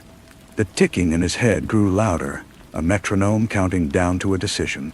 That night, he went alone. The entrance was a rusted grate behind a forgotten mausoleum in the city's oldest cemetery. The key fit perfectly. The descent into the earth was a journey into a different kind of silence, one that swallowed the city's noise and the ticking in his head alike. The air was cool and smelled of wet stone and ancient decay. He followed the map by the narrow beam of his flashlight, his footsteps echoing in the immense tubular darkness. The chamber was not a natural cave. It was a circular room, its walls lined with bookshelves carved from the living rock. The books were leather-bound, ancient, but interspersed with them were modern servers, their status lights blinking rhythmically in the gloom. In the center of the room, seated at a simple stone table, was Jedediah Croft. He looked older, stripped of his television makeup and expensive suits. He wore a simple black sweater, and his eyes held a deep, weary intelligence. "You came," Jedediah said. His voice was the same resonant baritone, but it was quieter here, stripped of its performative power. "You sent for me," Lance replied, not moving from the entrance. "I did. Please, sit." "There is no Jimmy here. He was repurposed. The Foundation prefers its tools to be disposable once they become complicated." Lance sat, the cold of the stone seeping through his clothes. "Why am I here?" "To compare notes," Jedediah said, steepling his fingers. "You saw it. The pattern, the great computation. I have a different name for it, of course. I call it the logos, the underlying word that gives the universe structure. You tried to have us killed for it." "And I tried to acquire it," Jedediah corrected gently. "To control the narrative. When you left the wafer with my operative, you demonstrated a wisdom I had not anticipated. You understood that the truth itself is inert. It is the story we tell about it that has power." He gestured to the hybrid library around them. "I have spent my life building stories. I thought I was building a cathedral. Now I see I was just adding a subroutine to the computation, a particularly persistent meme. My faith, my foundation, it is all just noise. Then why bring me here? To commiserate?" "To warn you," Jedediah said, his eyes locking with Lance's. "And to recruit you. You think the game is over. It has only just begun. The Foundation did not sideline me because of a scandal. They sidelined me because they have moved beyond me. They have the data now. They understand what it implies.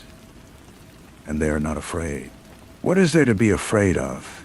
It's just a process, a fact. Facts are the most dangerous things in the world," Jedediah whispered. "If the universe is a computation, then it can be hacked. It can be rewritten. The Foundation is no longer interested in proving God exists. They are interested in becoming him. They seek the source code, not to read it, but to edit it." The ticking in Lance's head returned, not as a phantom sound, but as a visceral panic. He saw it then, the true horror. Not a universe of indifferent laws, but a universe whose laws could be changed by the first entity arrogant enough to find the cursor. "What do you want from me?" Lance asked. "The same thing Elton wanted," Jedediah said. "An ally, a fellow reader. They have the data, but they lack the context. They are programmers who have never read poetry. They will see a line of code where you or I would see a sonnet. They will optimize existence, and in doing so, they will erase whatever meaning is left. We cannot stop them, but perhaps we can understand what they are doing before it is done. We can be the witnesses." Near to them, Lance left the catacombs as the first light of dawn was staining the sky. The city was waking up, unaware that its fundamental reality was now a contested space. He stood on the sidewalk, the ordinary sounds of traffic and birdsong feeling like a fragile illusion. He thought of Kira, of Elton, of the serene beasts in the manuscript. He was a scholar, not a soldier. His weapon was understanding. He turned and began to walk, not toward his home, but toward the university library. There was work to do. The pattern was not just something to be found in the cosmos or in ancient texts. It was here, in the city, in the flow of information and power. It was a different kind of code to break. The ticking in his head was no longer a curse. It was a reminder. The clock was running, and he had to learn to tell the time. The library was a fortress of silence, but Lance no longer sought refuge in it. He moved through the stacks with a new purpose, his eyes scanning not for answers to historical questions, but for patterns of influence, for the digital and financial footprints of the Veritas Foundation. He cross-referenced donor lists with corporate holdings, traced the career paths of politicians who had spoken at their galas, and mapped the flow of grants to specific research labs working on quantum information theory and emergent consciousness. It was tedious, painstaking work, and it felt hopelessly small. He was a man with a magnifying glass, trying to comprehend a hurricane. The Foundation was a hydra. Severing one of Jedediah's heads had only revealed a more diffuse and potent body beneath. He found shell corporations, interlocking boards of directors, and a quiet but immense influence over the very fabric of global information systems. They weren't just seeking the source code. They were building the compiler. Kira found him 3 days later, surrounded by a nest of printouts and empty coffee cups. She stood at the edge of his carrel, her arms crossed. "You've been avoiding me," she said. Her voice was flat, drained of the fiery anger that had once propelled her. He looked up, his eyes tired. "I've been busy. Jedediah contacted you."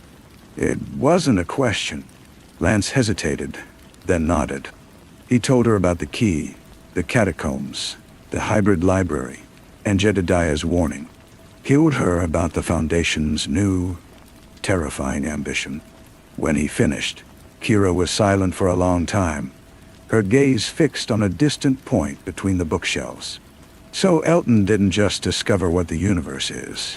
He discovered what it could become. A locked room, and they're trying to find the key. "Something like that," Lance said. "And you believe Jedediah? After everything?" "I believe he's afraid. And a frightened, brilliant man is a more reliable source than a powerful, confident one. He sees his life's work turning into a weapon he can no longer control." Kira pulled up a chair and sat. "Then we have to stop them." "How?" Lance asked, a genuine plea in his voice. "We're not spies. We're not hackers. We're academics. Our greatest power is publishing papers that 50 people might read." "Then we use that," she said, a flicker of her old resolve returning. "We don't have to break into their servers. We just have to understand their language better than they do. Jedediah said they're programmers who've never read poetry. So we give them a poem they can't parse." She reached into her bag and pulled out her own tablet, opening a file. It was a dense, mathematical paper from an obscure journal of theoretical physics. "I've been busy, too. This was published 6 months ago by a research group in Switzerland that's almost entirely funded by a Veritas subsidiary. It's about quantum error correction in non-binary computing environments. It's brilliant, and it's a blueprint." Lance took the tablet, his eyes scanning the complex notations. "A blueprint for what?" "For stability," she said. "If you're going to hack the fundamental code of reality, the first thing you need is a stable platform, a way to prevent your own changes from causing a catastrophic system crash. This paper is the theoretical groundwork for that platform. They're building a cage for the universe before they try to teach it new tricks." The realization settled over them, a cold, heavy weight. This was no longer a philosophical quandary. It was an engineering project, the most ambitious engineering project in the history of existence. "So, what's our poem?" Lance asked quietly. Kira zoomed in on a section of the paper, highlighting a series of equations. Their model is perfect, but it's sterile. It assumes a clean, logical universe. It has no room for noise, for anomaly, for the human factor. She looked at him, her eyes sharp. Elton's pattern, the one we saw, it wasn't just clean code. It had flourishes, redundancies that seemed illogical. Beauty. That's the poetry. That's the variable their perfect system can't account for. Lance understood. They couldn't fight the Foundation head-on, but they could seed the system with a virus of irrational beauty. They could find the ghosts in the machine and point them out. Together, they began to write. Not a paper, but a counter-argument embedded in the language of the enemy. They used Elton's data, the flourishes Kira had identified, to construct a competing theoretical model. One that described a universe whose fundamental computation was not coldly logical, but was instead creative, adaptive, and inherently unstable in ways that resisted control. It was a myth dressed as a mathematical proof.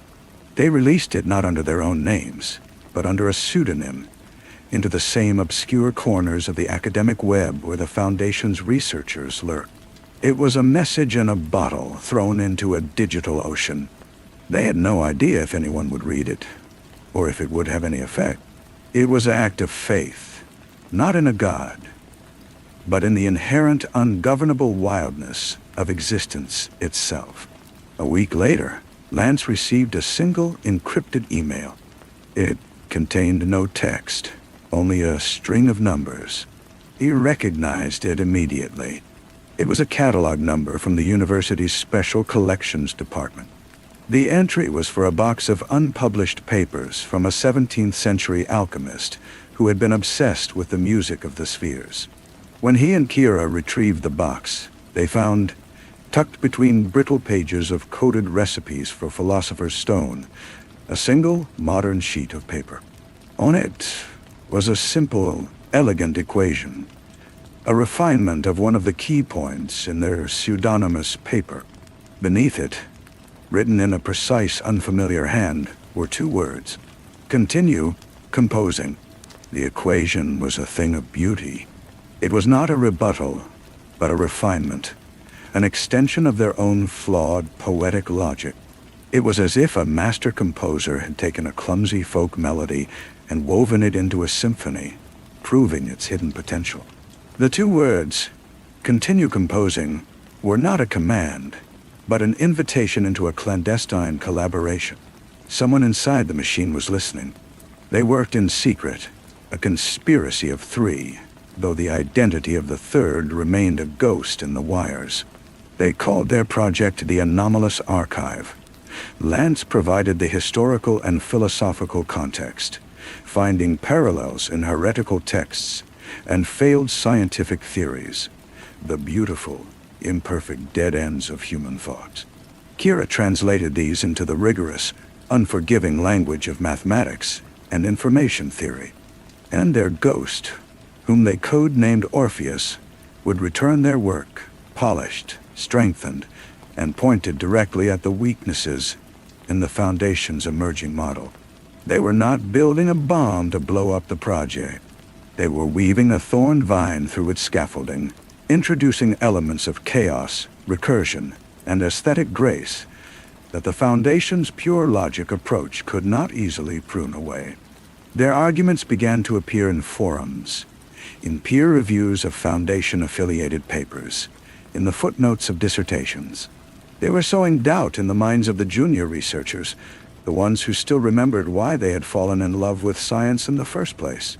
Lance found that the ticking in his head had changed. It was no longer a countdown to doom, but a rhythm to work to, the beat of a hidden, resistant heart. He met Kira in the library every day, and their silence was no longer empty but filled with the shared focus of a common task. The chasm between them had been bridged by the work. One evening, as they were packing up, Kira looked at him, her expression serious. "Orpheus is taking more risks," she said. The last packet included internal Foundation communication headers. They're getting sloppy, or they're getting desperate. Or they want us to know they're close to something, Lance replied, the old fear stirring. The stable platform. A new email arrived that night, earlier than usual. It was from Orpheus, but the tone was different, frantic. It contained no equations, only a string of text. Primary convergence event scheduled. They believe they have isolated a foundational variable. The lens is turning. Archive is compromised. Scatter. Lance's blood ran cold. He called Kira, his voice tight. They're about to try it, and they know about us. They had a protocol for this. They wiped their primary systems, destroyed the physical notes, and prepared to vanish back into the anonymous fabric of their own lives. But as Lance stood over his shredder, watching the last of their work turn to confetti, he knew it was a futile gesture. They couldn't unknow what they knew. They couldn't unwrite the poem. He went to the window, looking out at the glittering city. Somewhere in that web of light, in a lab buried deep beneath layers of security and money, someone was about to press a key. They were going to try to edit a line of cosmic code. He thought of the equation, the beautiful, dangerous thing they had helped to create. It was out in the world now, a sea of wildness planted in a field of sterile control. He did not hear the ticking anymore. Instead, he felt a stillness, the quiet before a storm. The computation was running, as it always had. But now, for the first time, someone was trying to speak back. The outcome was unknown, a variable they had introduced themselves. It was terrifying. And in that terror, Lance finally found a purpose that was not a burden, but a fight. He picked up his phone to call Kira. They were not going to scatter. They were going to watch. They were going to be witnesses, just as Jedediah had said, but not passive ones. They would be the record keepers of the rebellion. The city did not end. The sky did not tear open. There was no singular, cataclysmic event. The change, when it came, was subtle, a shift in the texture of the world that only they seemed to notice. It started with the light. The next morning, the sunlight falling through Lance's apartment window seemed sharper, the shadows it cast too defined, as if reality's resolution had been increased. Sounds were crisper, the hum of the refrigerator, a distinct, unwavering note that had lost its former slight waver. He met Kira in a crowded public park, a place where they could talk, surrounded by the noise of ordinary life. Her face was pale. "You feel it too," she said. Not a question. "It's like the world has been tuned," Lance replied, his voice low. "Everything is more itself, but less. There's no ambiguity." They watched a child chasing a balloon. The child's laughter was a perfect harmonic series. The balloon's path was a flawless parabola, unaffected by the minor, chaotic gusts of wind that should have nudged it. It was beautiful, and it was utterly sterile. This was the Foundation's optimization. They hadn't rewritten the laws of physics, not in any grand way. They had simply dialed down the noise. They were smoothing out the wrinkles of reality, removing the unpredictable flourishes, the tiny imperfections that gave the world its texture, its soul, its potential for surprise. They were creating a universe of perfect, predictable clockwork. Their work was not over. It had become infinitely more difficult. How do you fight a change that most people would never perceive, and that many might even welcome for the order it brought? How do you prove that the loss of a bird's slightly off-key song is a catastrophe? They had no new messages from Orpheus. The channel had gone dark, and they feared the worst. Their ghost in the machine had been silenced.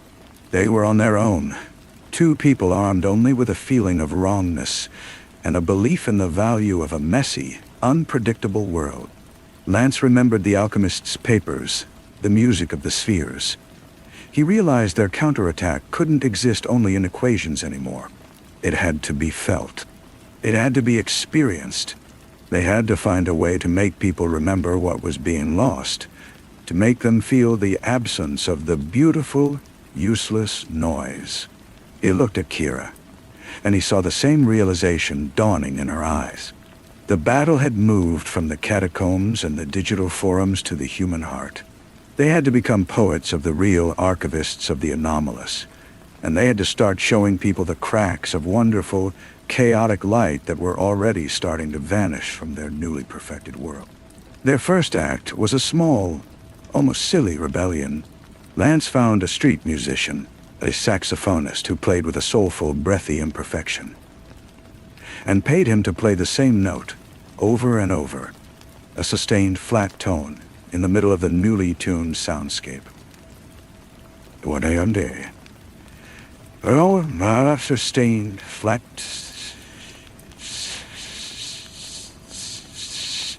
The effect was jarring. People didn't stop and stare, but they frowned. They shuffled their feet, a subtle discomfort rippling through the crowd. The perfect auditory environment had been violated by a single stubborn piece of human inconsistency. Kira, meanwhile, used her skills to create a simple app. It didn't look like a weapon. It was a camera filter that subtly reintroduced visual noise, the gentle grain of old film, the slight chromatic aberration of a cheap lens, to the hyperreal clarity of the world seen through a phone screen. She released it anonymously. It was downloaded a few hundred times, mostly by artists and photographers who thought it was a neat retro effect. They were unwittingly participating in a form of resistance, preserving a visual texture that was being systematically erased. They were planting weeds in a perfectly manicured lawn. It was not enough, but it was a start. The stillness Lance had felt was gone, replaced by a low-grade, constant hum of anxiety. Every day, the world felt a little more polished, a little less alive. The weather reports became unnervingly accurate. Traffic flowed with a soulless efficiency. People were more productive, but their conversations seemed more scripted, their laughter less spontaneous. A month after the convergence, Lance was in the university library, not for research, but for solace. He found himself in the poetry section, running his fingers over the spines of books filled with words that celebrated ambiguity and contradiction. He pulled a worn collection from the shelf, and a small folded slip of paper fluttered to the floor. It was not old. The handwriting was the same precise script from the alchemist's box. It was from Orpheus. "The optimization is not complete," it read. "It is a test, a patch applied to a local server cluster affecting the city alone. They are measuring the societal and economic output. The gains are significant. They plan to scale. The archive is not compromised. I am.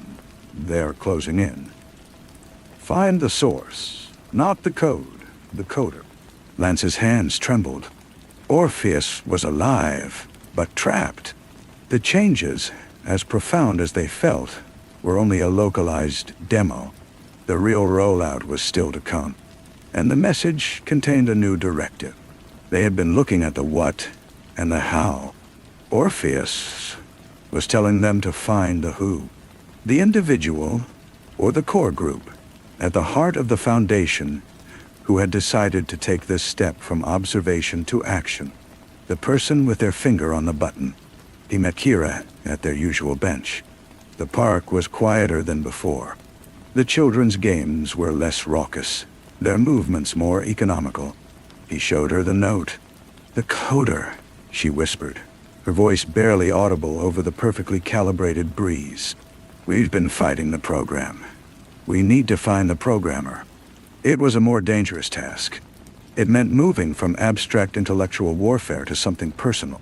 It meant identifying a specific human being with immense power and resources, someone who would not hesitate to eliminate a threat.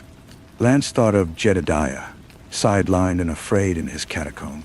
He was a source, but he was also a potential liability, a known entity.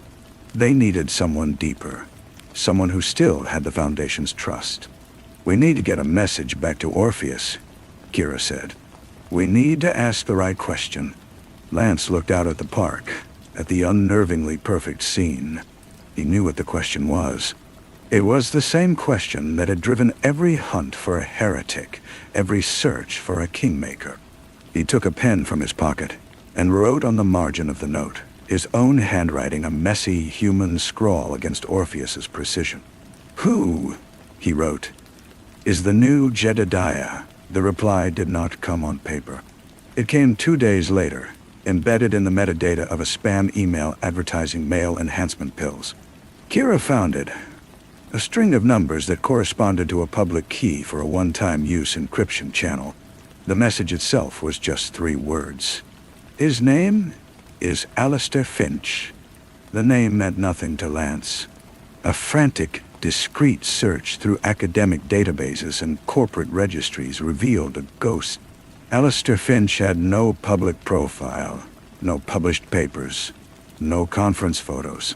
He was a name on a few obscure technical patents filed by Veritas subsidiaries, all relating to quantum state initialization and error correction. He was the architect of the stable platform, the man who had built the cage. "He's not a philosopher," Kira said, staring at the sparse data on her screen. "He's an engineer, a pure problem solver.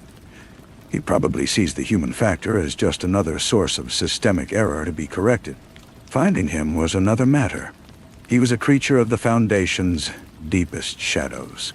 They had a name, but no face, no location, no habits to exploit. They were stuck again, until Lance remembered the ticking. Not the sound in his head, but the real, physical ticking of the clock in Jedediah's catacomb. Jedediah, the old king, who would surely know the name of his successor. Visiting him was a risk. They were almost certainly being watched. But it was the only thread they had left to pull. Lance went alone, late in the evening, using a series of service corridors and old stairwells he hadn't walked since his student days. The air in the basement was colder, the silence more profound. He found Jedediah not at his desk, but standing before a large archaic analog meter mounted on the stone wall. A single needle quivered, pointing to a red zone at the far right of the dial. It was labeled ambient decoherence. "My, it's begun, hasn't it?" Lance said, his voice echoing in the stillness. Jedediah didn't turn. "The local field test. Yes, the readings are remarkably stable. Alistair would be pleased." He said the name with a mixture of bitterness and awe. "You know him?" Lance pressed. "I recruited him." Jedediah sighed, finally turning. He looked older, the lines on his face deeper, as if the world's new perfection was draining him. "A prodigy from it. He saw my life's work not as a revelation, but as a set of broken, inefficient algorithms. He believed Elton's pattern was beautiful, but flawed. He said it was like a brilliant composer who didn't understand the mechanics of his own instrument. And he's going to fix the instrument," Lance said. "He already has." Jedediah gestured to the quivering needle. "This stability is his doing. He calls it the calm. The next phase is to expand it, city by city, until the entire planetary system is enveloped. A perfect, rational, predictable environment for humanity to flourish." "To stagnate, you mean?" Jedediah gave a thin, sad smile. "A distinction without a difference to Alistair. He does not think in such terms. He thinks in efficiencies and error rates. He is the most dangerous kind of man, Lance. One who believes he is doing good and is too intelligent to be argued with." "Where is he?" Lance asked quietly. "You cannot reason with him." "I'm not going to reason with him. I just need to look him in the eye. I need to see the face of the man who is erasing the world." Jedediah studied him for a long moment, then walked slowly to his desk. He scribbled on a scrap of paper, not an address, but a string of numbers and letters. He is a creature of habit, a purist. He disdains the new corporate headquarters. He works from the old place, the original laboratory where Elton did his work. This is the key code for the service elevator. It is not connected to the main network. He goes there every night at 11 p.m. to review the primary data streams. Alone. Nah. Lance took the paper. The numbers felt cold. Why are you telling me this? Because I am a witness, Jedediah said, his voice a dry whisper.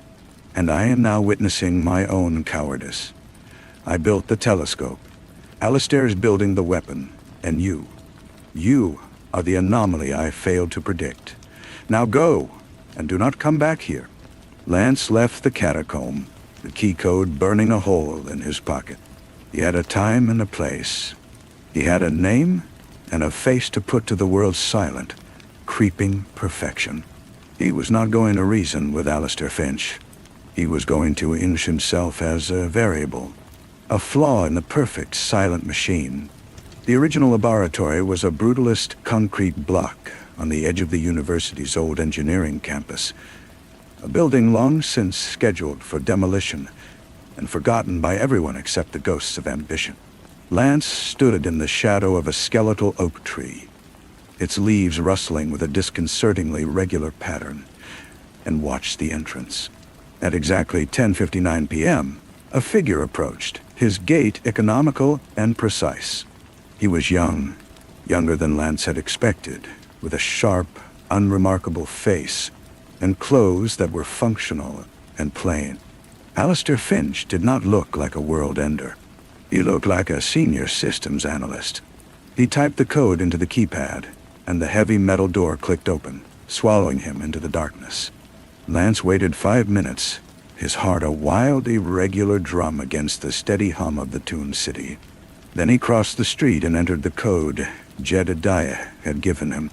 The service elevator was a rattling cage of rust and exposed bolts, a relic that groaned in protest as it descended. It was a pocket of the old, noisy world, and its complaints were a comfort. The doors opened onto a cavernous space that was less a lab and more a temple to a forgotten god.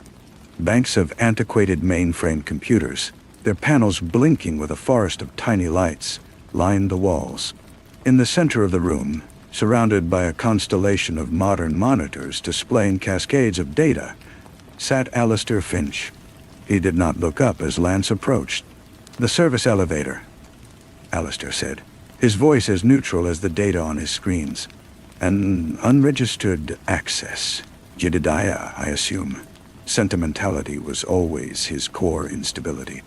Lance stopped a dozen feet away. "You're Alistair Finch." "I am. And you are the anomaly." Alistair finally turned, his eyes scanning Lance with a detached, analytical curiosity. "Lance Corbin, your deviation signature has been fluctuating at the edge of our predictive models for weeks. Your collaboration with Kira Sharma introduced a persistent, low-level noise into the local data field. It was statistically insignificant, but aesthetically displeasing." "You're talking about people as if we're background static," Lance said, his hands curling into fists. "You are," Alistair replied, turning back to his monitors. "Consciousness is a complex pattern of interference, a beautiful one. I grant you, but ultimately a source of error. Look." He pointed to a screen showing a real-time graph of the city. A wave of perfect, unwavering green stretched from the Foundation's headquarters outward. But at the edges, tiny, flickering red dots persisted. One of them was pulsing right where Lance stood. Another was in the park where they had met the saxophonist. "You see? The calm is not yet absolute. Your resistance and that of a few thousand others creates these minor fluctuations. We are working to correct for them." "To correct us," Lance said, the words tasting like ash. "To optimize you. To optimize everything. The universe, Mr. Corbin, is a messy, inefficient, and dying system. Entropy is the ultimate error state." Elton's pattern revealed the underlying code, but he was a poet. He wanted to listen. "I am an engineer. I want to fix." He typed a command and a new visualization appeared. It was a model of the planet, and from a single point, the perfect green wave began to spread. continent by continent, until the entire globe was a serene, unbroken emerald. This is Phase 2. A world without war, without economic crashes, without the random, tragic loss of a child to a stray bullet or a misdiagnosed disease. A world where every resource is perfectly allocated, every action perfectly predicted. You call it sterile. I call it sane. None. And who gets to be the one who defines sane? Lance asked, taking a step closer. You? The logic is self-evident. The outcome is quantifiable. My preferences are irrelevant. Alistair's fingers hovered over the keyboard. The initialization command for the global rollout is loaded. It requires only my final authorization. A cold terror seized Lance. He was standing in the room with the button. There were no guards, no dramatic speeches, just a quiet man in a dusty room about to reshape the soul of humanity. Reason was useless. Pleading was useless. So he did the only thing he could think of. He began to recite a poem.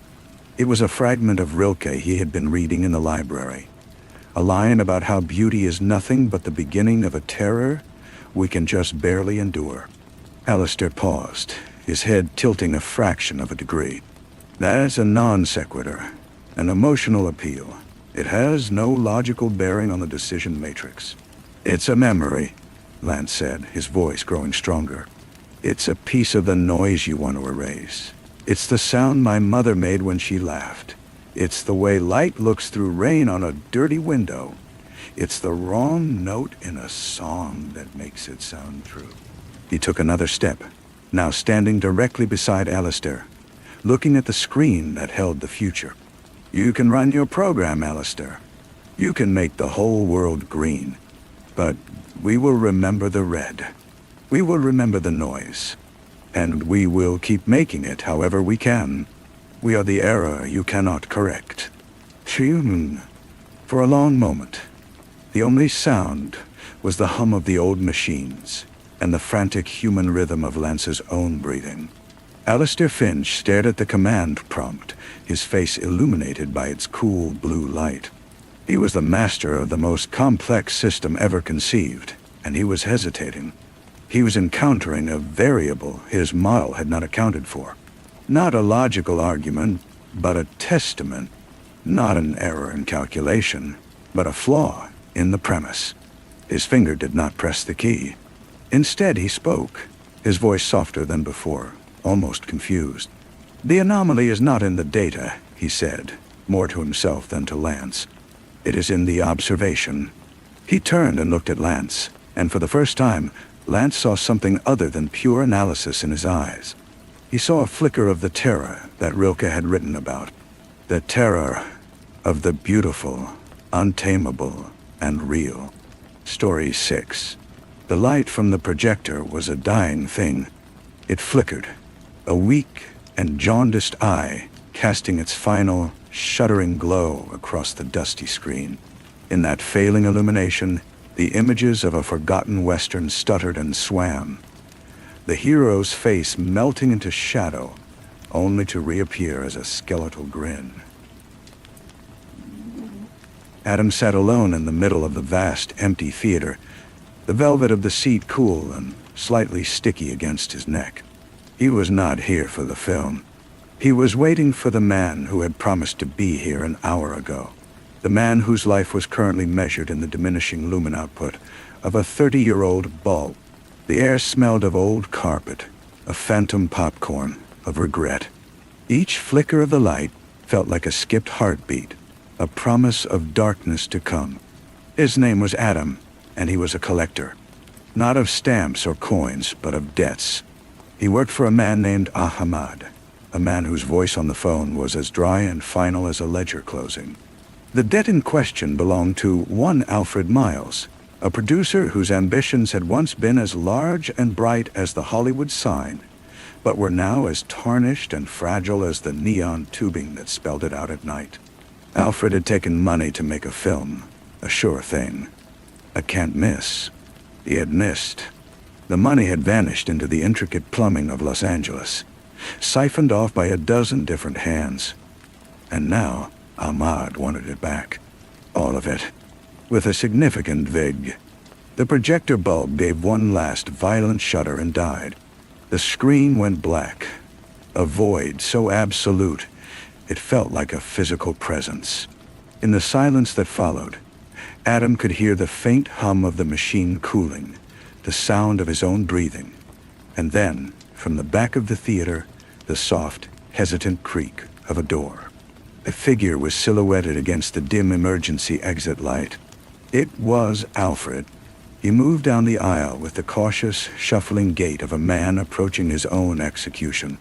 Adam did not move. He let the darkness swallow him.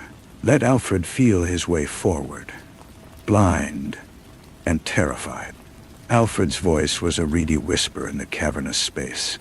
"Adam, are you there?" Adam waited a beat longer, letting the silence tighten around the producer's throat. Then he spoke, his voice low and even. A stone dropped into a deep well. "You're late, Alfred. The show's over." I know. There were complications. The investors. "There is only one investor that matters right now," Adam said, "and he's not a patient man." Alfred collapsed into the seat in front of Adam, a pale moon of a face turning in the gloom. He smelled of expensive cologne applied too heavily, a futile attempt to mask the sour scent of fear. "I can get it. I just need a little more time." "The picture. It's almost in the can. We have a distributor lined up. It's Darlene Shaw's picture. She's a star. It's guaranteed." Adam had heard of Darlene Shaw. Everyone had. She was the girl of the moment, her face on every magazine, a carefully constructed illusion of innocence and allure.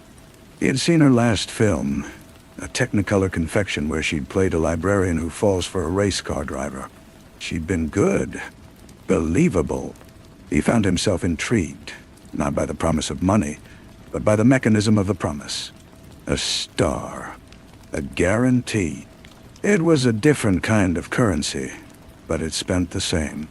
"Guarantees are my business, Alfred," Adam said, leaning forward slightly. The leather of his jacket creaked. "And in my experience, they are rarely guaranteed. You will take me to her. You will show me this picture. You will make me believe in your guarantee." The producer's apartment was a monument to aspiration and failure. It overlooked the city from a height it could no longer afford, the view a sprawling tapestry of light and shadow. Empty bottles stood next to framed posters of films that had never been made. Adam moved through the rooms with a quiet, assessing grace. He ran a finger over the dust on a glass coffee table, examined the titles on the bookshelf, all scripts and biographies of moguls. He opened the refrigerator. It held a single bottle of champagne, half empty, and a desiccated lime. This was the habitat of a man living on the last of his credit. Alfred paced, his hands fluttering like wounded birds. "The screening is tomorrow, at the lot. I can get you in. You can see for yourself." Adam picked up a silver-framed photograph from the mantel. It showed a younger, heavier Alfred, his arm around a beautiful dark-haired woman, with a smile that didn't quite reach her eyes. "Darlene Shaw. She's your guarantee? She's the key to everything," Alfred breathed, his voice fervent. "The studio loves her. The public loves her. With her name above the title, the picture is gold." Adam set the photograph down. The glass was cold. "And if the picture is not gold? If the public, for some reason, stops loving her?" Alfred stopped pacing. He looked at Adam, and for a moment, the mask of the hapless producer slipped, revealing something harder, more calculating beneath. "Then we have a different kind of problem. But that won't happen. It can't." The studio lot was a city within a city, a place of pure fabrication where the streets ended in blank walls and the sky was often a painted canvas. The soundstage for Alfred's film, A Serpent in Eden, was a vast hangar-like space, smelling of sawdust and fresh paint. It was cold, the air conditioning fighting a losing battle against the heat of the lights. In the center of the controlled chaos stood Darlene Shaw. She was in costume, a sleek silver gown that seemed to drink the light, and she was arguing with the director, a thin man in a beret who was waving his arms like a distressed conductor. Adam stood in the shadows near the craft services table, watching. She was not like her photograph. The still image had captured a beauty, but it had failed to capture her intensity. Her voice, though raised in frustration, was low and resonant. A cello string pulled taut. She was not just reciting lines. She was dissecting them, questioning their logic, their rhythm. Alfred scurried over to her, a placating smile on his face. Adam saw her look at the producer, and the shift in her expression was minuscule. A flicker of contempt so quickly masked it was almost invisible. Almost. Her eyes, a startling shade of green, swept past Alfred and found Adam in the shadows. They held his gaze for a moment, curious, appraising, before she turned back to the director, the compliant starlet once more. Later, as the crew broke for lunch, she approached him. She had changed into simple slacks and a white blouse, but she still carried the aura of the character she was playing. "You're not crew," she said. It wasn't a question. "And you're not press. You don't have the hungry look." "I'm a friend of Alfred's," Adam said. A small, knowing smile touched her lips. "Alfred doesn't have friends. He has creditors and accomplices. Which are you? Let's call me an interested party." She lit a cigarette, the flame of the match illuminating the fine bones of her face. "Interested in the art or the return on investment? Are they different things? In this town, rarely." She exhaled a plume of smoke that hung in the cold, still air. "Alfred is in deep, isn't he?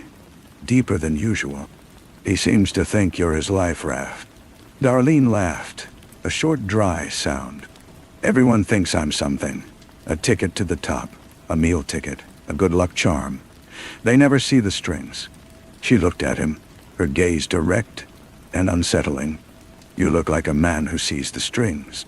Adam said nothing. He watched her, the way she held herself, the careful control in every gesture.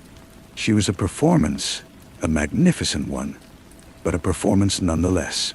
He found himself wanting to see what was behind the curtain.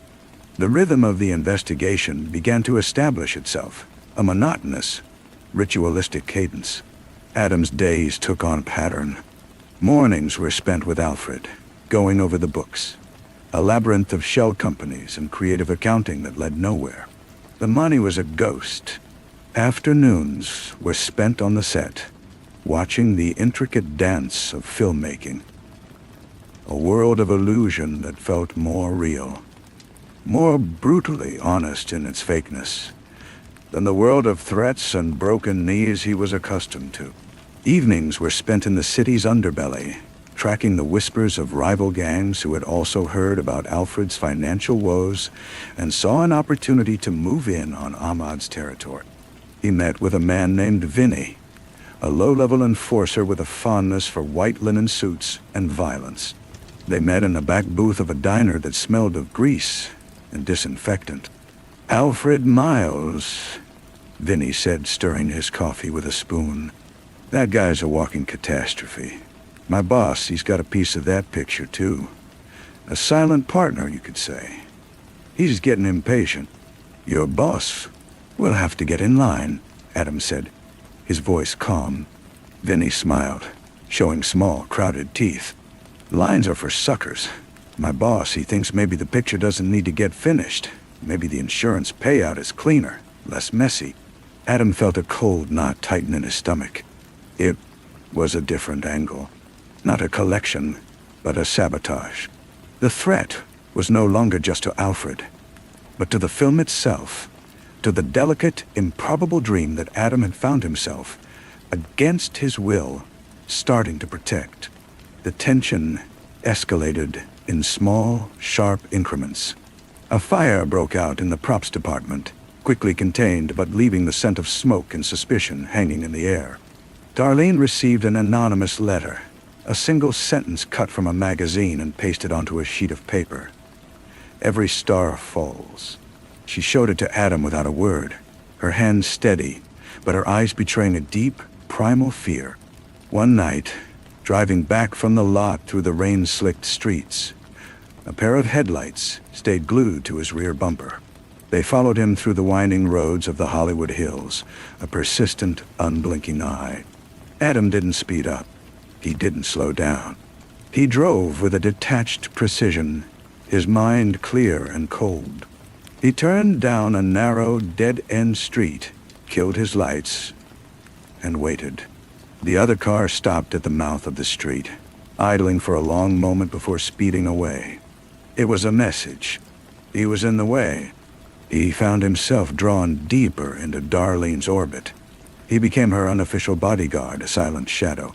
They spent hours together in her bungalow, a surprisingly modest place filled with books and records, not the gaudy palace he had expected. She would talk about the films she loved, the old noirs, where the men were hard and the women harder, where the dialogue was a kind of poetry and the city was a character, beautiful and corrupt. "You see," she said one night, pouring him a glass of whiskey. Her fingers brushed his, a brief, electric contact.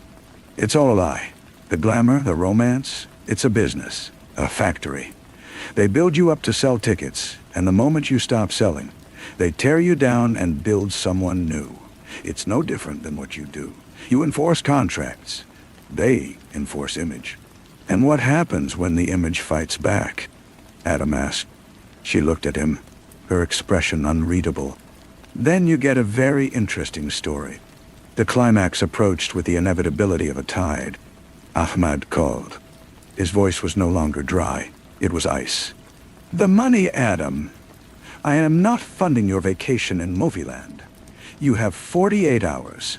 Bring me the money, or bring me the producer. Your choice."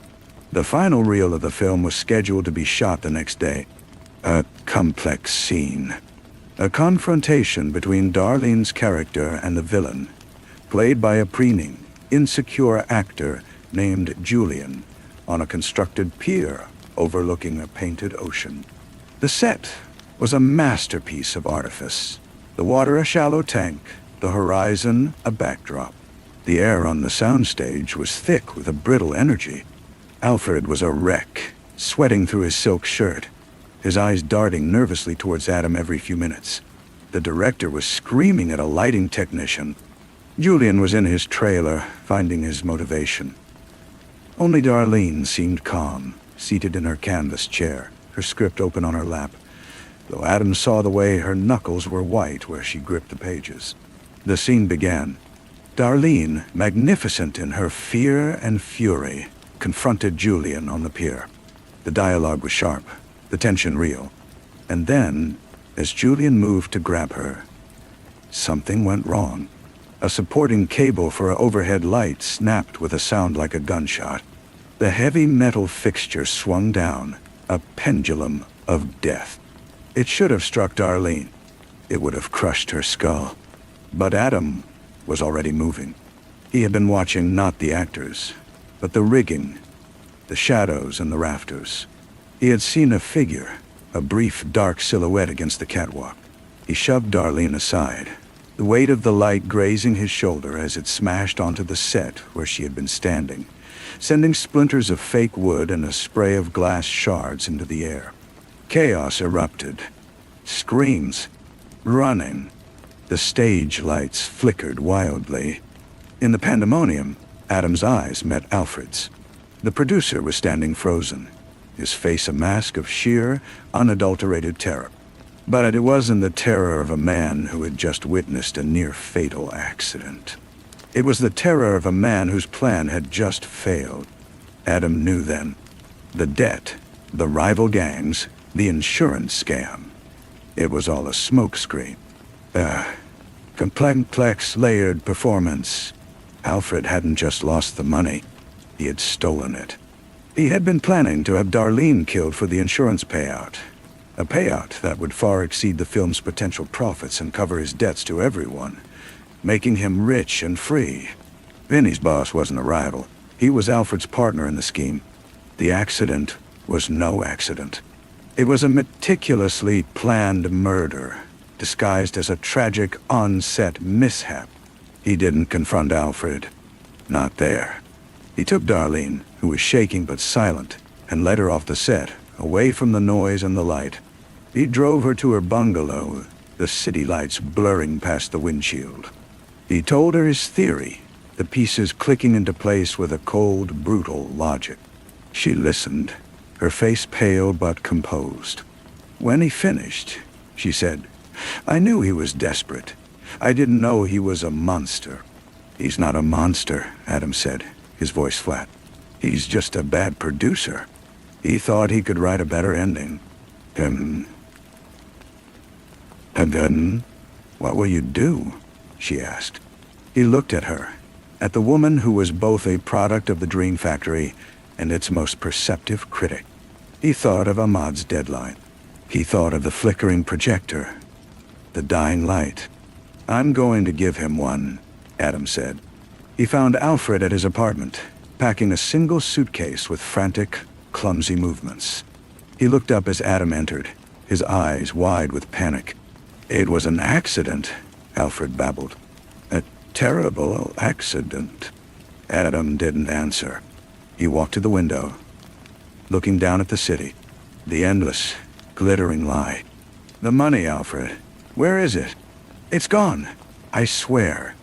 It was all for the picture. It just evaporated." Adam turned. He didn't need to threaten him. His silence was threat enough. Alfred broke. He fell to his knees, sobbing. "It was Vinny's idea. The insurance. She was never supposed to get hurt. The cable was rigged to break, but to miss. Just a scare to stop the production, to get the payout. But someone changed it. Someone made it for real." Adam watched him, this pathetic, greedy man, and felt nothing but a vast, empty coldness. He believed him. Alfred was a coward. He wouldn't have the stomach for real murder, which meant there was another player. Someone who had taken Alfred's clumsy scheme and turned it into something lethal. Vinny? Vinny's boss? Or someone else entirely. He left Alfred weeping on the floor. He walked out into the Los Angeles night. He never reported to Ahmad. He never collected the debt. The 48 hours came and went. He heard, through the whispers that traveled through the city's secret channels, that Alfred Miles had vanished. Some said he'd fled to Mexico. Others said taken a long walk off a short pier, a victim of his own debts. The official story was that he had absconded with the remaining production funds. The film was never finished. The insurance paid out. The debt, in a way, was settled. Weeks later, a package arrived for Adam at an anonymous mailbox he used. There was no return address. Inside was a can of film. That night, he rented a small private screening room. He threaded the film into the projector himself. It was the final reel of A Serpent in Eden, but it wasn't the version he had seen on set. This was a rough cut, assembled from different angles. It showed the scene on the pier. It showed the light falling. And then, the camera, from a high, wide angle he hadn't known was there, panned up. It lingered on the catwalks high above the set, for a single fleeting frame. Before the person moved back into the shadows, it captured a figure holding a pair of bolt cutters. The figure was slender, familiar. It was wearing a silver gown, now covered by a dark, nondescript jacket. The film ended. The screen went white. Adam sat in the humming silence for a long time. He thought of Darlene's knowing smile, her comment about strings, her fear that was so perfectly, so professionally calibrated. She had known about Alfred's plan. She had known everything.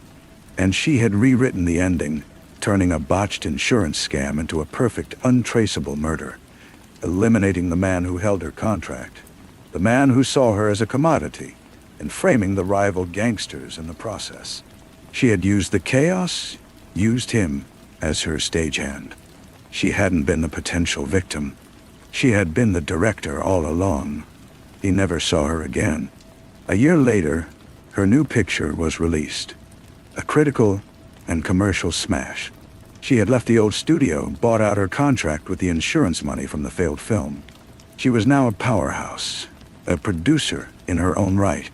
In interviews, she sometimes spoke fondly, sadly, of the tragic, unfinished A Serpent in Eden, and of the poor, doomed producer, Alfred Miles. Adam kept the can of film. He never showed it to anyone.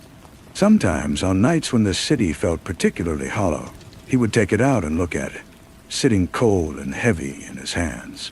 It was the only copy, the only proof of a truth that was more fantastical than any fiction Hollywood could produce.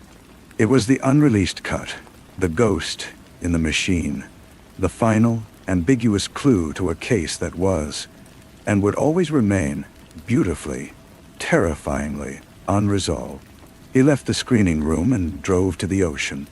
The Pacific was a vast black emptiness, the lights of Malibu strung along the coast like a discarded necklace. He pulled the car over and walked to the edge of the cliff, the can of film held loosely in his hand. The weight of it was insignificant, yet it felt like it contained the mass of the entire city. He could throw it into the sea. It would sink. The celluloid would warp and dissolve, the silver nitrate turning to sludge. The truth would be gone, and with it, the last tether to that part of his life. His fingers tightened around the metal rim, but he didn't throw it. He turned and walked back to the car. Destroying it felt like a form of surrender, an admission that the story had beaten him. He had been an actor in her play, a pawn in a game whose rules he only understood after the final move. To erase the evidence was to accept that her version of events was the only one that mattered. He found a new storage locker, paid for in cash, and placed the can inside alongside the few other artifacts of his old life he couldn't bring himself to discard. He closed the heavy door, turned the key, and walked away. The case was closed because he had decided to close it. There was no client left to pay him, no debt to collect, only a corrosive truth that would benefit no one. He tried to return to his old work, the simple, brutal arithmetic of broken bones and repaid loans. But the rhythm was off. The threats felt hollow, the violence gratuitous. He saw the strings everywhere now, in the desperate lies of a gambler, in the false bravado of a cornered businessman. He had looked behind the final curtain and could never again be fully convinced by the performance. Months turned into a year. He saw her face on a billboard towering over Sunset Boulevard. It was an advertisement for her new studio, Shaw Pictures. The tagline read, "A New Vision." Her eyes, those brilliant, knowing greens, looked down on the traffic, promising dreams he knew were made of razor blades and smoke. He felt a strange, detached pride in her, the way one might feel for a brilliantly venomous animal that has successfully escaped its cage. One evening, a plain, unmarked envelope was slipped under the door of his apartment. Inside was a single ticket to a private screening at the Museum of Modern Art, a retrospective of overlooked gems. The third film listed was a newly restored print of A Serpent in Eden. It was a lie, of course. The film was unfinished. There was no print to restore. It was an invitation. He went. He wore a dark suit and stood at the back of the small, elegant theater. The audience was a mix of cinephiles and industry insiders, their murmurs respectful. She entered just as the lights went down, a silhouette slipping into a seat in the front row. She was alone. The screen lit up. It was not the film he remembered. It was a collection of assembled scenes, outtakes and screen tests, set to a somber, minimalist score. It was a ghost, a beautiful, haunting elegy for a movie that never was. It focused on Darlene's performance, her face a landscape of subtle emotion. her voice a whisper of profound loss and steely resolve. It was a masterpiece of editing, a narrative constructed entirely from the spaces between the lines.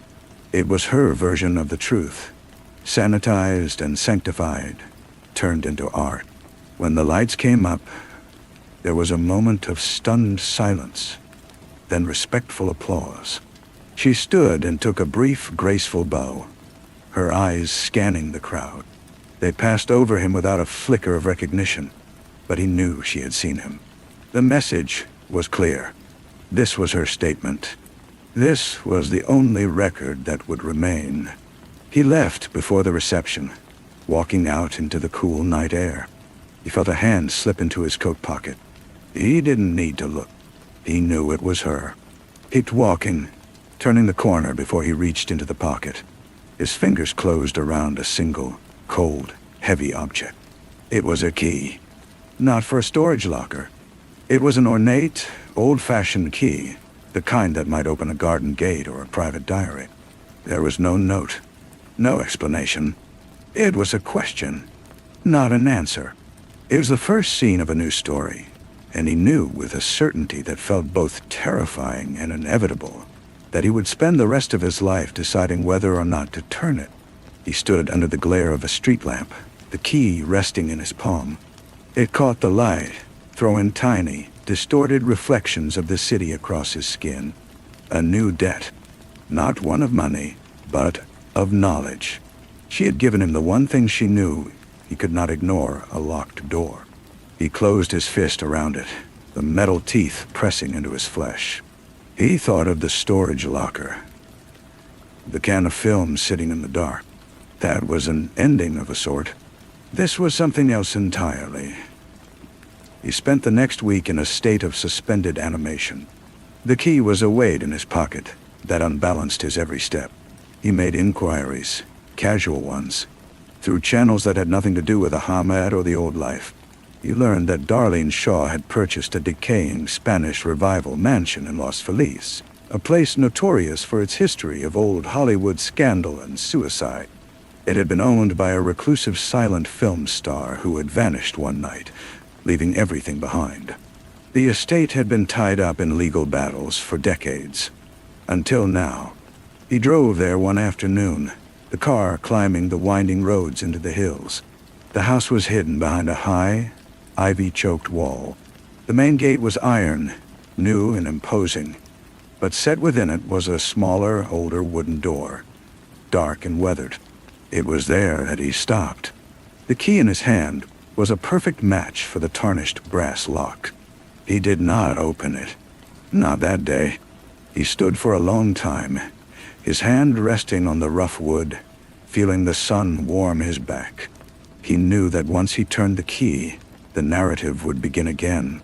He would be back in her story, no longer a bodyguard or a patsy, but a collaborator, a co-conspirator.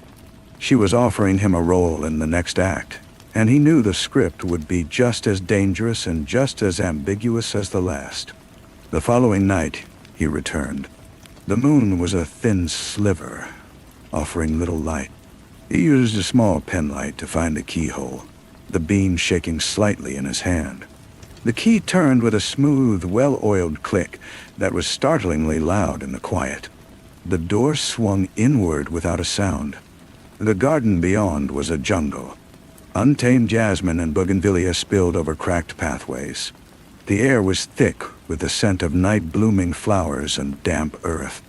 At the end of the path, the house loomed, a dark silhouette against the purple sky. No lights were on. He walked toward it, his footsteps muffled by the overgrown grass. The front door was unlocked. The foyer was vast and empty, the floor checkered with black and white marble, dusty and dull. A grand staircase swept upwards into darkness. The only sound was the ticking of a clock he could not see. On a small, ornate table in the center of the foyer lay a single piece of paper. It was a photograph, black and white, of two men shaking hands. One was Alfred Miles, looking younger, hopeful. The other was a man Adam had only ever seen in grainy newspaper photos. Salvatore the Salamander Ricci, Vinny's boss, a man whose business was waste management and whose passion was extortion. On the back of the photo, in a handwriting he did not recognize, was a date. It was the day after Alfred had supposedly vanished. She was not just giving him a new story. She was giving him the missing pages of the old one. Alfred hadn't been a victim. He had been a partner who outlived his usefulness. Ricci had cleaned up his own mess, and Darlene had led him, using the chaos to her own advantage. She had not just framed the rival gangsters, she had orchestrated their war, and now she was handing him the first bullet. He pocketed the photograph. He stood in the silent, dusty mansion, the key still warm in his hand, and understood the full measure of her offer. She was not asking for his protection. She was offering him a partnership in a much more dangerous enterprise. She would build her empire from the ashes of the old, and she was inviting him to be the silent enforcer, the keeper of the real secrets, the man in the shadows who made sure the beautiful, terrible show went on. He looked up the dark staircase, knowing she was somewhere in the house waiting. The choice was no longer about turning the key. It was about whether he would walk up those stairs and into the role she had written just for him. He did not climb the stairs. Not then. To do so would be to accept the part without ever reading the full script. He turned and walked out of the mansion, closing the heavy door softly behind him. The click of the latch was not an ending, but an intermission. He drove down from the hills, the photograph a cold square against his chest. He needed to verify her story, to see if the strings she was pulling were attached to anything real. He spent the next 48 hours in the city's underbelly, in the damp bars and backroom card games where men like Ricci's soldiers spent their time. He asked no direct questions. He simply listened, a ghost at the feast of other people's regrets. The name Alfred Miles was a curse, a joke. The word was that the producer had tried to double-cross the wrong people, that he had promised Ricci a percentage of the insurance payout, and then tried to skip town with the whole sum. The story had the clean, brutal logic of a gangland fable. It was plausible. It was also, Adam was now certain, a lie that Darlene had helped to cultivate. He found the proof in the tired eyes of a bookkeeper who laundered money for Ricci through a chain of car washes. The man, deep in debt to a different kind of shark, was eager to trade.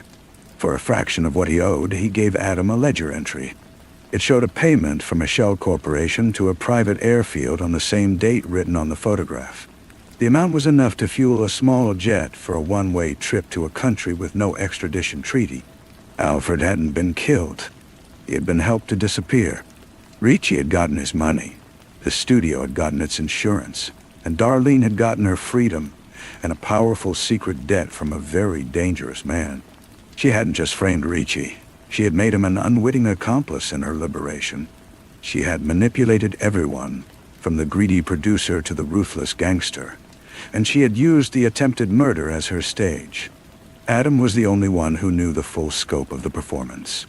He was the only loose end. He understood then that the key was not an invitation. It was a test. She was seeing if he was smart enough to put the pieces together, and loyal enough, or perhaps immoral enough, to keep the secret. The partnership she offered was not about building an empire. It was about mutual assured destruction. They would be the guardians of each other's worst truths. This time, when he returned to the Los Feliz mansion, he did not hesitate. He opened the garden gate and walked straight to the front door, which was unlocked. A single lamp was on in a room to the left of the foyer, a library filled with shelves of unread books and the faint, sweet smell of old paper and perfume. She was standing by the fireplace, a glass of whiskey in her hand. She wasn't looking at him, but at the empty hearth. She wore a simple black dress, and she looked more real than he had ever seen her, stripped of the cinematic glamour. Just a woman in a quiet, dusty room. "I knew you'd come back," she said, her voice soft. "I didn't know if it would be to kill me or to join me." Adam placed the photograph on the mantelpiece. "Alfred is in Brazil," he said. "Living on Richie's dime. You didn't just let Richie take the fall. You paid him to."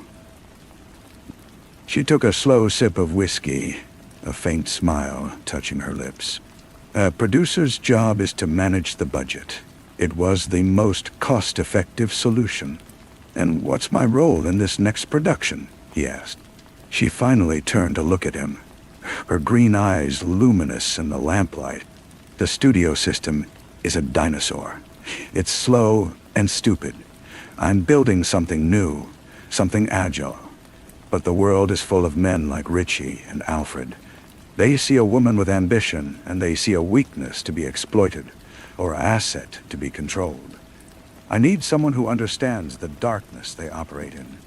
Not a bodyguard, a partner. Someone to ensure the narrative." He looked at her, this architect of chaos, and saw not a monster, but a reflection of his own cynical understanding of the world. They were both survivors who knew that the only way to win a rigged game was to become the house. "The money," he said. "Alfred's debt. The missing $2 million.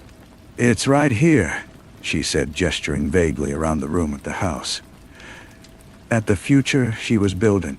It was the seed capital, the first investment in Shaw Pictures. Adam picked up the bottle of whiskey from a small table and poured 2 fingers into a clean glass. He drank it slowly, the liquid burning a path of decision down his throat. He set the glass down with a definitive click. "All right," he said.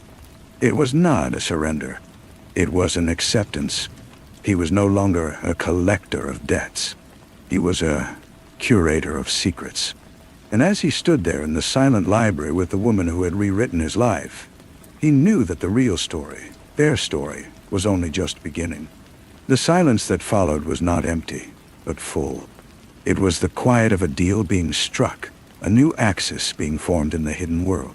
She did not offer her hand, nor did he extend his. The agreement was in the air they breathed, in the dust motes dancing in the lamplight. "There's a matter that needs attention," she said, her tone shifting from confessional to operational. "A journalist. He's been digging into the financing of my last picture. He's ambitious, and he's getting close to some of the older, more delicate connections." "How close?" Adam asked, his voice a low rumble. "He has a source inside Richie's organization, a disgruntled lieutenant who doesn't like the new, more legitimate direction his boss is taking. The journalist thinks he's uncovering a story about mob money in Hollywood. He doesn't realize he's one phone call away from stumbling upon the truth about Alfred." Adam nodded. This was the work. Not breaking bones for a loan shark, but gently, permanently redirecting the course of information. "What's his name?" "Peter Corbin. He works out of a coffee shop on Ventura Boulevard every Tuesday and Thursday from 10 until 2. He drives a blue sedan, has a cat, and is terrified of his editor." She recited the details without looking at a note. "He needs to be persuaded that his current line of inquiry is a professional dead end. Be creative." The next Tuesday, Adam was in the coffee shop. He watched Peter Corbin for an hour, noting the nervous tap of his fingers, the way he chewed on his pen. He wasn't a bad man, just a hungry one, blind to the real stakes. Adam didn't approach him. He followed him home, a silent shadow in the evening traffic. 2 days later, a package arrived at Corbin's apartment. Inside was a stack of meticulously forged documents, along with several very real, very compromising photographs of the lieutenant, who was his source, in situations that would guarantee a swift and brutal end to his career, and likely his life. There was no threat, no demand. Just the evidence, laid out like a roadmap to ruin. The package also contained a single typewritten line on a blank sheet of paper. "Some graves are best left unopened." Adam never learned if Corbin went to the police. It didn't matter. The story never ran. The lieutenant was quietly transferred to a desk job in Reno. The flow of information was damned. When Adam reported the outcome to Darlene, she simply nodded, a faint approving glint in her eye. It was the first brick laid in the foundation of their new enterprise. He never moved into the Los Feliz mansion. He kept his small, anonymous apartment, a place untouched by the opulent fiction they were building. He was her head of security on paper, a vague title that explained his presence at her side at the occasional premiere or charity gala. In reality, he was the keeper of the locks, the man who ensured the doors to the past remained sealed. One evening, they stood on the terrace of her new production office, looking down at the city glittering below. Her first fully independent film was in pre-production, a sleek thriller about a woman who outsmarts a cartel. "It's a good script," Adam said. "It's based on a true story," she replied, her smile a razor in the twilight. "Loosely." He looked at her, this woman who had turned her own victimhood into a weapon, and her trauma into capital. He was no longer her bodyguard, her patsy, or even her partner in any conventional sense. He was the necessary shadow to her brilliant, blinding light. He was the silence that made her music possible. And as the city hummed its endless, deceptive song below them, he knew that this was the only role he was ever meant to play. Years passed in this delicate, powerful equilibrium. The public Darlene Shaw became a celebrated auteur, a rare woman who had wrested control of the machine and was using it to tell sharp, subversive stories. The industry respected her, and the audiences adored her. Adam remained a ghost in the official narrative, a name in the credits if one looked closely enough, a presence felt but rarely seen. Their partnership was a perfectly balanced scale. He managed the threats she could not charm, the problems that could not be solved with a well-placed donation or a strategically leaked story. He was the wall against which the waves of the past crashed and receded, harmless. In return, she gave him a purpose that was more complex and satisfying than any he had known. He was not just protecting a person, he was protecting a vision, an entire world she was building. The past became a distant country. Ahmad retired to a villa in Sicily. Vinnie Ricci, after his father Salvatore died of a heart attack, made a legitimate fortune in waste-to-energy conversion. The old debts were settled, the old accounts closed. It was on the set of her fifth film, a historical epic shot on location in Morocco, that the balance shifted. The heat was a physical weight, and the ancient city they were using as a backdrop was a maze of narrow, crowded streets. Adam was reviewing security protocols for a night shoot when he saw her, standing at the edge of a high wall, discussing a shot with the cinematographer. He saw the loose stone a moment before her heel came down on it. It was a tiny thing, a random accident, the kind of thing no security detail could ever fully anticipate. Her balance vanished. There was no railing, only a sheer drop to a tangle of equipment and hard-packed earth below. The cinematographer lunged, but he was too slow. Adam was not. He moved with a speed that belied his age, his body crossing the distance in 2 long strides. His hand closed around her arm, yanking her back from the edge with a force that sent them both stumbling onto the safe ground. The camera she had been holding clattered onto the stone and shattered. For a moment, they were a tangle of limbs on the dusty ground, the crew gasping around them. Her heart was hammering against his chest. Or maybe it was his own. Her eyes, wide with shock, met his. In that unguarded moment, there was no calculation, no performance. Only the raw, terrified truth of a life almost ended. And in his own reflexive, desperate action, he saw a truth just as undeniable. He helped her up, his grip on her elbow firm, professional. The moment passed. The director was shouting. A medic was called. The broken camera was swept away. The incident was logged as a near miss, a lesson in location safety. That night, he stood outside her trailer in the cool desert air. The fear had not left him. It was a cold knot in his stomach, different from the fear of a bullet or a knife. This was sharper, more personal. He had long accepted that their alliance was built on a foundation of mutual interest and a shared dark history. He now had to confront the terrifying possibility that it had become something else entirely, something far more dangerous. The trailer door opened. She stood there, backlit, her face in shadow. "You're still here," she said. Her voice was quiet, stripped of its usual commanding resonance. "I am." She stepped aside, a silent invitation. He entered. The trailer was spacious, a mobile command center filled with scripts and storyboards. She closed the door, sealing them in the quiet hum of the air conditioner. "You saved my life today," she stated. It wasn't a question, nor was it a dramatic pronouncement. It was a simple, heavy fact. "It's my job," he replied, the old easy lie feeling hollow on his tongue. She smiled then, a small, knowing curve of her lips. "No, Adam. Keeping reporters and greedy executives at bay is your job. What you did today was something else." She took a step closer, her gaze unwavering. "All these years, we've been partners in a business arrangement. A very successful one. But we have never been honest. Not about this." He knew what she meant. He could feel the shape of it in the air between them, the unspoken thing that had been growing in the silent spaces of their collaboration. "I don't know what you want me to say," he said, his voice rough. "I don't want you to say anything," she whispered. "I just want you to stop pretending you don't know why you really stayed." She reached out, not to touch him, but to pick up the old ornate key from where it lay on her desk. She held it out to him, its brass gleaming under the fluorescent light.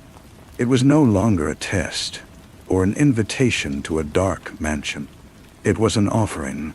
It was a key to a different lock altogether, one that had been hidden deep inside both of them for a very long time.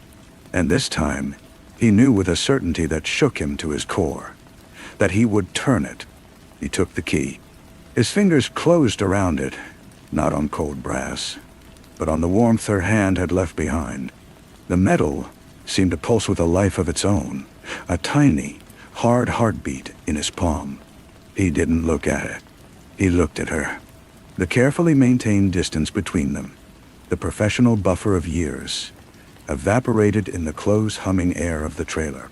He had built his life on a foundation of control, on the ability to assess risk and act with detached precision. This was the greatest risk of all. It was unquantifiable. It was a free fall. He let the key slip from his fingers. It landed on the script-littered desk with a soft, definitive clink. Then his hand was empty, and it found its way to the side of her face. His touch was hesitant, a question. Her eyes fluttered closed for a brief second, a silent, profound answer. When they opened again, the last of her defenses were gone. The architect of illusions had finally stepped out from behind the curtain. He kissed her. It was not a gentle kiss. It was a collision of two solitary stars, a release of a pressure that had been building for a decade. It was full of the dust of old mansions and the cold fear of a precipice, and the quiet understanding of 1,000 shared secrets. Her hands came up, not to push him away, but to clutch at the fabric of his shirt, anchoring herself to him, as if in a storm. When they finally broke apart, the world had changed. The trailer was the same. The hum of the air conditioner was the same, but the axis of his life had tilted irrevocably. "This changes everything," he said, his forehead resting against hers. "No," she whispered, her breath warm against his lips. "It changes nothing. The world still sees what we show them. The work remains. This just means we're no longer acting when we're alone." He understood. The partnership, the empire, the careful curation of truth and lies, it was all still there.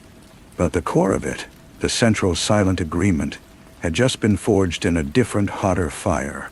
The business arrangement had become a personal covenant. He stayed that night and the nights that followed. They never spoke of it again in such explicit terms. There were no grand declarations. Their relationship unfolded in the quiet spaces, a hand brushed in passing on the way to a meeting, a shared look across a crowded room that spoke volumes, the simple, profound comfort of her head on his shoulder in the deep silence of the night. He still kept his apartment, a necessary token of the separate lives they presented to the world. But his true home became the space he occupied with her, a space that was now defined by a terrifying and exhilarating honesty. The work continued. There were always new threats, new Peters Corbins to be managed, new narratives to be gently bent. But the work was no longer a transaction. There was a shared mission. He was no longer just the keeper of her secrets. He was the keeper of her heart, and she of his. And in a life built on beautiful, terrible fictions, that was the one undeniable and most dangerous truth of all. The film in Morocco wrapped without further incident, but the echo of the fall lingered. Back in Los Angeles, the rhythm of their lives adapted to this new, intimate frequency. Adam found himself studying her, not as an asset to be protected, but as a person he was terrified to lose. He noticed the small lines of fatigue at the corners of her eyes that even her skilled makeup artist couldn't fully conceal. The way she sometimes stared into the middle distance during a story meeting, her mind 1,000 miles away. He learned the language of her silences. One afternoon he was in her office, reviewing the security detail for the upcoming film festival in Venice.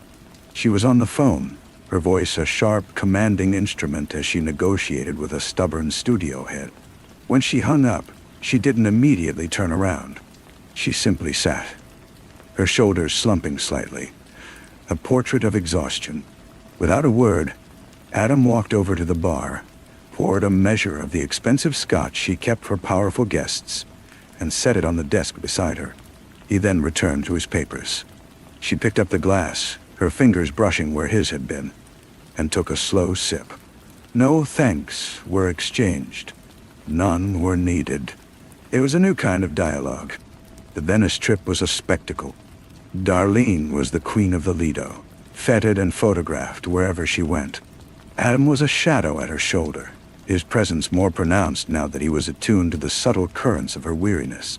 At a party on a grand hotel terrace overlooking the lagoon, a powerful Italian producer, a man named Moretti, cornered her. He was all gleaming smiles and overly familiar hands, his compliments laced with a condescension that made Adam's jaw tighten. "Such a vision, my dear," Moretti said, his hand lingering on her arm. "But these films of yours so strenuous. Perhaps it is time for something softer, no? A romance. The world wants to see you in love, not running from cartels." Darlene's smile was a perfect, polished shield. "The world will have to be patient, Carlo. I only make films about things that interest me." Moretti's smile tightened. "A woman's interest can be so narrow. You need a strong hand to guide your ambitions." His eyes flicked toward Adam, dismissing him as hired muscle. Before Adam could take a step, Darlene spoke, her voice dropping to a confidential, icy murmur. "Carlo, do you remember that little tax problem you had with your production in Malta? The one that was so conveniently solved when your lead actor suddenly developed a drug problem, diverting all the press." Moretti's face went pale. "I have a very good memory," Darlene continued, her smile never wavering. "And I have absolutely no interest in your strong hand. Now, if you'll excuse me, my associate and I have business to discuss." She turned, linking her arm through Adam's, and led him away from the stunned producer. As they walked, she leaned in close, her breath a warm whisper against his ear. "See, I can handle my own monsters." "I never doubted it," Adam replied, his hand covering hers where it rested on his arm. "I was just waiting to see if I needed to break his fingers." She laughed, a genuine, unguarded sound that was sweeter to him than any applause. They walked to the edge of the terrace, looking out at the dark, glittering water. The Adriatic wind played with the loose strands of her hair. "It never ends, does it?" she said, the laughter fading from her voice. "The Morettis of the world. They always think they can take what you've built."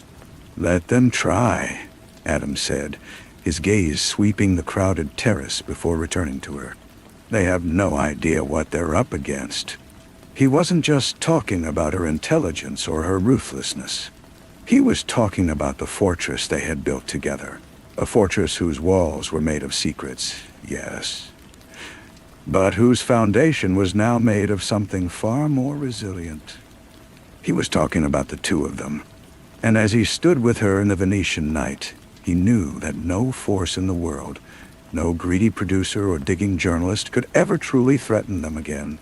The only thing that could break them was each other, and that was a risk he had already decided, with his entire being, was worth taking. Story 7. The steady, metronomic click of the typewriter carriage stopped. It was not the final period of a sentence, nor the thoughtful pause of a man searching for a word. It was an interruption, a needle ripped from a groove, leaving a silence so profound it had a texture thick and heavy as wet wool. In that silence, Cassius Blackwood lifted his head. The sound had been his companion for the better part of an hour, the only noise in his third-floor office, aside from the distant, mournful cry of a foghorn on the river. Now, there was only the faint, greasy smell of machine oil, and the dust motes dancing in the weak afternoon light that strained through the slats of the blinds. The door to his office opened without a knock. A man stood there, his silhouette framed against the dim hallway. He was gaunt, his clothes hanging from his frame as if from a wire hanger, and his face was the color of old paper. He held a single cream-colored envelope in a hand that trembled slightly. Cassius Blackwood? The man's voice was a dry rustle. Cassius did not answer immediately. He let his gaze travel from the man's scuffed shoes to the nervous twitch in his jaw. He noted the fine layer of road dust on his trousers, the way his left eye seemed to focus on a point just beyond Cassius's shoulder. The door was locked, Cassius said, his own voice calm, a low counterpoint to the man's agitation. A man named Earl gave me the key. He said to give you this. He said you would understand. The man, who offered no name of his own, stepped forward and placed the envelope on the desk. It was unaddressed. He paid me. The transaction is complete. Before Cassius could form another question, the man turned and was gone, his footsteps receding down the hall with a strange, hurried finality. Cassius listened until the sound vanished. Then he looked down at the envelope. He slit it open with a bone-handled letter knife. Inside was a single sheet of paper, filled not with words, but with a string of seemingly random numbers and letters, grouped in clusters of 5 ding. Brumdier, or D, Tibioa.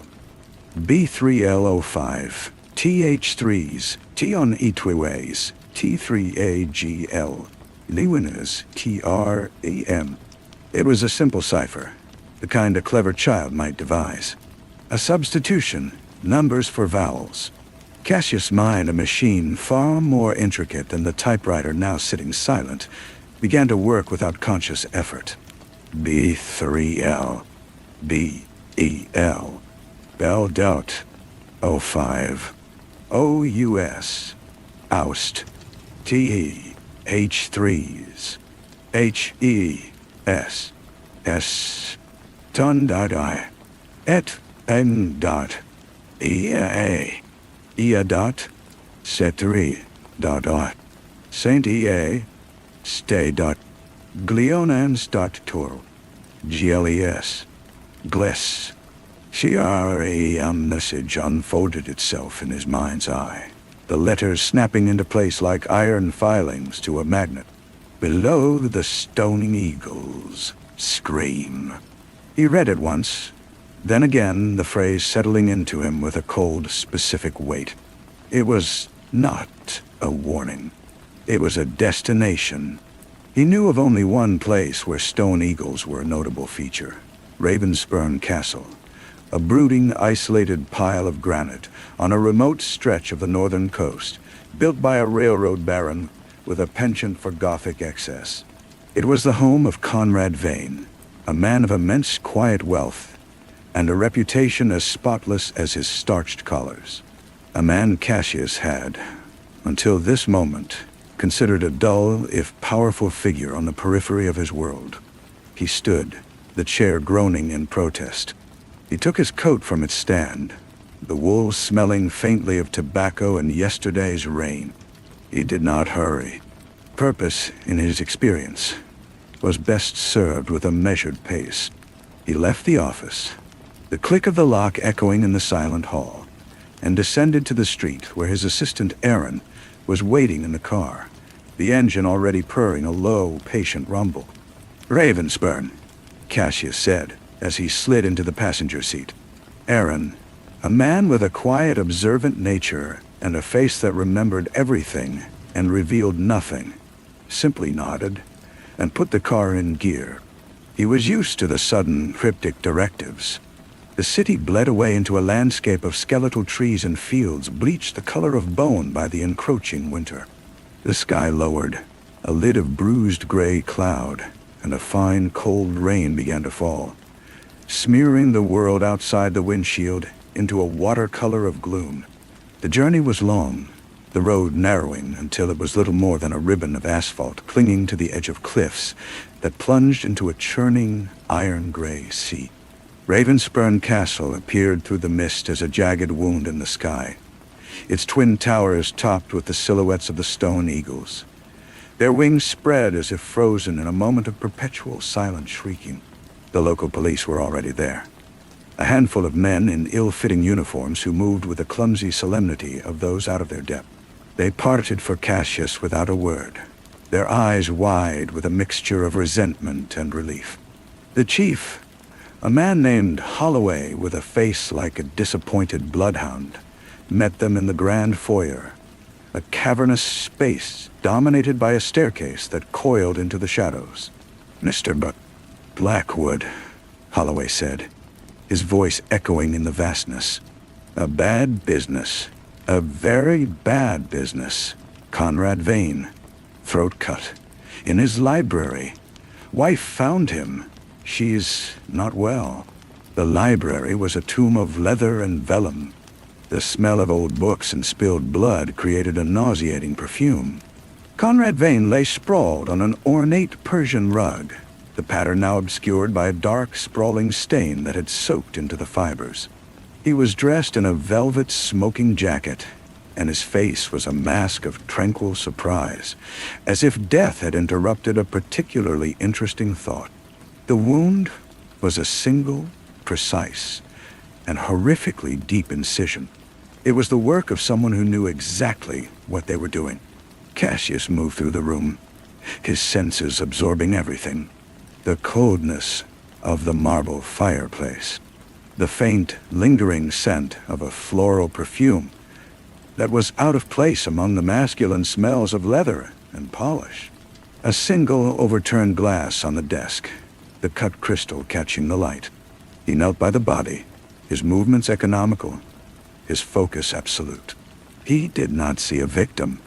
He saw a collection of data points, the positioning of the hands, the lack of defensive wounds, the angle of the cut. Aaron stood by the door, a silent witness, his notebook in hand, though he rarely wrote anything down. He watched Cassius, the way his eyes missed nothing, the way he seemed to listen to the silence of the room itself. Dakota Vane was found in a small sitting room upstairs, wrapped in a shawl that did nothing to stop her shivering. She was a fragile beauty, with eyes the color of a winter sky and hair the pale gold of old champagne. Her hands trembled as she spoke, her voice a thread of sound. "I heard nothing," she whispered, her gaze fixed on the middle distance. "He was working late, as he often did. I came down to bring him his tea, and I found him. Just like that." A single tear traced a path through the powder on her cheek. There was a man. A week ago. He came to the house.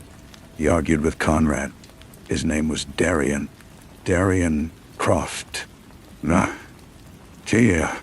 name meant nothing to Cassius, but he filed it away, a new piece in the puzzle. He asked her about the stone eagles, about the message. A flicker of something. Fear. Recognition.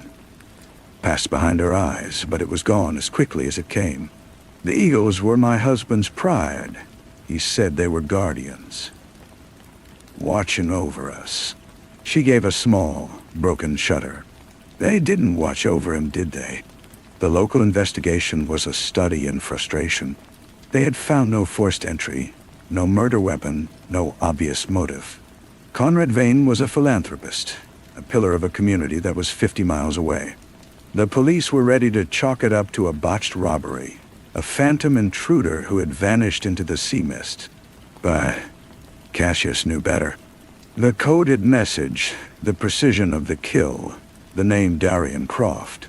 It was all too specific, too pointed. This was not random violence. This was an execution.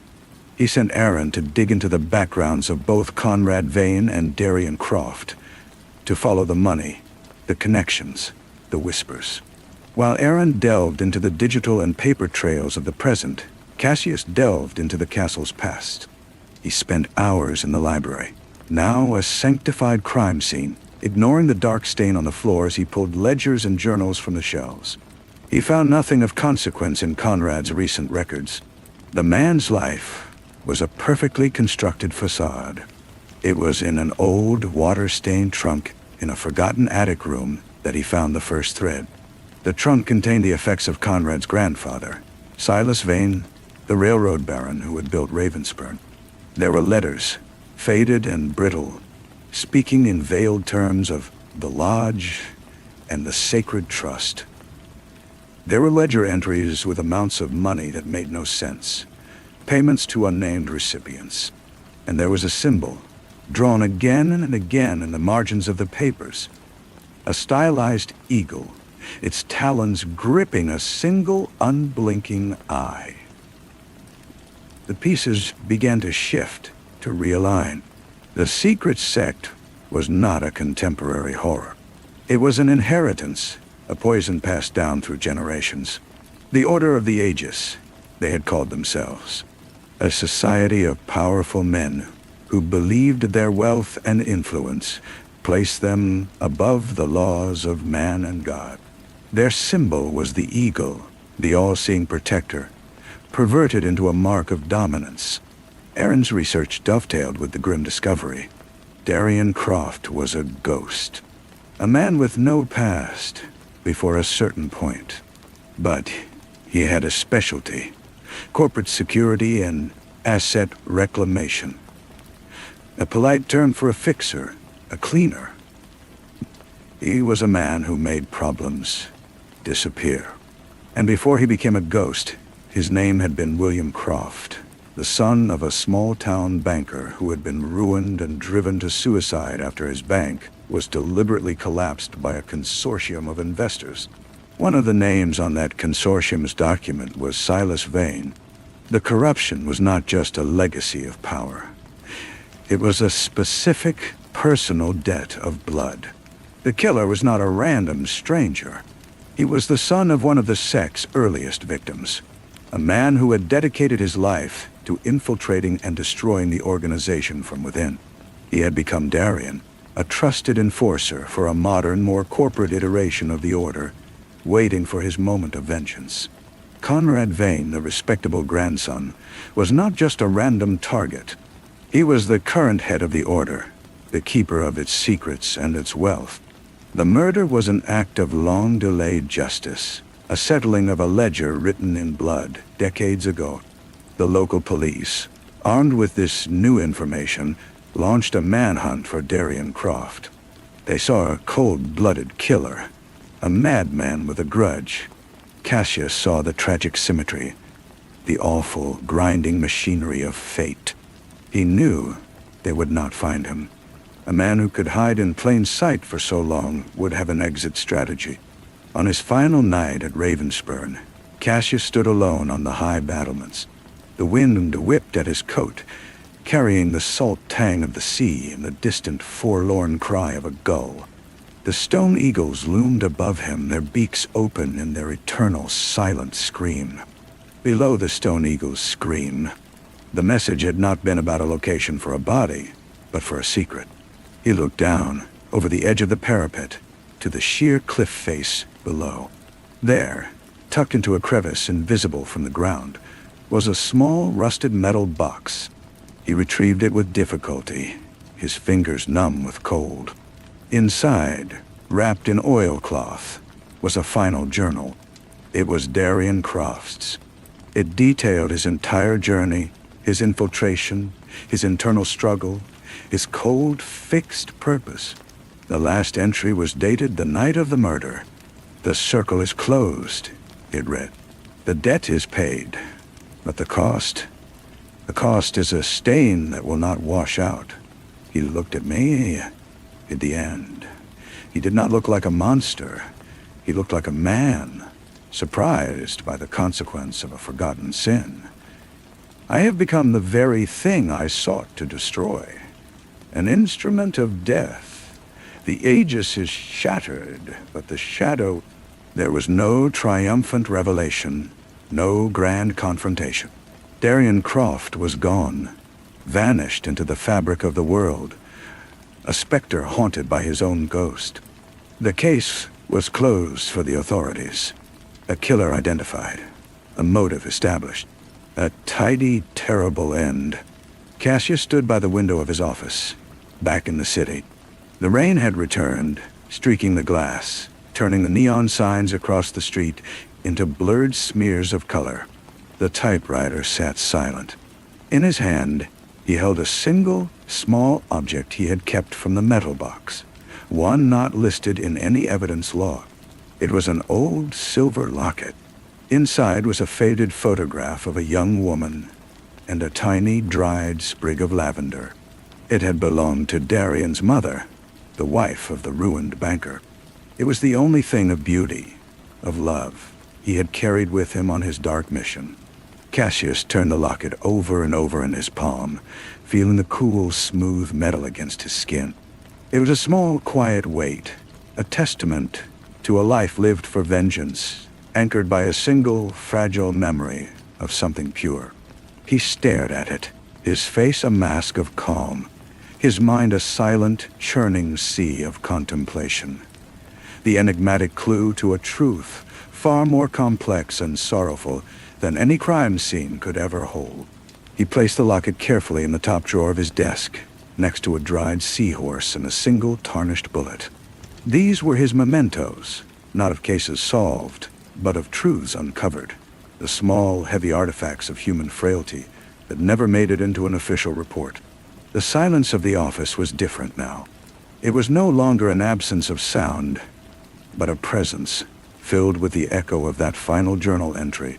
Aaron entered some time later, his arrival as quiet as the closing of a book. He placed a fresh cup of coffee on the desk, the steam curling in the damp air. He did not ask if Cassius was all right. Such questions were irrelevant. He simply stood, waiting. "He's in Argentina," Aaron said, his voice low. "Or perhaps Uruguay." The trail is a work of art. False passports, shell corporations, a shipping container routed through 3 different ports.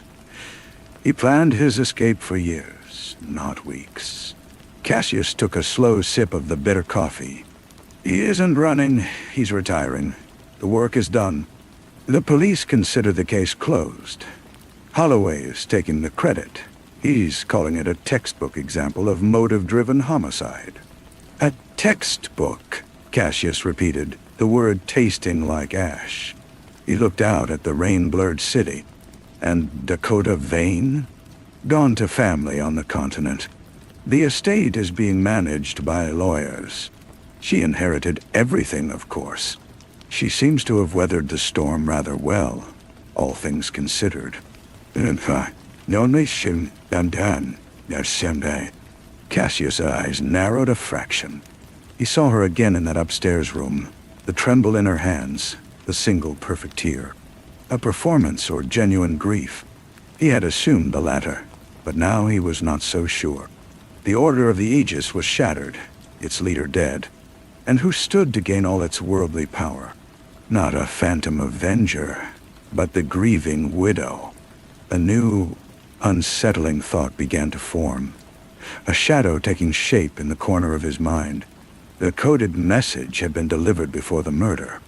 A man paid to bring a key in an envelope. A key to the office. And a key to the crime. It had led him directly to Ravensburn, to the truth about the Vane legacy and Darian Croft's vengeance. But who had sent it? Croft himself would have had no reason to. He was the ghost, the self-contained system of justice. He would not have invited a man like Cassius to the scene. Someone else had wanted the story uncovered. Someone who knew about the code, about the eagles, about the secret that lay beneath them. Someone who needed independent, credible witness to the sordid history of the Vane family and the Order, to ensure that when Conrad fell, the world would see why, and that the legacy would be truly, irreparably broken. Someone who could then step into the vacuum of power, untainted by the scandal. He thought of the floral perfume in the library, so out of place. The overturned glass on the desk, not shattered, but carefully placed on its side, as if to be noticed. The lack of defensive wounds on a man attacked from the front.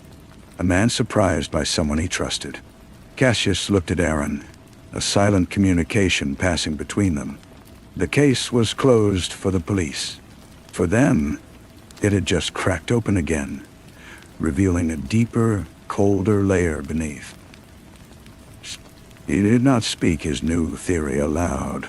Some truths were too dangerous to voice, too corrosive to be set free into the world. They were seeds that, once planted, could only grow into a poisonous vine. He finished his coffee and stood, pulling on his coat. The weight of the locket in his drawer seemed to pull at him, a tiny anchor to a story that was not yet over. "Come on," he said to Aaron, his voice flat. "We have work to do." Outside, the rain fell with a steady, indifferent rhythm, washing the streets clean, hiding all the secrets it could not erase. The car moved through the glistening streets, the wipers keeping a steady, metronomic beat. Aaron drove without asking for a destination, knowing the direction was more important than the address.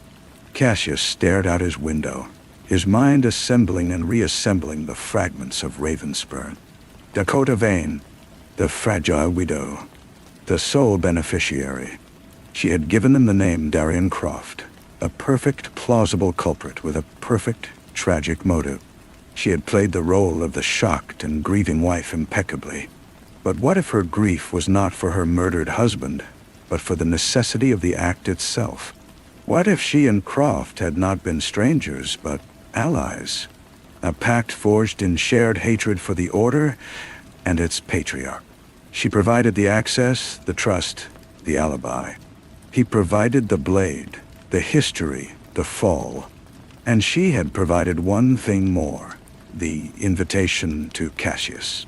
She had needed a narrator, a man of unimpeachable integrity, in his own strange way, to uncover the rotten core of the Vane dynasty and present it to the world. With Cassius on the case, the police would never be satisfied with a simple robbery.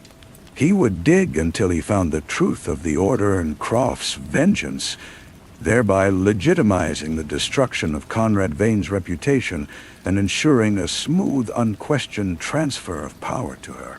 She would inherit a cleansed fortune, her hands legally spotless. It was a masterpiece of manipulation. He had been used as a key component in her plan, a guided missile aimed at the truth she needed revealed. The thought settled in him not with anger, but with a cold, professional admiration. It was the most elegant crime he had ever encountered, because the true criminal would never be accused. "We need to look at her," Cassius said, his voice cutting through the silence. "Before Conrad, her family, her connections, any link, no matter how faint, to the Croft family or to anyone else ruined by Silas Vane's consortium."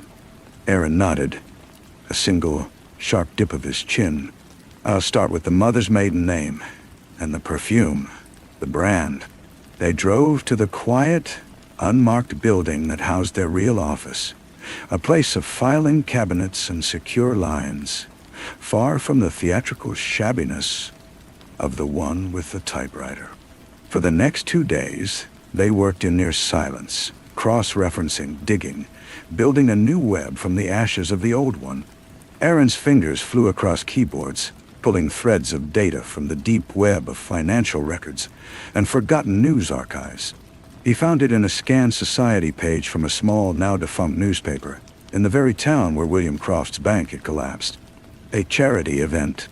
A photograph. A young, vibrant woman named Lillian Hart, standing beside the wife of the local mayor. Lillian Hart was Dakota Vayne's mother. And in the blurred background of that same photograph, standing near the punch bowl, was a young, hopeful William Croft. The connection was tenuous, a single point of light in the past, but it was there. The families had known each other. The ruin of the Crofts had not been an abstract tragedy to Dakota's mother. It had been the fall of an acquaintance, perhaps a friend. The pieces clicked into place with a final, silent thud. The motive was not just power. It was legacy. A mother's stories of a family friend destroyed by the Vaynes, passed down to a daughter who then married into the very family that had caused the ruin. A daughter who had bided her time and who had found in the son of that ruined man the perfect instrument of her will. Cassius leaned back in his chair. The case was solved. Again. A deeper, more complete solution that would never see the light of day. To expose Dakota would be to unravel the delicate tapestry of justice that had, in its own brutal way, been served. Conrad Vayne had paid for his grandfather's sins. Darian Croft had achieved his vengeance. And Dakota Vayne had orchestrated it all, securing her freedom and a fortune cleansed of its bloody history. He stood and walked to the window. The city at night was a constellation of isolated lights, each one a private world of joy, or sorrow, sin, or grace. He thought of the locket in his desk, the last relic of Darian Croft's humanity. He thought of Dakota Vayne, now living in luxury on the continent, the taste of victory and liberation surely sweet on her tongue. Some stories had no moral. Some equations balanced only in blood and betrayal. His job was not to deliver justice, but to find the truth. And this truth, he knew, was a thing to be buried, a silent weight he would now carry with him. He turned from the window. The work was done. The only thing left was to live with the echo. The echo was a persistent thing. It followed him into the quiet of his apartment, the hiss of the radiator becoming the sea wind around Ravenspurn. It was in the steam from his tea, a ghost of the floral perfume from the library. He had built his life on the principle of uncovering facts, of dragging secrets into the light. Now, he was the keeper of the greatest secret of all, the architect of a crime that would be forever recorded as the act of a lone, vengeful ghost. He did not see Aaron for a week. There was no need. The work was complete. The files closed and stored in a cabinet that held other such uncomfortable truths. The world moved on. Holloway gave a press conference, his chest puffed with the success of a closed case. The name Darian Croft was briefly a headline, a cautionary tale about the dangers of obsession before it was replaced by newer, fresher scandals. Cassius found himself walking the city for hours, his hands deep in his coat pockets. He watched people, their faces illuminated by phone screens, their lives a series of small, manageable dramas. He envied them their simple truths. His own truth was a layered, ugly thing. A matryoshka doll of betrayal where the final, smallest figure was not an innocent, but another, more cunning monster. One afternoon, a plain, sturdy box arrived at his office by courier. There was no return address. Inside, nestled in unmarked tissue paper, was a book. It was an old, leather-bound volume of French poetry, the pages gilt-edged and faintly fragrant. There was no note. He knew it was from her. A thank you, or perhaps a final, subtle taunt. A reminder that she was out there, enjoying the freedom he had, through his silence, granted her. He held the book for a long moment, then placed it on a high shelf, out of sight, but never out of mind. He thought of Darian Croft, the man with the locket, walking some sun-drenched street in South America, the weight of his deed a constant companion. He thought of Conrad Vane, who had inherited a legacy of cruelty and paid the ultimate price for it. And he thought of Dakota, the cleverest of them all, who had turned the sins of the fathers into her own personal fortune. Months later, on a night much like the one when the case had begun, Cassius sat at his desk. The rain was a gentle patter against the glass. He opened the top drawer and took out the silver locket. He clicked it open, looking at the faded photograph of the woman who had started it all. Her face a pale moon in the dim light. He did not see a victim. He saw a spark, a story told to a daughter, a seed of resentment that had grown into a perfect, poisonous flower. He closed the locket and held it in his fist. It was cold. It was just a piece of metal. The truth it represented was no longer a puzzle to be solved, but a permanent part of his own landscape, a dark valley he would always carry within him. He put it back in the drawer and closed it with a soft, final click. Outside, the city hummed its endless, indifferent song. He picked up a pen, pulled a fresh sheet of paper toward him, and began to write. Not about the case, but about the nature of silence and the different kinds of justice that lived in the shadows. The work, after all, was never really done. It just changed shape. The words came slowly at first, then in a steady, unadorned stream. He wrote not for an audience, but for the record, for the silent accounting he kept with himself. It was a treatise on the architecture of revenge, on how the most perfect crimes are those where the punishment fits the sin so elegantly that the law becomes an irrelevant bystander. He wrote until the dawn began to bleach the night from the sky, turning the rain-streaked window a pale, watery gray. The following evening, Aaron appeared, carrying a bag of takeout. They ate at the desk, the silence between them comfortable, a shared space that required no explanation. When they were done, Aaron gestured with his chin toward the typewriter. "Did it help?" "Not really," Cassius said. "But it was necessary." Aaron nodded, understanding. He cleared the containers and then paused by the door. "There's a postscript, a small one, the shipping container we thought Croft used. It was logged leaving the port, but there's no record of it arriving at its first scheduled stop. It just vanished from the system." Cassius looked up, his interest sharpening from a dull ache to a focused point. A misdirection? Perhaps it was never his escape route at all. Perhaps it was a red herring meant to be found, to send anyone looking on a long and fruitless chase across the ocean, leaving him free to go somewhere else entirely. Or, Cassius said, the thought forming like ice, to not leave at all. Done. The possibility hung in the air, unsettling the narrative's tidy end. Darian Croft, the ghost, might have chosen to remain a ghost in his own country, to watch and see what grew from the seeds he had planted. Or perhaps his part in the play was not yet over.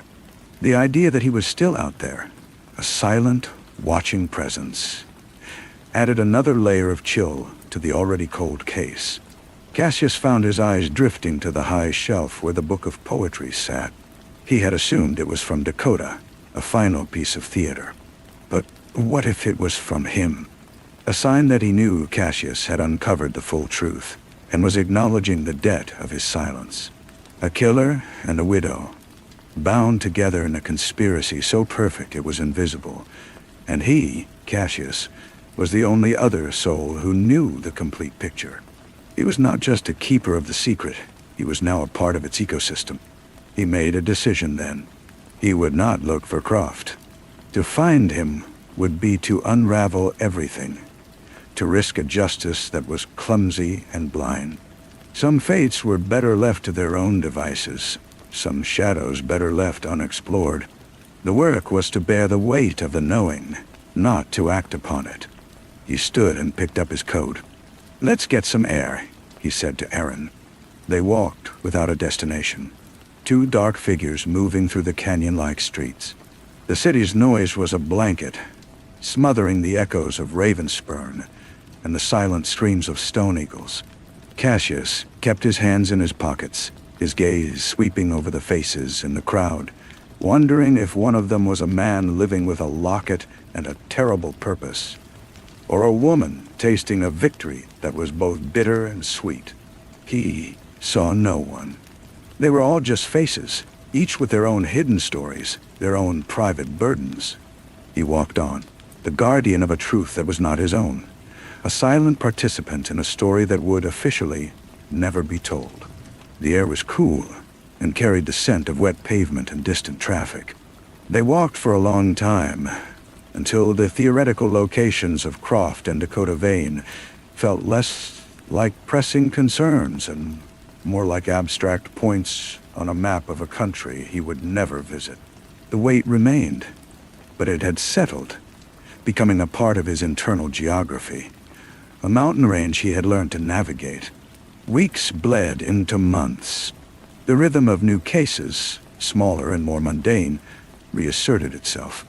A missing person case that ended with the client found, safe and remorseful, in a motel 2 towns over. A corporate espionage job that was more about incompetence than malice. The world, it seemed, was mostly made of small human failures, not grand, Gothic conspiracies. He was grateful for the mundane corruption. It was easier to digest. Then, on a Tuesday, a single, heavy cream envelope arrived. It was addressed in a precise, elegant hand he did not recognize. Inside was an invitation. A gallery opening for a new exhibition of pre-Columbian art, sponsored by the Dakota Vane Foundation. The venue was a prestigious museum in Geneva. He held the thick paper, feeling its expensive texture. It was not a taunt, not a thank you. It was a statement. It was her saying, "Look at me now. Look at the good I am doing with this cleansed fortune. Look at the respectable, philanthropic figure I've become." It was the final act of the play, the curtain call where the villain takes a bow, bathed in the warm light of public admiration. He did not show it to Aaron. He placed it on his desk and looked at it for a long time. He thought about the locket, the book of poetry, the vanished shipping container. He thought about the intricate web of lives that had been torn and rewoven into this new, pristine tapestry. That night, he took the invitation to the small fireplace in his apartment. He struck a match and held the flame to the corner of the heavy paper. Caught slowly, the fire eating through the date, the location, her foundation's name, turning the elegant script into black, curling ash. He dropped it into the grate and watched it burn until it was nothing. He had no proof, only a certainty that lived in his bones. He had borne witness to the truth, and his final act was to consign its last, glittering artifact to the flames. Some stories demanded to be forgotten. Some victories had to be allowed to stand, no matter how they were won. The city outside his window glittered. 1,000,000 lights and 1,000,000 windows, each one a story. His was just one of them now, grown quiet. He turned away from the fire and went back to his desk. There was always more work to do. The next morning, the ashes were cold in the grate. The scent of smoke lingered, a faint, acrid ghost in the room. He opened the window to the indifferent city air, letting the sounds of traffic and life wash in. The invitation was gone, but its message was seared into his mind. The case was not just closed. It was being monumentally rewritten, its bloody origins paved over with philanthropy and high culture. He went through the motions of his day, the routine a comfort. He met a new client, a woman who believed her business partner was embezzled. The facts were straightforward, the motives petty and clear. He took the case, the normalcy of it a balm. It was Aaron who brought the final piece, days later. He slid a printed photograph across the desk. It was a candid shot from the Geneva opening, sourced from a society blog. Dakota Vane stood before a massive stone carving, a serene smile on her face. She was dressed in a simple, elegant black dress, a string of pearls at her throat. And standing just behind her, slightly out of focus, was a man. He was tall, his face partially turned away, his posture that of a bodyguard or an aide. But Cassius recognized the line of his jaw, the set of his shoulders. It was Darian Croft. He wasn't hiding in the shadows of England or on a beach in South America. He was right there in plain sight, sanitized and secure under the wing of the very woman who had orchestrated his vengeance. Her head of security, perhaps. Her personal assistant. Her silent partner. The ghost had been given a new form, a new purpose. Protected by the fortune his knife had helped to secure, Cassius let out a long, slow breath. It was the ultimate perfection of their design. Not just an escape, but a transformation. They were not just free, they were untouchable, insulated by wealth and distance and a narrative of charitable good. To expose one would be to expose the other, and to expose them would be to unravel a truth the world had no appetite for. It was a closed circle, a perfect, self-sustaining system. He pushed the photograph back toward Aaron. "File it," he said, his voice devoid of inflection. Aaron took the picture, his expression unreadable. He didn't ask what Cassius wanted to do. He knew. There was nothing to be done. This was the ending, the true one. Written not in blood but in ink on society pages and in museum catalogs. Cassius stood and walked to the window. The city was the same as it had always been, a vast machine of secrets and lies. He had once believed his purpose was to expose them, to let the light scour the darkness clean.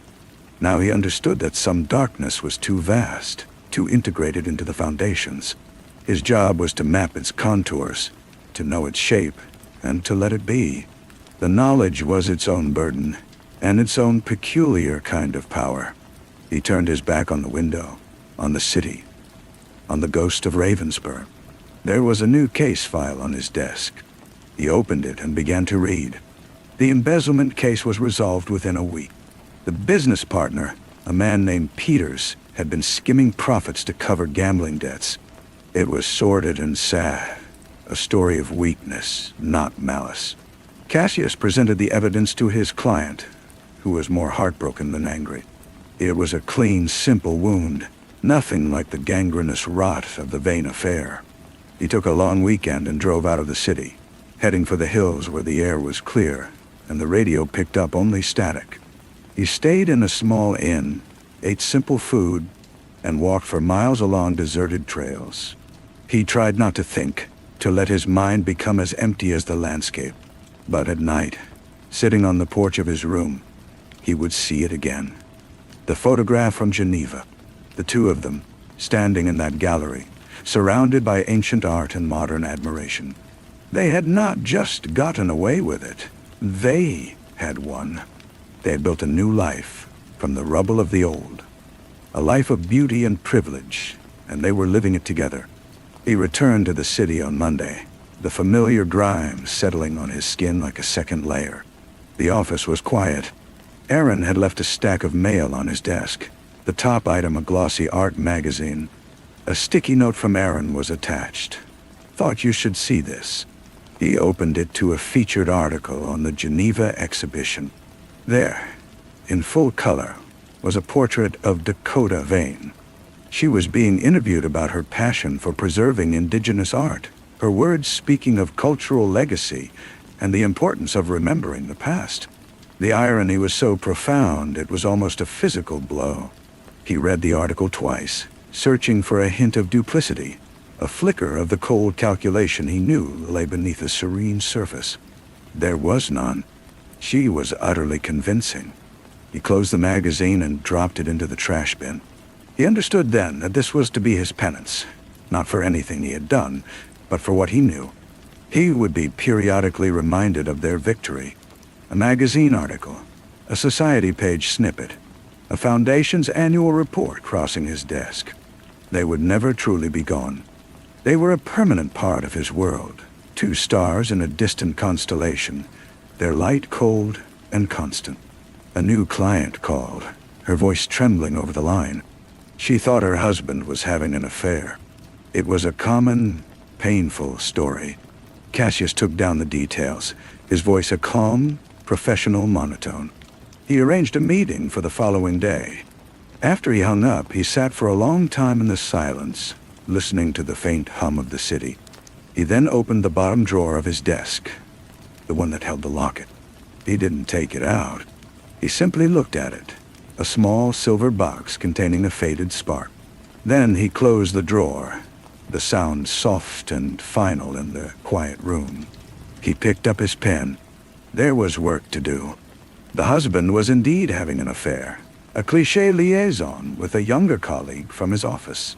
Cassius documented it with a detached efficiency that felt like a kind of healing.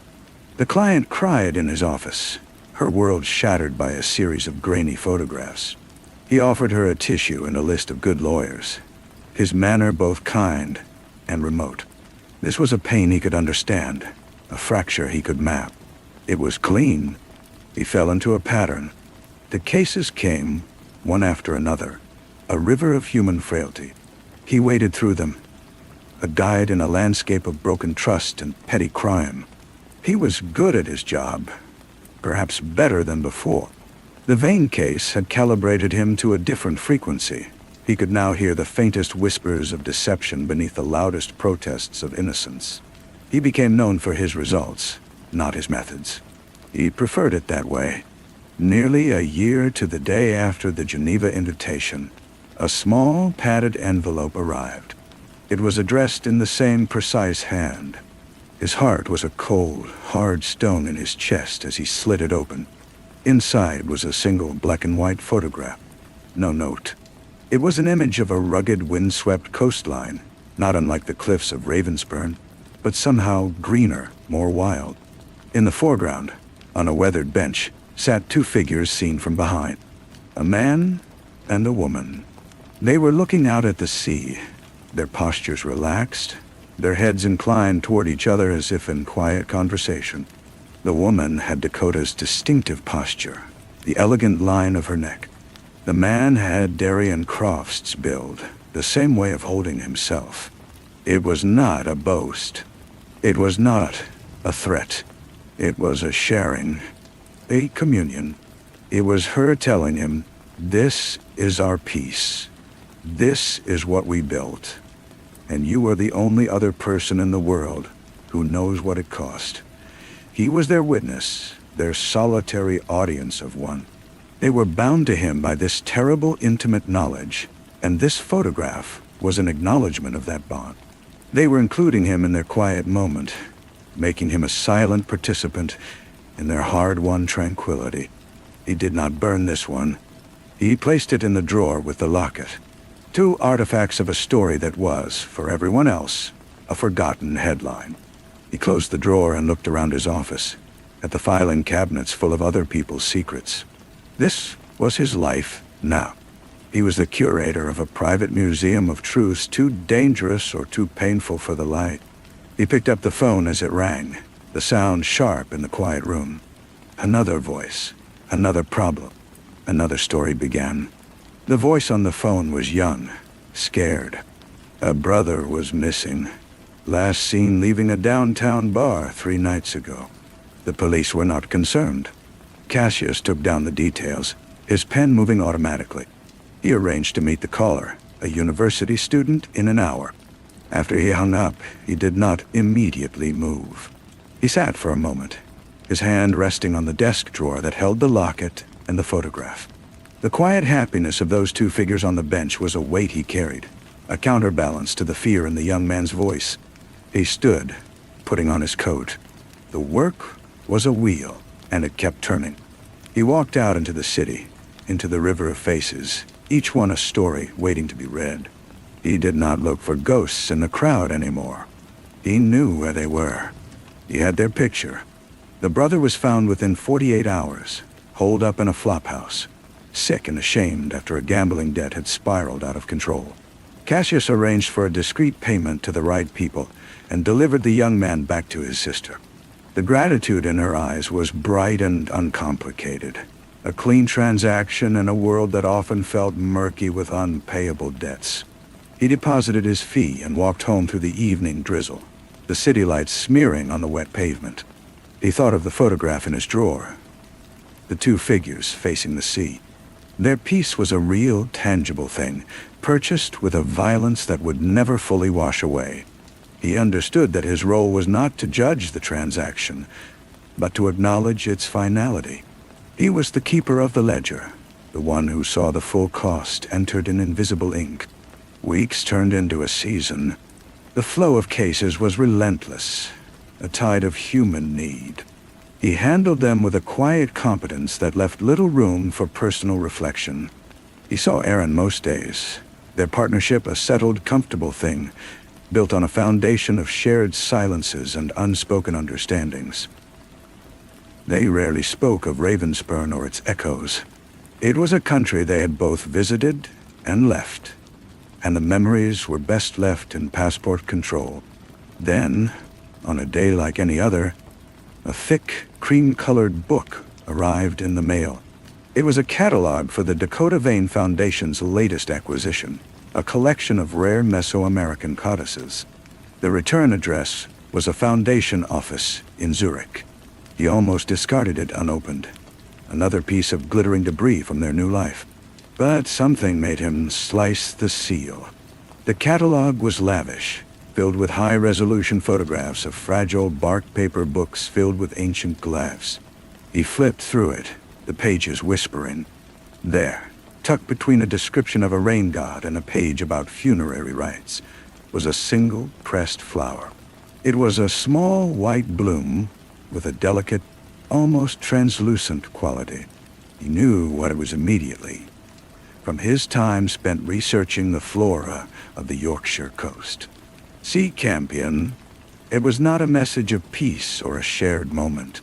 It was a reminder of the cliff path, of the locket falling, of the truth buried beneath the stone eagle. It was a nod to the beginning, to the raw wound before it was sutured over by wealth and distance. She was telling him she remembered the price, too, that their victory was not without its ghosts. He closed the catalog. He did not press the flower into a book or add it to the drawer. He carried it to the window and opened his hand, letting the breeze catch the dried petals and carry them out over the city, scattering them into the indifferent air. It was done. The account was settled. He turned back to his desk, the empty catalog the only thing left. He picked up a pen. The next case file was waiting. The catalog felt heavy in his hands, a tombstone for a story already buried. He placed it in the bottom drawer, on top of the locket and the photograph, and closed it. The act felt ceremonial, the final sealing of an archive. The phone rang again, a sharp, insistent sound. He answered it, his voice even and ready. It was a new client, a corporate lawyer this time, concerned about a leak of sensitive information. The details were complex, involving digital trails and non-disclosure agreements. It was the kind of clean, modern problem he preferred. He worked late into the night, the city a silent, glittering witness outside his window.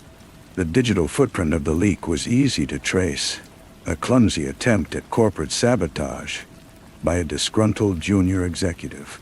By midnight, he had a comprehensive report ready for his client. The work was satisfying in its clarity, a puzzle with defined edges and a clear solution. As he was packing his bag to leave, his email chimed. It was an automated alert from a news service he used for tracking certain financial and philanthropic sectors. The headline was brief. Dakota Vein Foundation announces major endowment for oceanographic research. He read the article without expression. The foundation was funding a long-term study of deep-sea currents and marine ecosystems. The project was based in the North Atlantic. He closed the laptop. The gesture was not one of anger or frustration, but of acceptance. The Sea Campion had been her final personal message. This was something else, a broader, more permanent statement. They were pouring their fortune into understanding the very waters that had swallowed the evidence of their crime. It was an act of profound and chilling irony, a conversion of blood money into a quest for scientific knowledge. It was the final, perfect layer of their new identity. He walked home through the quiet streets. The air was cool, and the moon was a pale sliver overhead. He thought of the deep, dark waters of the Atlantic, and of the secrets they would forever keep. He thought of the researchers who would now chart those currents, unknowingly funded by a legacy of violence. The world was a tangled, messy place, and truth was not a single, solid thing, but a series of layers, each one obscuring the one beneath. He reached his apartment and locked the door behind him. The silence was complete. He did not look at the drawer where the artifacts of the Vane case lay at rest. He simply went to his bed and lay down in the dark, listening to the faint hum of the city. In the morning, there would be more work, more clients with their own small human tragedies. He closed his eyes. For the first time in a long time, the weight felt familiar. A part of him he no longer fought. It was just there, like a scar. He slept, and he did not dream of the sea. The corporate leak case was resolved with a single tense meeting in a glass-walled conference room. Cassius presented his findings, the evidence irrefutable. The junior executive was dismissed on the spot, his career in ruins. The client, a severe woman in a tailored suit, offered a brisk handshake and a bonus. Cassius accepted both without comment. It was a transaction, clean and devoid of the moral ambiguities that now seemed to haunt his every quiet moment. He used the bonus to pay for a month's rent on a small storage unit across town. One Saturday, he methodically filled it with boxes from his apartment. Old case files, university textbooks, a set of dishes his ex-wife had left behind. He was not sure why he was doing it, only that he needed the space. The act of clearing out the physical clutter felt like a necessary, if superficial, counterpart to the mental purging he was attempting. A few days later, Aaron suggested a drink. It was not a common occurrence. They found a quiet bar with deep booths and a long, polished counter. They spoke of inconsequential things for a while, the baseball season, a new restaurant. Then Aaron fell silent, swirling the ice in his glass. "You've been quiet," he said finally, not looking at Cassius. "Quieter than usual." "It's been a quiet year," Cassius replied. Aaron nodded, accepting the evasion. "I saw the news about the oceanography grant, the Vane Foundation." Cassius took a slow sip of his whiskey. The burn was familiar, a small, contained fire. "I saw it too. They're untouchable, Cassius. You know that, right? It's not just the money, it's the narrative. They're heroes now. To go after them would make you the villain." "I'm not going after anyone," Cassius said. And it was the truth. The fight had gone out of him, replaced by a cold, scholarly comprehension. He was an observer, an archivist of the unspeakable. Aaron studied him for a long moment, then raised his glass in a small, grim toast. "To the cases we close," he said. "And the ones that never close," Cassius replied, clinking his glass against Aaron's. The sound was sharp and final. He walked home alone, the city sounds a familiar blanket. As he turned the key in his apartment door, he noticed a plain manila envelope on the floor, slipped under it. There was no name, no postage. His body went still, every sense alert. He picked it up, its weight slight and ominous. Inside was a single sheet of paper. It was a flight itinerary. First class. New York to Zurich, departing in 1 week. The ticket was made out in his name. There was no note, no explanation. It was not an invitation this time. It was a summons. She was not just sharing her peace or reminding him of the past. She was calling him to witness the present, to see the machine of her new life up close. To stand in the same room as the ghost of Darian Croft and acknowledge the perfection of their design with his own eyes. He stood in the hallway for a long time, the paper trembling slightly in his hand. He could refuse. He could burn the ticket, pretend it never arrived. But he knew he would not. The curator could not forever ignore the most important piece in his collection. He folded the itinerary and put it in his pocket. He had a week to decide what to pack.